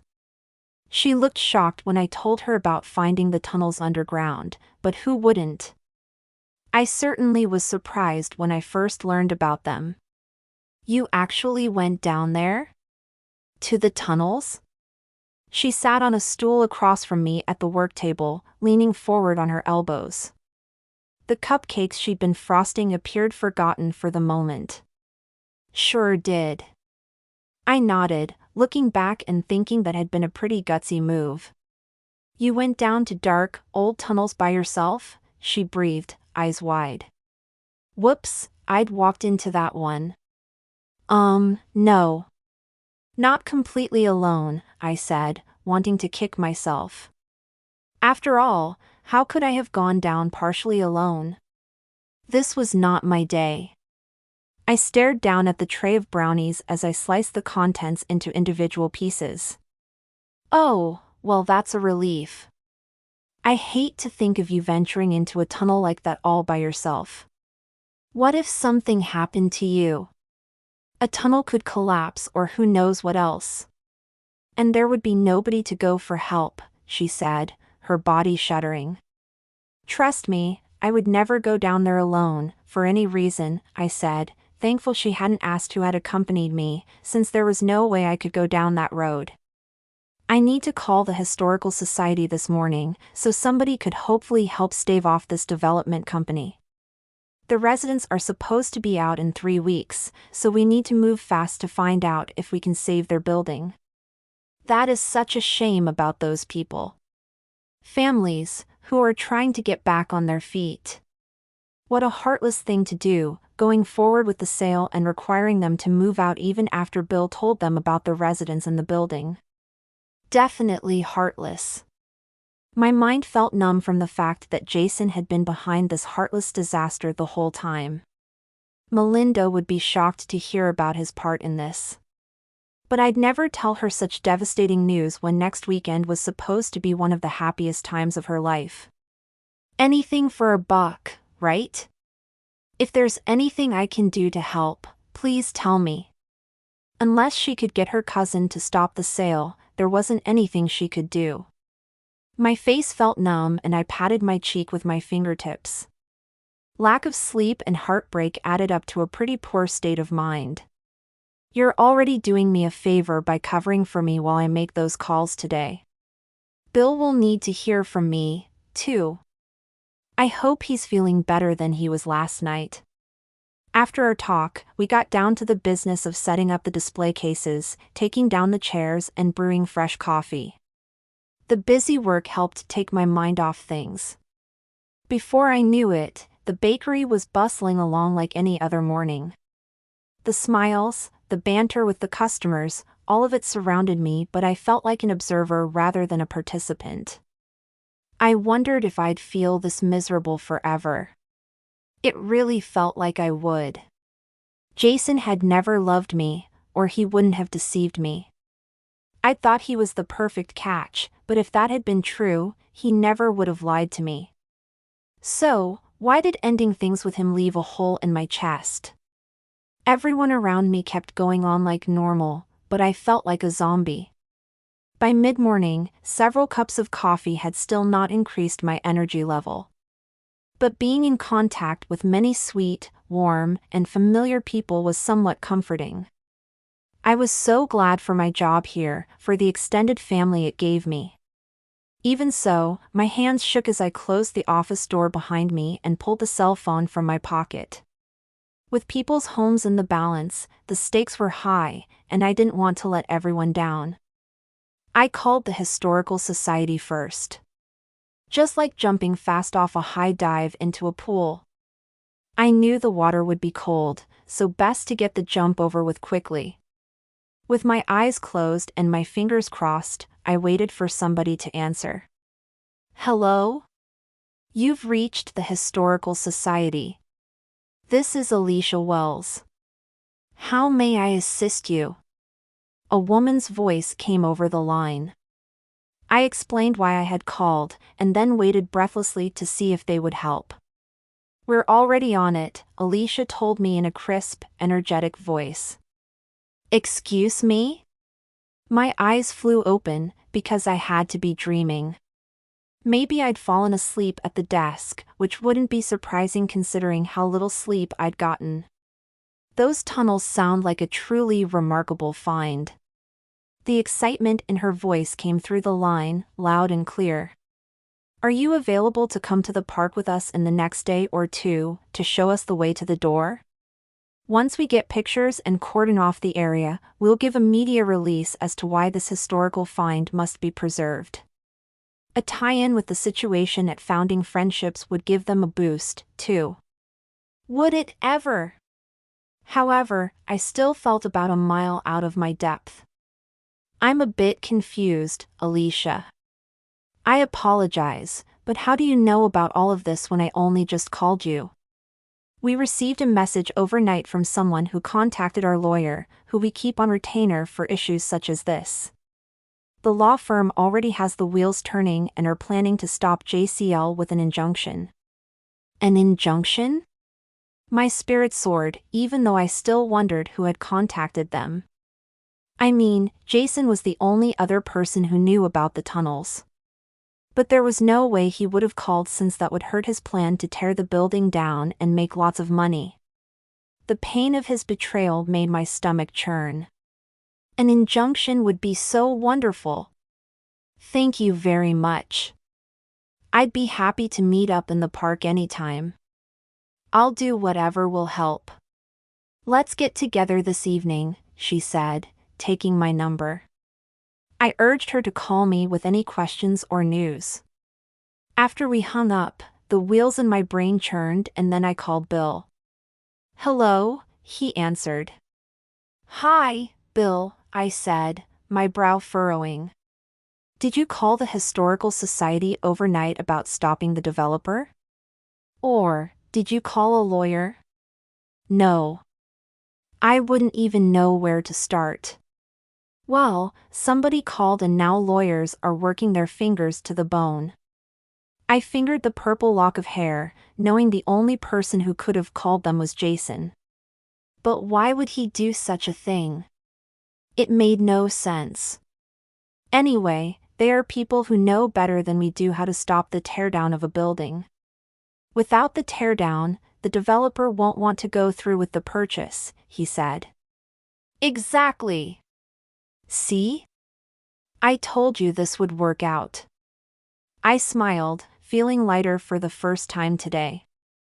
Oh, Avery. He let out a shuddering sigh that went straight to my heart. We couldn't have done this without you.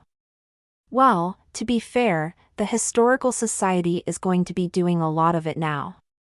They are getting their people together along with some reporters and are meeting me by the entrance to the tunnels tonight. Do you want to come?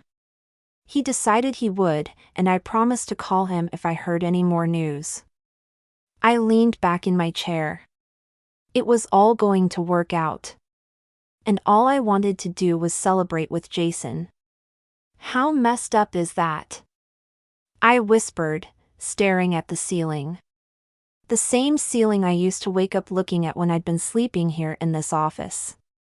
It occurred to me that I might still be living here if Jason hadn't encouraged me to take the apartment I was falling deeper in love with every day. No matter what, I'd remember him every time I stepped foot through my front door. Talk about a knife through my chest. My fault for dropping those walls around my heart. But it sure had been an amazing time. And nice, and sweet. And I missed him so much. Bill looked about ready to jump out of his skin when I met up with him in the parking lot nearest the trail. I feel like a kid on Christmas morning. I know what you mean. We walked the trail together and I explained everything leading up to that point, including the delivery of the newspaper clippings that had started it all. Who sent them to you? I don't have a clue. I raised a hand in the air, shrugging. Just like I don't have a clue who called the Historical Society's lawyer to get the ball rolling. I wish I did. I would like to thank them. I would like to kiss the person. I cracked up. That's a pretty bold statement. Try me, he deadpanned, and we laughed together. It was nice to hear him laugh. When we arrived, we found a handful of people from the Historical Society and the local newspaper waiting for us. A photographer snapped a few shots of the not hidden anymore entrance to the tunnels, and we were introduced to a reporter named Samantha Moore. What gave you the notion to look for underground tunnels? Samantha asked, holding her cell phone out toward me so she could record my answers. I stared at the phone, feeling a little uncomfortable with the attention being focused on me. I came across a bunch of newspaper articles about rumored gold miners' tunnels under a park near the Founding Friendships residence building. This made me think that if the tunnels stretched out to the building and if the gold miners had really lived there as it said in another article, then there could be historical significance that must be preserved. Did you actually go down into the tunnels? Yes. I nodded, but talking about the tunnels felt wrong without including that Jason had been a part of it. He'd helped me every step of the way, even knowing he was the reason I needed to find a solution in the first place. It made no sense. Didn't it occur to you that underground tunnels might be dangerous? Maybe a little, I said, remembering how protective Jason had been about my safety as we went through the entrance. A swift pain sliced my heart. I shook my head, trying to brush away the memory. I knew there was a risk. But I love the Founding Friendships program and the people who live in the residence building. I didn't have a choice. Bill shook his head, as if he couldn't believe what we'd accomplished for them. I knew he felt the same way I did, wholeheartedly. He also knew about Jason's involvement on both sides of the issue. I couldn't keep that from Bill, or let him think he could trust Jason still. The homeless people in the residence building have had heartbreaks and deserve the chance to rebuild their lives, which the program helps them do, from housing, to education, to finding a job. There are children living at the residence, and older people, too. It could affect any of us. In fact, I paused for a moment, surprised at what I wanted to say. There was a point in my life that I was homeless. Samantha's eyes widened. Tell us about that. I proceeded to tell her about my experience being homeless, including the utter feeling of helplessness it brought, the shame of being different than the other kids at school, and even the shame of talking about it. But, as I relayed my story, I felt more and more comfortable talking to her about it. Relaying my story could help someone else, or it could help people care about helping those in need. So, why should I keep that experience to myself and pretend it had never happened? I thought I'd become independent when I dyed my lock of hair purple, and in many ways I had by supporting myself financially. But, what about being free emotionally? Now, for the first time in my life, I felt comfortable revealing who I was, and the feeling lifted the last remnants of any wall around my heart. In large part, I owed this revelation to Jason, who had cared about me for exactly the person I was, all of my good times and the bad ones, too. Or, at least I'd thought he cared about me. But he must have. I was so confused. Once the interview finished, Samantha thanked me and told me what a hero I was. Again, I felt the urge to tell her about Jason's part in the find. Instead, I looked at the reporter, noticing that she and I seemed to be roughly the same age. She seemed like a bright, friendly person, too. I touched her arm and pulled her aside. Would you possibly do me a favor? I asked. She grinned. I'll try. What is it? Please, don't make me out to be a hero in your article. My cheeks heated, but I felt determined to get this out. I really only did what I felt was right. We want all of the attention driven toward the minors and what they must have gone through and what the homeless residents are going through now. Plus, how helpful the homeless outreach program is. If we could save the building, which now sounds like it will happen, then that's what's important. She shook her head. You are really something. Pardon? Don't take that the wrong way. It's just that I've been working with the paper for a few years and most people want to focus a story on themselves. Their moment of fame, and all. Well, this isn't about me. I looked to where the Historical Society Board of Directors had entered the tunnels with cameras and flashlights, just as Jason and I had only 24 hours ago. Thank you for your help in telling this story. We'll have this in the paper tomorrow, first thing, she promised. As she was leaving, she turned back and gave me a hug. I'll stay up all night to finish the article if I have to, she said, her eyes shining as she waved goodbye. It seemed like we'd found another ally for our cause. The addition would have been more reassuring if there weren't a gaping hole without Jason. I missed him. Somehow I'd have to move on, even though my heart didn't feel as if that were possible. Chapter 16. On Friday afternoon, only one day before the wedding, Melinda and I stood in Blissfully Bridal's dressing room area for our final fittings. Marianne had tried on her dress this morning, and I just found out that Melinda's dress fit perfectly, too. Now it was my turn to try my bridesmaid dress on. Again. I'd spent all week painting my apartment with the help of my friend Sarah, but I'd kept forgetting to eat since I'd lost my appetite. The result was that my beautiful bridesmaid dress had fit too loose, so the seamstress had to bring it in. Sarah had been a huge help painting my apartment with me and I appreciated her support, but each brushstroke had reminded me that I'd planned on painting the apartment with Jason, who hadn't called me once. I hadn't contacted him either. What would have been the point?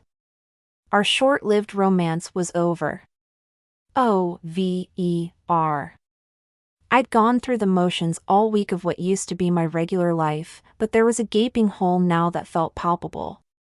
Jason had filled something in my life that I hadn't even realized had been missing.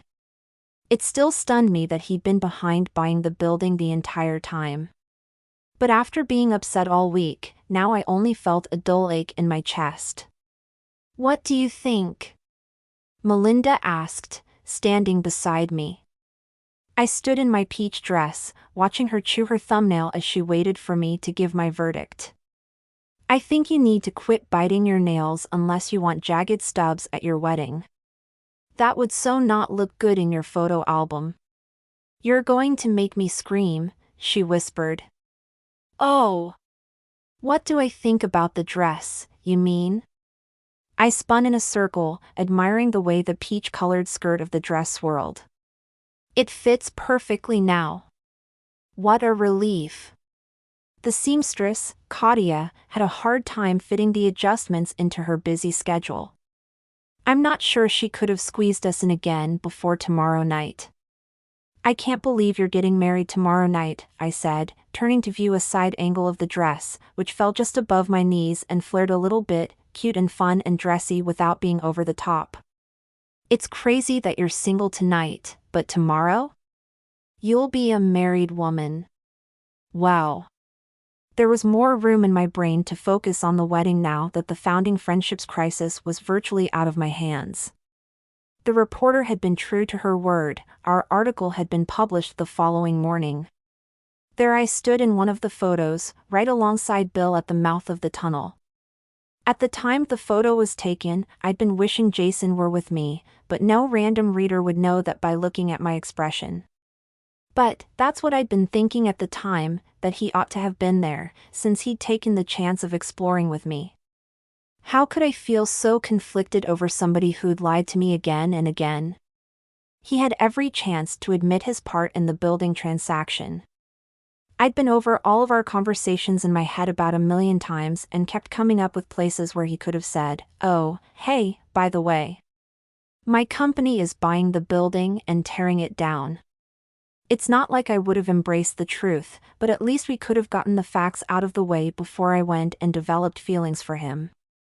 I felt so much pain and it was not fun. Where was that wall around my heart when I needed it? I stared at my reflection in the full-length mirror and sighed. In a little over 24 hours, I'd attend my friend's wedding and watch her tie the knot with the love of her life, while I stood across from the guy who had pulverized my heart and then kicked it for good measure. There was only one choice. I needed to get over Jason. Okay. I clapped my hands together and turned to Melinda. "What's next, bride? What do you need from me besides finalizing this dress?" I asked, figuring that keeping busy could be the cure for my blues. I'd have all the time in the world after the wedding to nurse my wounded heart, but right now it should be all about Melinda. "Next stop, flowers," she said, lacing her arm through mine. 15 minutes later, Melinda and I walked into Gold Rush Flowers to check on the flowers she and Nate had ordered for the wedding. Katie Ellis, the petite brunette who owned the floral shop, greeted us and handed Melinda her wedding bouquet, a gorgeous arrangement of roses in different sizes and shades of pink and peach, with a few white hydrangeas mixed in. "Oh, Katie. It's exquisite," Melinda said, putting her nose to the flowers and drawing in a long breath. "I don't think I'm going to want to throw it at the reception." "What? And deny single women a shot at their own happy day?" Katie winked at me, throwing out a knowing smile as if she sensed I might be next. "Fat chance, Katie. Not to mention you'd be denying me the chance to provide flowers at the next wedding." My face heated, but I couldn't form any words. Melinda had to have noticed that Jason wasn't hanging around the bakery anymore, but she hadn't asked me about it. I hadn't told her anything either. Informing my friend that her cousin was a no-good, rotten liar didn't seem like the best idea before her wedding, you know? "Okay, Katie." Melinda laughed, raising both palms in a gesture of surrender. Okay. I'll toss the bouquet. Don't worry." After our trip to the florist, Melinda and I ran more errands for the wedding. By the time we were done, it was late and dinner time. "My treat," Melinda offered. "What are you in the mood for?" I glanced at her. 2 words, comfort food. I hope whatever happened between you and Jason can be patched up. She gave me a knowing glance, but it figured she'd have noticed he wasn't around anymore. Not likely. I tried to give her a smile to show my heart hadn't completely been obliterated, but she didn't seem to be buying it. Neither was I. She slipped an arm around me. Let's go to the boathouse in Old Sack for dinner. Then we can get a yummy cocktail and have some girl chat. Even though it was Friday night, we only had to wait 15 minutes for a table. I figured the universe was throwing me a bone since I was in such pathetic misery. Whoever said love made the world go around obviously hadn't experienced Cupid's dark side, introducing me to the seemingly perfect guy, who was actually my evil nemesis the entire time. Hopefully, a margarita or something equally delicious would pull me out of this funk. The restaurant was pretty busy, but we managed to land a table by the window with a view of the river. We ended up ordering cosmopolitans with added shots of Chambord, which we love to drink on girls' nights. So, tonight seemed fitting since it would be Melinda's last single girl night. For dinner, Melinda ordered a salad with dressing on the side. I don't want to pop out of my dress tomorrow night, she said, laughing. Would I be a totally bad bridesmaid if I ordered the meatloaf and mashed potatoes? I asked, grimacing. It was my favorite item on the menu and I could only hope it would kick my appetite back into gear. Being bummed over Jason was no picnic. Order whatever you want. She sat back in her chair and laughed. I'll just lean over your plate and inhale deeply. I placed my order and then smiled at my friend, who seemed perfectly giddy. For somebody who planned her wedding in only 2 weeks, you seem to have everything well under control. Delegation is the name of the game. She sipped her drink and then pulled a binder out of her shoulder bag. I don't mind not being in control of absolutely everything. I mean, things aren't going to go perfectly no matter what. But Nate's been an outstanding help, working on the seating arrangements and such. It's a good thing we're keeping things easy breezy. I would imagine you'd have to, planning a rooftop wedding above the bakery in just 2 weeks. Well, I had the choice between a grand wedding, which would have taken forever to save for and plan, or an intimate affair with lots of fun and food and music that we could throw together quickly. And, honestly, I didn't want to wait. I love Nate and I'm beyond ready to marry him. You make love sound so simple, I mused. It can be, but relationships have their ups and downs. We're all human, after all. But you can get through those hard times if you think the person is worth it. I flinched. Thank goodness our food came then, or else she might have noticed my mood take a nosedive again. For a short while, I thought Jason might be that kind of person for me. To Melinda's credit, she seemed to notice that I didn't want to talk about what happened between us, and she'd never directly asked why Jason hadn't been hanging around the bakery for me to drool over. I wondered if he'd given her an excuse for no longer stopping in. Our romance had only been 7 days, all added up. A few brief, sweet, exciting days. I dug into my meatloaf and wondered if a banana split would be needed, with maybe a slice of cake and half of a pie to boot. We laughed over dinner, talking about old times with our friends, and Melinda promised never to give up girl time now that she would be a married woman. We parted ways in the parking lot with Melinda telling me she'd be in a bit later than usual in the morning. The bakery would still be open the morning of her wedding and then close early in the afternoon. I'll still be there to help set up, she said, pulling out her car keys, but I won't be able to make it in early enough to help with the baking. We're having a wedding summit tonight, and there's no telling how late we'll be up. No sweat. I could handle things on my own. I fingered my lock of purple hair, thinking I'd handled things on my own for many years. I waited until she was in her car and pulling away before I unlocked my car door. I'd managed to eat my dinner, but it hadn't cured that sick spot in my stomach. And the thought of seeing Jason again tomorrow night and not being able to hold his hand and laugh with him took the tightness of that knot to a whole new level. Chapter 17. The wedding day had finally arrived. Rather than getting married at the Jeffries Hotel, like so many couples did since it had such a sterling reputation, Melinda and Nate had chosen the private rooftop terrace at Bernie's Bakery for the venue. Not like they could have scored the Jeffries Hotel in 2 weeks, anyway. Not a chance. The waiting list was super long and couples needed to book well in advance if they wanted to have their wedding there. Not that I'd ever need to worry about such things. My love life was a big fat goose egg. Let me help you with that, a guy named Rick called to me, giving me a flirtatious wink as I struggled to carry 4 boxes of desserts up the stairs to the rooftop deck of Bernie's Bakery. Rick was a friend of Nate's, who was single, handsome, and apparently helpful. A week ago, I would have thought Rick would make a great date. Or maybe 2 dates. Now, dating had no place on my list. I didn't even want it looking at my list. Thanks for your help, Rick, I said, throwing him an appreciative smile and then turning away as he lifted 2 of the boxes out of my arms and took them over to the glass pastry case, which had a cooling system to keep desserts at the perfect temperature. For people who actually wanted to say, I do, the private rooftop space was a lovely and intimate choice.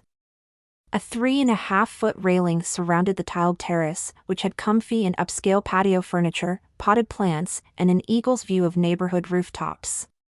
Most recently, a bar had been added, complete with refrigerator and pastry case. Rick was setting the boxes in that case now, but I decided to make sure the bride wanted them there. I spotted Melinda across the terrace with Jill, Mary Ann, and Sarah, all of whom were busy setting up tulle, and more tulle. It would definitely be a white wedding. Oh, I said, when Nate approached Melinda. I watched their gazes lock and they exchanged a smile that seemed to say so much with 0 words. He pressed his lips to her forehead, she closed her eyes, and they seemed so in love. Their affection made me think of Jason, our first kiss, and how he tasted like vanilla frosting. A shiver rolled through me. He told me he lost sleep thinking about me, which made him seem open and vulnerable and honest. I'd been unable to resist him. Snap out of it, Avery. I jerked from my thoughts, my gaze darting around the terrace to see if Jason had arrived early to help out. Nowhere in sight. Thank goodness. I knew I'd have to face him tonight, since he was in the wedding party and all, but I was totally amenable to putting that run-in off for as long as humanly possible. Avoidance? Me? Maybe a smidge. Nate and Melinda began decorating their sweetheart table with flowers and framed pictures of the 2 of them. Their cuteness slayed me, but even so, I walked over and asked, "Isn't it bad luck for you to see each other before the wedding?" "Well, he hasn't seen the dress yet," Melinda said, laughing. Her blonde hair was up in a twist and she positively glowed with excitement, the way one would expect a happy bride to look. Nate had been her first kiss when she was only 14 years old, but then he'd moved to France with his mom when his parents separated. Melinda and Nate had reunited when he moved back to Sac a little over a year ago, and it had apparently been heavenly bliss since. Well, a few bumps along the way, and then bliss. Or so I'd been told. Need directions from the bride, I said, eyeing the boxes I was holding. She trotted over to me. Whatcha got? 4 dozen cupcakes, decorated as requested, along with 4 dozen marshmallow fudge bars. I set them on the dessert table, stepped back, and waved my arms like I was some kind of game show hostess. Tada! Ooh! You're a miracle worker. She threw her arms around me and gave me a squeeze. I wouldn't have been able to pull this wedding off without you, that's for sure. You would have found a way. I hugged her back, giving her a smile for the compliment. In actuality, I felt pretty proud of the swirls of pink, peach and white buttercream that I'd matched to the shades of her wedding colors.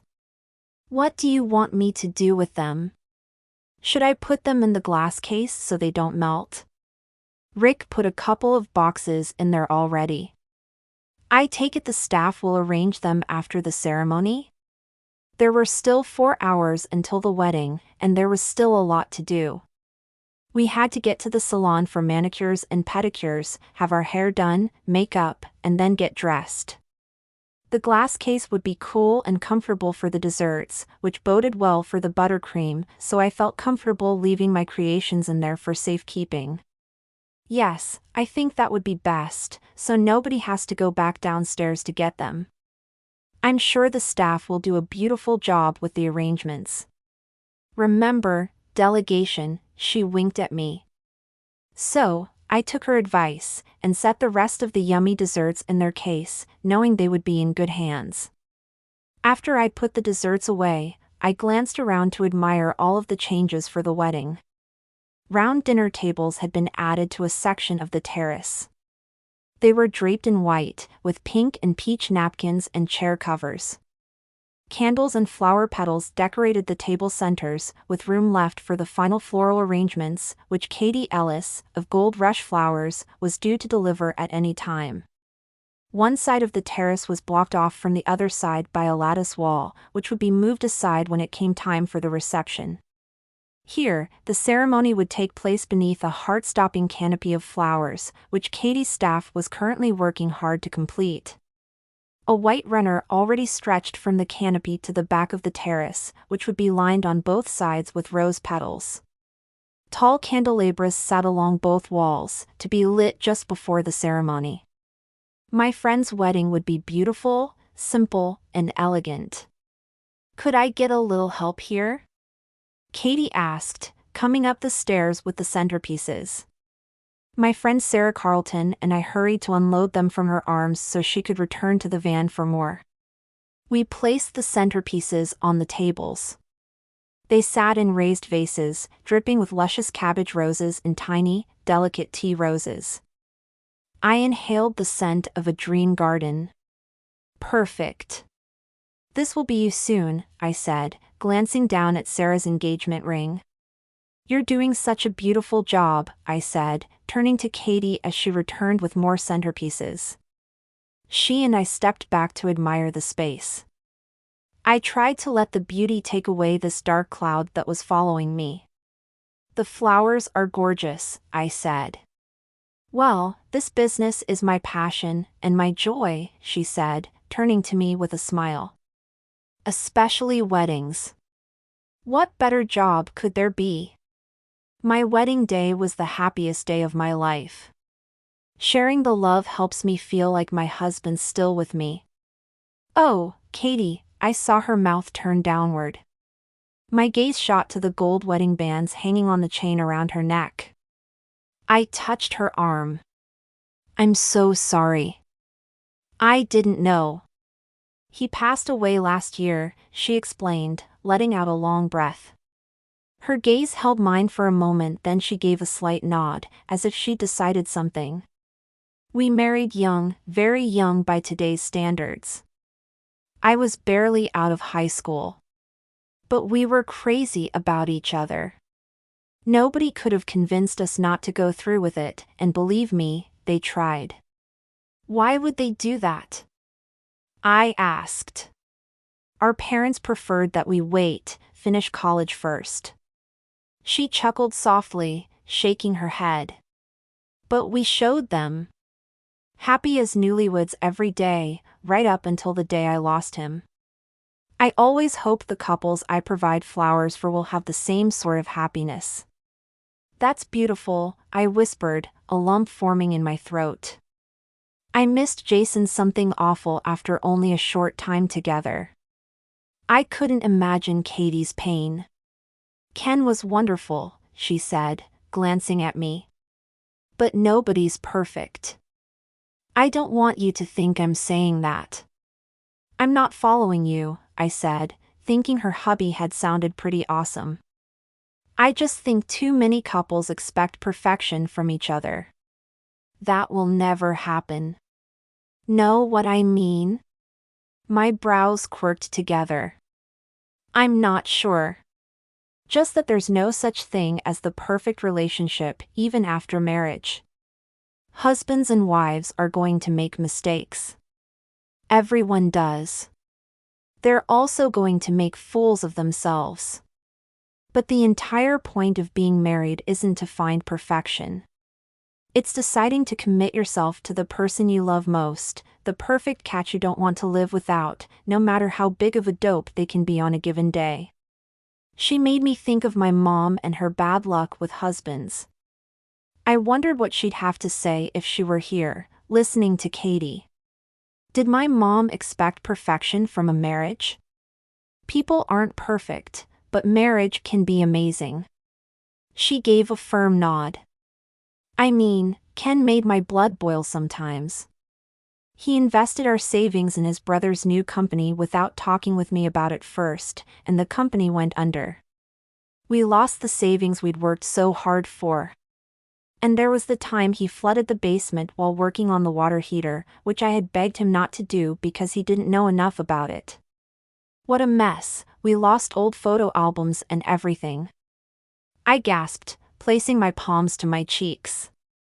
Oh, no. Oh, yes. She nodded. He was a stubborn man. Insisted he knew what was right. But nobody's perfect. Everybody makes mistakes. Honestly? I trusted that he always thought he was doing the right thing, which counts for a lot. I certainly trusted him to respect me and remain faithful. Everything else is just a matter of patience and compromise, and a healthy dose of perspective. I'm sure I made him crazy sometimes, too. My throat tightened. Had I made Jason crazy? I mean, hello? Wall around my heart. I'd definitely been called closed off more than once. Had I hurt him in some way, without knowing it? My head started to spin. I grabbed onto a nearby round table for support. Her eyes flew open wide. Did I say something to upset you? A hot tear slipped down my cheek and I wiped it away. No, but I'm glad I haven't done my makeup yet, I said, an embarrassed laugh escaping my mouth. What you just shared means a lot to me. I'm going through a tough situation right now. I care a lot about this guy and want to believe he's a good man. He did so much for me in a very short time. And we had this amazing connection. But he also lied to me, which I'm having a hard time getting over. She patted my arm. Was his heart in the right place? I am not sure. I winced, remembering how I walked away, even when he begged me to hear him out. To be honest, I didn't give him a chance to explain. And are you unhappy right now? Miserable, I admitted. He'll be here today. I've been dreading seeing him. She took my hands. May I give you some advice? I nodded. Please. Give him a chance to explain himself. When we jump to conclusions, there's often something we've missed. Remember that nobody's perfect. Love and trust are what counts. Believe me, Avery, it's easier to choose to let things go and be happy than it is to hold a grudge close to your heart. Grudges can be very heavy things to keep. Happiness is so much better. I wanted to be happy.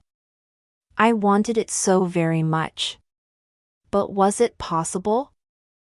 Avery! Marian called from across the terrace. Time to hit the beauty salon. Be right there. I held a finger up to ask Mary and to wait a minute, and then I turned to Katie, whose gaze was on me. Her advice circled my brain and it felt like the exact advice I needed. Katie, I'm grateful for all you've shared and you've given me a lot to think about. But, what made you tell me all of this? A glint appeared in her eye and her shoulder raised. The look in your eye earlier gave me the feeling that. I blinked. What? It's going to sound strange, but this has happened before at weddings where I get this feeling about someone. With you, I felt as if a dark cloud were following you and that sharing my experience might help you in some way. Chills vibrated down my spine. You're like a wedding whisperer, I blurted. I'm a florist, she said, nodding to one of her workers who called to her. A florist who believes that weddings aren't just for the bride and groom. There's lots of love to go around during weddings. Believe me, I know. She winked at me and then hurried across the tiled floor toward her employee, the click-click-click of her heels fading the further she got from me. Later that afternoon, I sat in the salon chair getting beautified and thought about Katie's advice that I hear Jason out and give him the chance to explain. Yes, he had lied about his job and his connection to the Founding Friendships building. But he'd also discovered the tunnels with me. He'd helped me investigate them and had instructed me to go to the Historical Society, which was the best advice imaginable since their lawyer had put a stop to the sale of the building once the historical value of the land on which it sat came into question. Knocking the building down might damage the underlying tunnels, for one thing. And because they brought the press into it and word had gotten out about how desperately the organization needed funds to thrive, donations had been pouring in for over a week. Bill went from a shoestring budget to debating what to improve next. Jason made it happen. Jason and me. So many lives were better because of him, including mine, and the fact that I had a home of my own again thanks to his encouragement. When I looked at it this way, I realized I was a total nutcase for pushing him away and refusing to listen to him. I wished he'd told me about his company, but even more, I wished I'd listened to him. He was a good man and deep down I'd known that the entire time.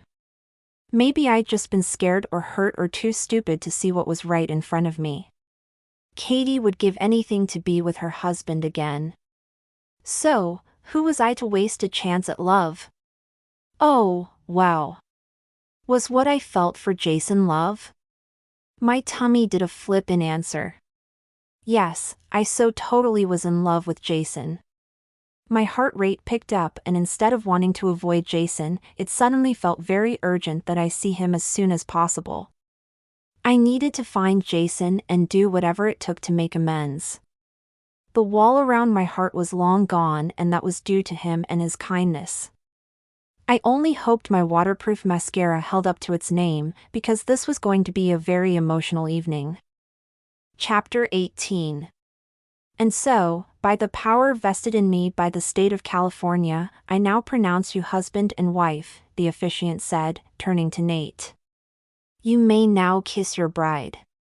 Melinda beamed as Nate took her face in his hands and kissed her in a way that left everyone with a goofy smile on their face, including me. When Melinda and Nate turned to their guests, applause and cheers erupted, while I laughed and cried without any regard for my mascara. Mary Ann handed Melinda's beautiful wedding bouquet back to her. Melinda smiled at Mary Ann and then at me, before taking Nate's arm and walking down the aisle with him. The guests standing closest to the runner picked up handfuls of rose petals and showered them down on the happy couple. Mary Ann took the arm of Nate's best man, Rick, and then I took Jason's arm, a very awkward moment since he'd refused to make eye contact with me before the ceremony or during, and we followed the bride and groom behind a small curtain. The 6 of us in the wedding party waited behind the curtain, while attendants ushered the guests to the round dinner tables on the other half of the terrace, so the canopy area would be empty and we could take the wedding party photos. I glanced over at Jason, who looked amazing in his suit and tie. His dark hair was combed back neatly, and his blue eyes avoided my gaze at all costs. I wanted to talk to him, but hadn't had the opportunity yet. It didn't help that he refused to look my way at all. His jaw tensed as Rick said something to him, but then Nate said something that broke the tension because the 3 men chuckled. The chuckle didn't quite reach Jason's eyes, though. Melinda hugged Mary and me several more times, before she moved into her husband's arms, where he pulled her close against him. They looked so happy, and I knew they'd have a wonderful honeymoon in Paris. The photographer called us over for pictures, which didn't take all that long. After the wedding party photos, the photographer took pictures with the bride and groom with Nate's parents, who were divorced, but faking nice smiles for the camera. Then Melinda and Nate took some photos with her mom and her mom's husband Bernie, yes, of Bernie's Bakery. Since Melinda's father passed away, Bernie had become like a second dad to her, and he'd even walked her down the aisle to give her away, with some kind words about how proud her dad would have been.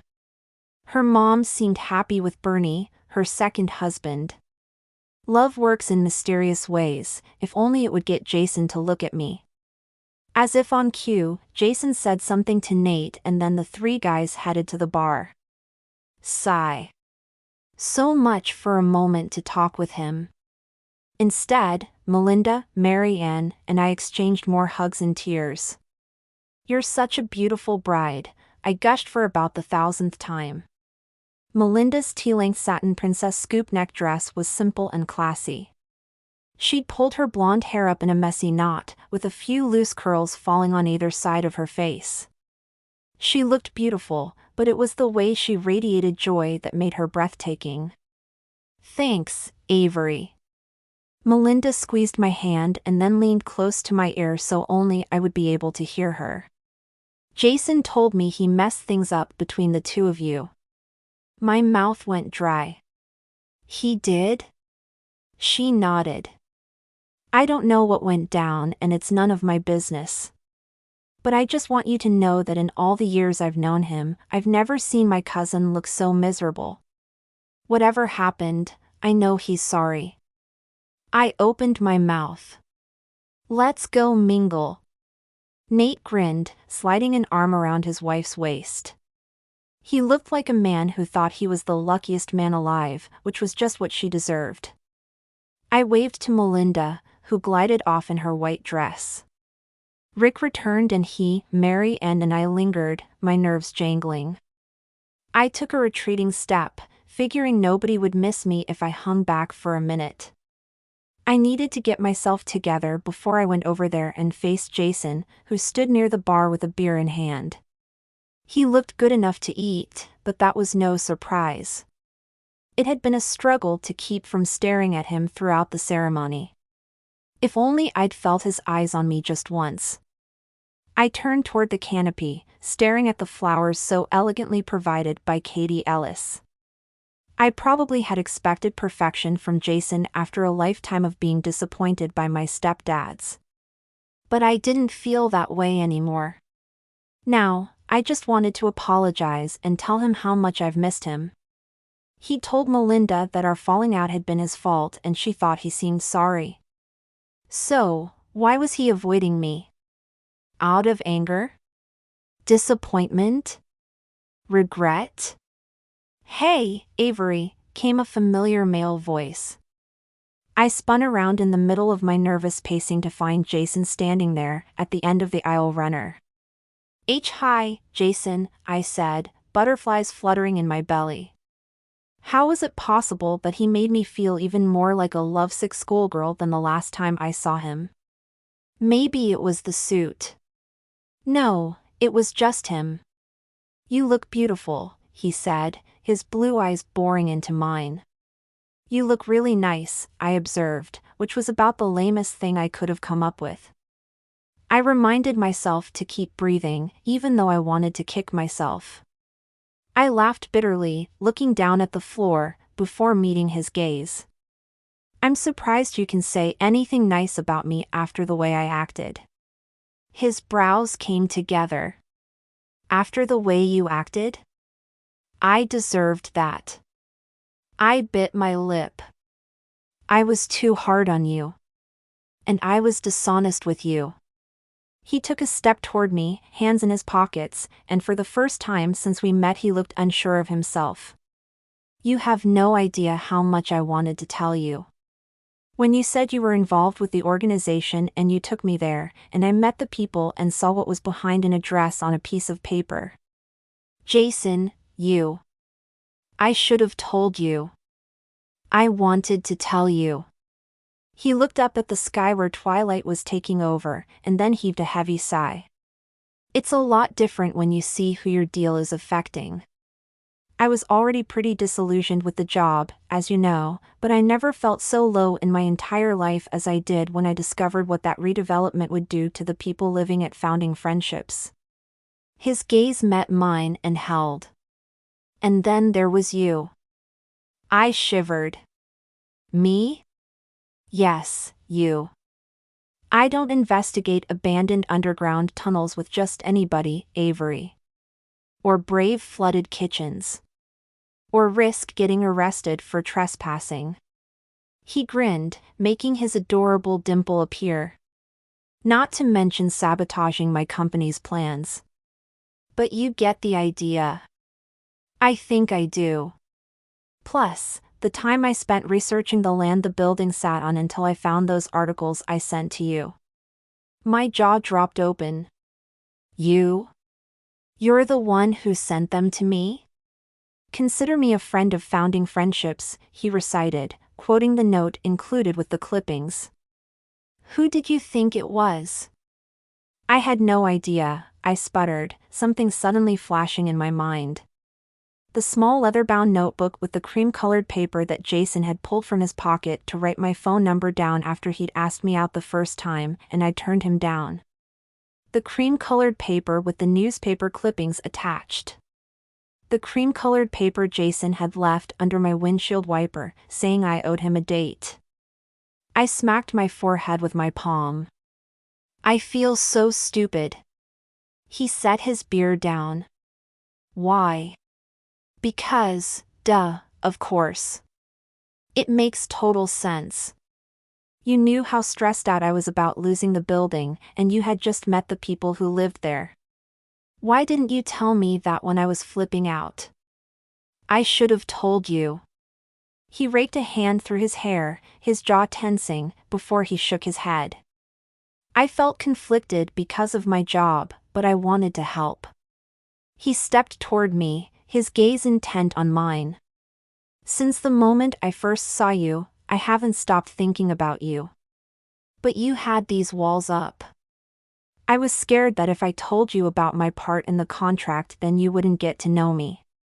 I figured the less you thought I was tied to the building sale, the better.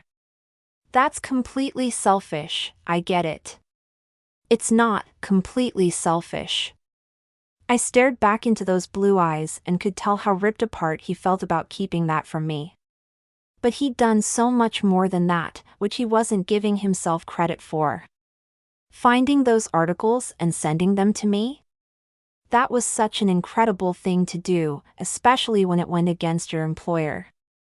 He shrugged. It was the right thing to do. We owe you everything for that. You saved the residence building and you didn't get any credit in the newspaper article either. The residents can stay in their homes. That's all I care about. Really? I asked, completely touched. Actually, no. He shook his head and reached for my hand. I care about you, Avery. So much that every day without you makes me crazy. I miss you. My heart rate sped up. I miss you, too. You do? His eyes widened and then filled momentarily, before he let out a long breath and cupped my face in his hands. I'm sorry I didn't tell you. So very sorry. I know, Jason. I was afraid of losing you when we were finally moving into something really good. You shut me out so abruptly when we first met, and once you told me of your mom's bad history with relationships, I sort of put it together that you didn't want to get hurt. I can't blame you for that. Nobody does. I was scared you would shut me out again, this time for good. But I was planning to tell you once we took the news of the tunnels to the Historical Society and things started to turn around. That was my plan, I swear. I believe you. I was hurt that you kept that secret from me, but now I'm glad you did. His eyes bulged. You are? I nodded as his hands dropped to my shoulders. Besides the whole working for the enemy thing, you were never anything but honest with me. Helpful and supportive. You went out of your way to save that building. I watched his blue eyes deepen, revealing all he felt for me like an open book. You've been the one person I could count on. I couldn't have done any of what I did without you. I never wanted to hurt you. When he pulled me close to him, my palms found his chest, and I melted into him. I know that, I said, my finger brushing that sweet dimple. And I'm sorry I didn't give you a chance to explain. I should have. I could have avoided missing you all this time. His mouth pulled up at one corner. You really missed me? Well, sure. It's not every day a girl gets to ride around in a Ferrari and get free help with renovating her apartment. He bit his lip to hide a smile. Oh, right. I forgot. I'm just free help. That's right. We've already discussed this, remember? He folded me into his arms and something inside me clicked into place. This was right. This was as it should be. Being in his arms and knowing I had him on my side filled the hole I'd had all week long, and all my life. I could face any challenge so long as I had him. You know what happened with the tunnels, I guess, I murmured, looking up at him. Sure. It couldn't have gone better. Something occurred to me then, and I didn't know why it never hit me before. I was too busy being angry and hurt to see what was right in front of me. It was you, wasn't it? You called the lawyer who contacted the Historical Society. He dropped his forehead to mine. From the car before I even reached my hotel. Why did you do it? I mean, after all those terrible things I said. He chuckled. For one thing, that call wasn't just about you. It was about Bill and the people who lived there. And just because we had a fight, thanks to my dishonesty, that didn't change how committed I was to undoing the wrong JCL was involved in. I bet they were pretty mad when the deal went bust, huh? He shrugged. I wouldn't know. I quit. You what? I didn't mean to shout it. Truly, I didn't. We were at a wedding reception, after all, and I only just now became aware of the people near us who turned to stare. Oops. Jason chuckled. I handed in my resignation the morning after our fight and decided to go back to the beginning, thanks to your nudging. I want to get my teacher's certification. My chin quivered as I worked really hard at not crying. I couldn't handle any more tears. I'm so proud of you, I whispered. Teaching is where my passion is. I may never have seen the light if it weren't for you. He cupped my cheek with his palm. And, you. You're where my whole heart is. My own heart skipped a beat. Really? His thumbs brushed my cheeks. I love you, Avery. I love you, too, I said, my tummy doing a somersault. His mouth curved upward and he leaned in close, brushing his lips against mine several times before he finally kissed me. Then our mouths melted together, over and over, my entire world tilting on its axis. Everything felt right. Everything was just as it was meant to be. And no, Jason wasn't perfect. Neither was I. But I knew we were perfect for each other. Together, we could make miracles happen. Ahem, excuse me. There is a wedding reception happening behind you two lovebirds. You've already missed dinner. But I'm guessing by that kiss, you don't want to miss the wedding party dance, Melinda said. No, we don't want to miss anything, Jason said, keeping his arm around me as I laughed and agreed. Melinda smirked at us, arms folded. It's about time you made up. Everybody deserves to be as happy as I am today. I am definitely happy, I said. Me, too. Jason squeezed me tighter. Melinda was right, 2. It was time to join the party, especially since the DJ had started a love song for the first dance. Then came the father and daughter dance, the wedding party dance, and then came the hit songs as guests took off their shoes and let loose. A huge array of hors d'oeuvres and small plates circulated, making my mouth water and my stomach rumble since I hadn't exactly had time to eat so far. The entire affair was casual and fun, not fussy in the least. All the happy couple wanted was for their guests to have a ball.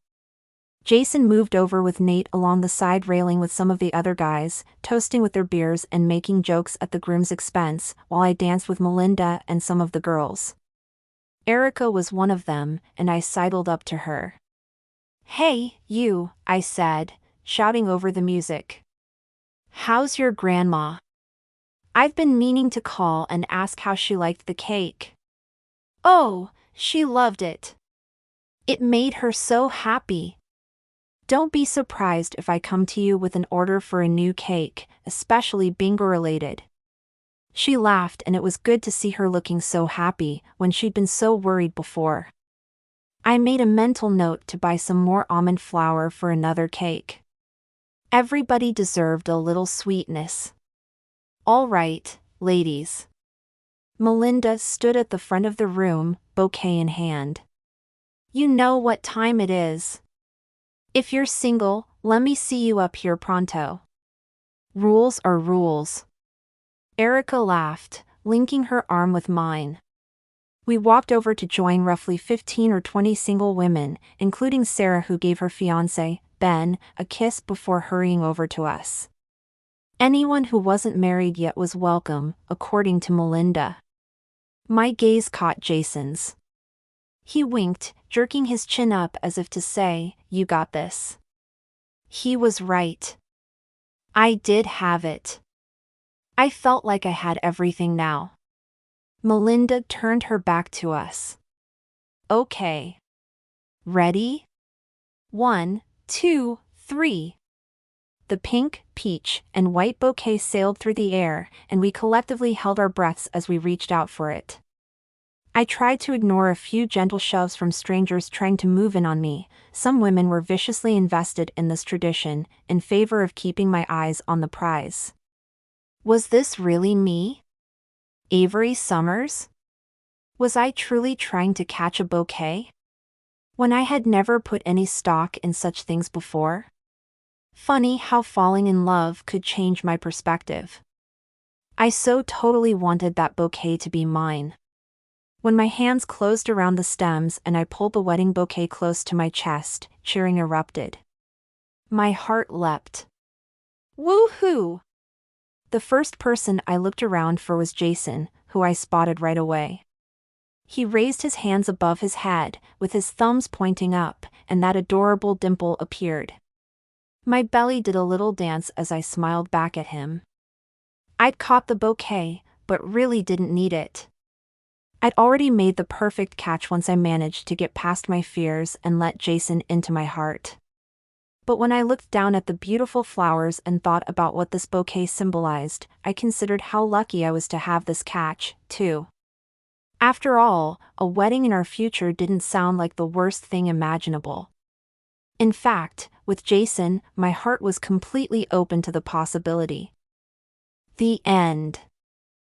If you enjoyed spending time with these characters, be sure to listen to Erica's story in My Wedding Date, the Wedding Whisperer series, Book 3. You have been listening to The Wedding Connection, the Wedding Whisperer series, Book 2, by Susan Hatler, copyright 2018 by Susan Hatler, audiobook copyright 2023 by Susan Hatler. Susan Hatler is a New York Times and USA Today best-selling author who writes humorous and emotional women's fiction and young adult novels. Many of Susan's books have been translated into German, Spanish, French, and Italian. A natural optimist, she believes life is amazing, people are fascinating, and imagination is endless. She loves spending time with her characters and hopes you do, too.